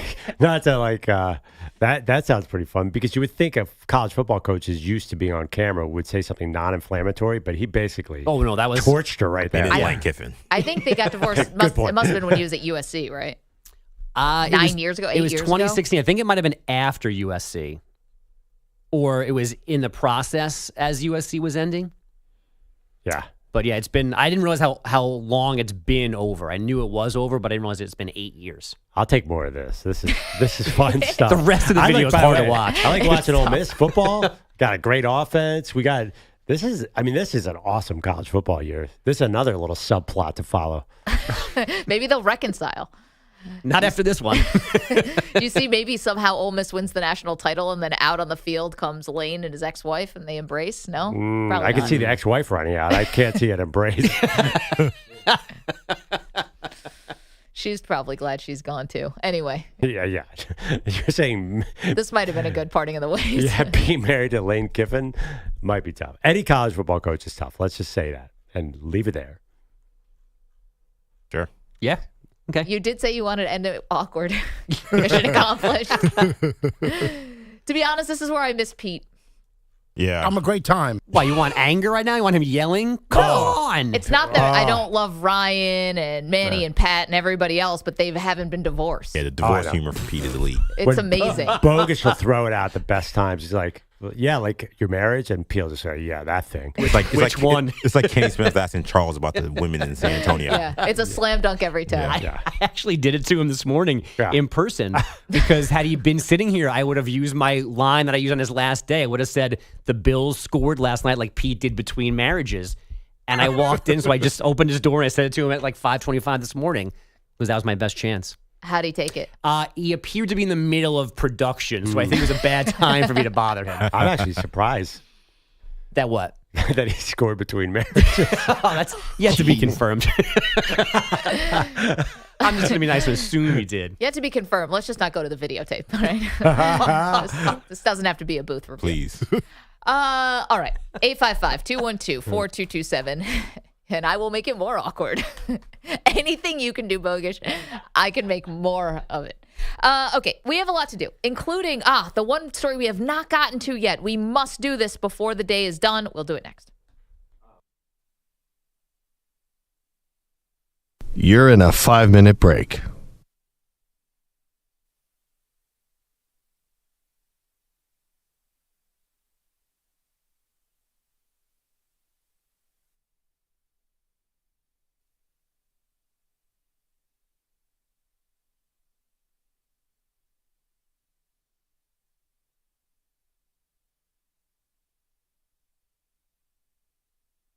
Four minutes, 30 seconds remaining.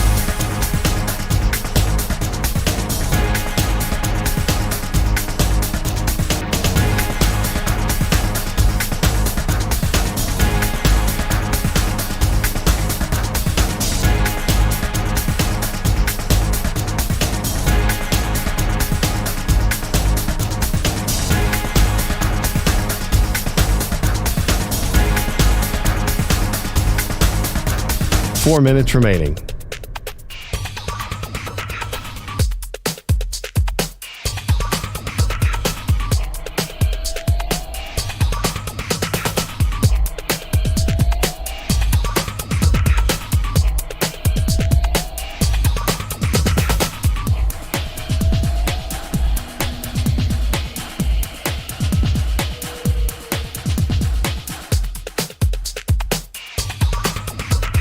Three minutes, 30 seconds remaining.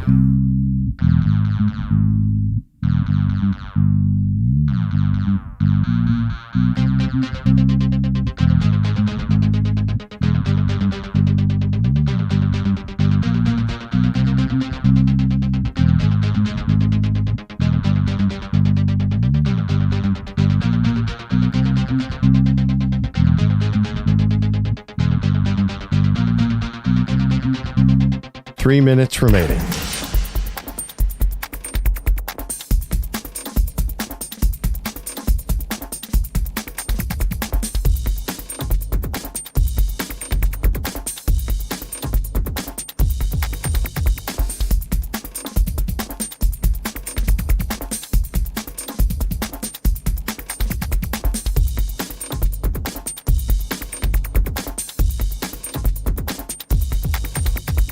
Two minutes, 30 seconds remaining.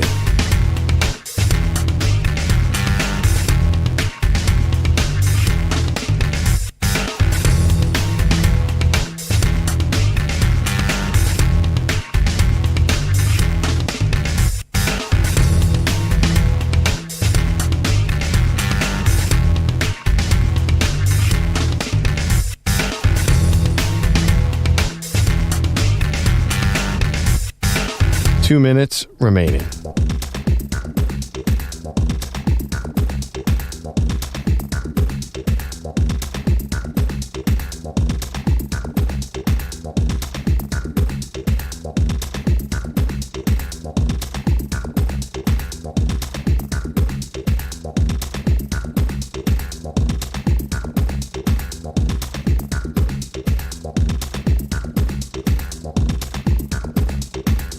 One minute, 30 seconds remaining.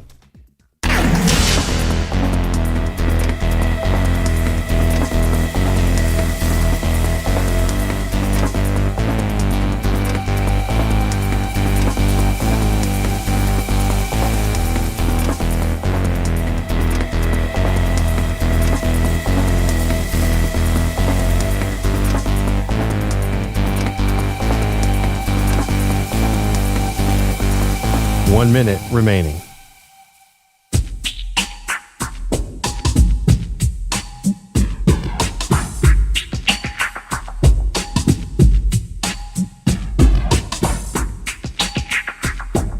45 seconds remaining.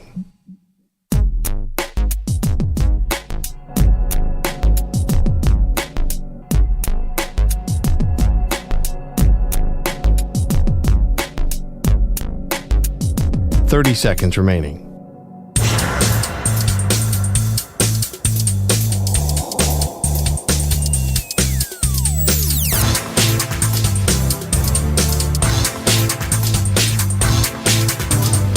Seconds.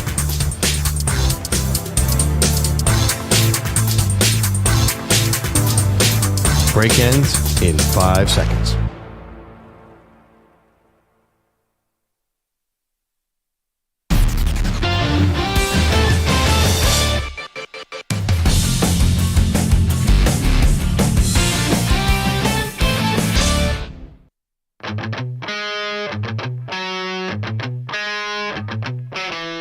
All right, got some tough injury news. Listen up, Detroit Lions fans. Frank Ragnow, obviously the standout offensive lineman, center, right? Torn pec. Now, Dan Campbell is saying he might try to play through it. That's going to be... Frank Ragnow's famously tough, too, right? Isn't he? That'd be cool. Well, that's going to be really, really tough. The pec, I mean, how are you even effective? I have no idea. Especially at that position. So anyway, that's a big one. And you've got, what is it, Seattle coming to Detroit this week. Yeah, I mean, we don't really know who Seattle is. That's true. But Detroit is running they're getting more running back runs than any team in the league. So I'm not panicked about that. As long as they have Sewell and they have Jahmyr Gibbs and Montgomery, I still feel like their offense is going to operate. I know, but the one thing is Goff hasn't looked amazing this he season. He has definitely been shaky. Okay, so, take away your center. That might shake things up a little bit. That's not exactly what you want for a quarterback. I wouldn't say he's struggling. I think that's too hyperbole, but he hasn't been playing awesome. I think they want to minimize Goff there, which doesn't sound ideal for a $50 million quarterback. But obviously, I think they want to run the ball. I think Dan Campbell's like, you know what? We got to control the game. And then just try and get a lead and then unleash Aiden Hutchinson on the other quarterback. It's a formula. I mean, they definitely tripped up against the Bucs, but I think if you watch that game, they easily should have won that game. They kind of screwed them over by making a terrible mistake. I think they're okay. I picked the Packers to come out of the NFC, but I was debating the Lions. I still think there's a formula where the Lions come out on top because the rest of the NFC looks vulnerable. Well, actually, the NFC, a little vulnerable, but also in some spots, except for the Cowboys and the Eagles, who I have no idea what's going on and how the seasons are going to go with them. If both of those teams turn out to be okay, then, listen, you got to see what's going on with the 49ers, who, by the way, put Javon Hargrave now is going to be out because he's dealing with a partially torn tricep. They're saying he will probably miss the rest of the season. So just if you're keeping track at home, you've got Dre Greenlaw, who's been out, who won't be back till the middle of the year. Javon Hargrave is now out. Christian McCaffrey, we found out yesterday, is in Germany right now getting treatment. This is like what Kobe Bryant made famous all those years ago for blood spinning in Germany. I doubt he'll be back and ready anytime soon. I don't know how quickly that stuff kicks in. He's on injured reserve anyway. Did Kobe come right back after all that stuff? You only do blood spinning when you're close. I thought Kobe did in the offseason. I don't remember him ever doing it mid-season. But maybe I'm wrong about that. I have to go back. You have George Kittle is now questionable. Debo is doubtful. Purdy even end up on the injury report this week with back issues because of a couple hard hits that he took against the Rams. Yeah, no, this is one of those, could be one of those years. But that being said, they still have a lot of time. They're 10-point favorites this week. They're still, I was wondering if the Lions had caught them in the NFC. The Niners are still the NFC favorite despite all those injuries, with the Eagles and Lions tied for second. I think it's a wide open division. And even with the Niners panicking, I just think that there's going to be an opportunity for them to right the ship. If they win this game, they should be 2-1, and then they should beat the Patriots, who are in a rebuilding year. I still feel like there's a path for them to be okay because now it looks like they have a real quarterback. That's what Brock Purdy's about to get the bag. Yeah. That's what Brock Purdy can do. Maybe he can make you okay. Maybe he can withstand this rash of injuries and they all come back at some point. Well, you got to hope that. Also, Hargrave has not been great there. He's not the same player after he got paid. Man, you're right about the NFC though. You know, this really does make some way for the Packers when Jordan Love comes back. If he can be healthy, the Vikings, if Sam Darnold can keep this up, they got good news on his knee yesterday. Maybe if the Saints are actually real. Okay, now we're getting ridiculous. Commanders coming off a big win. Oh, you might as well throw in Andy Dalton and the Panthers while you're at it. I was getting to them. Thank you, EJ Stewart. Thank you to Ryan Botcher. Thank you to Andrew Bogish, Andrew Kaplan, Weedo's Coffee Drinkers. You guys are the best. We'll see you back here tomorrow on Wednesdays. We do the great debate. Bye.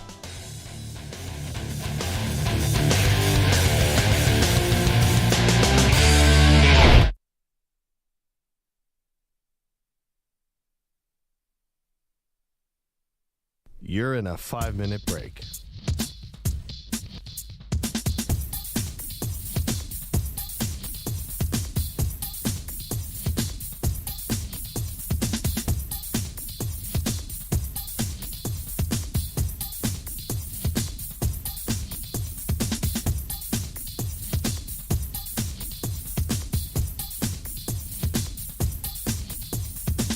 Four minutes, 30 seconds remaining.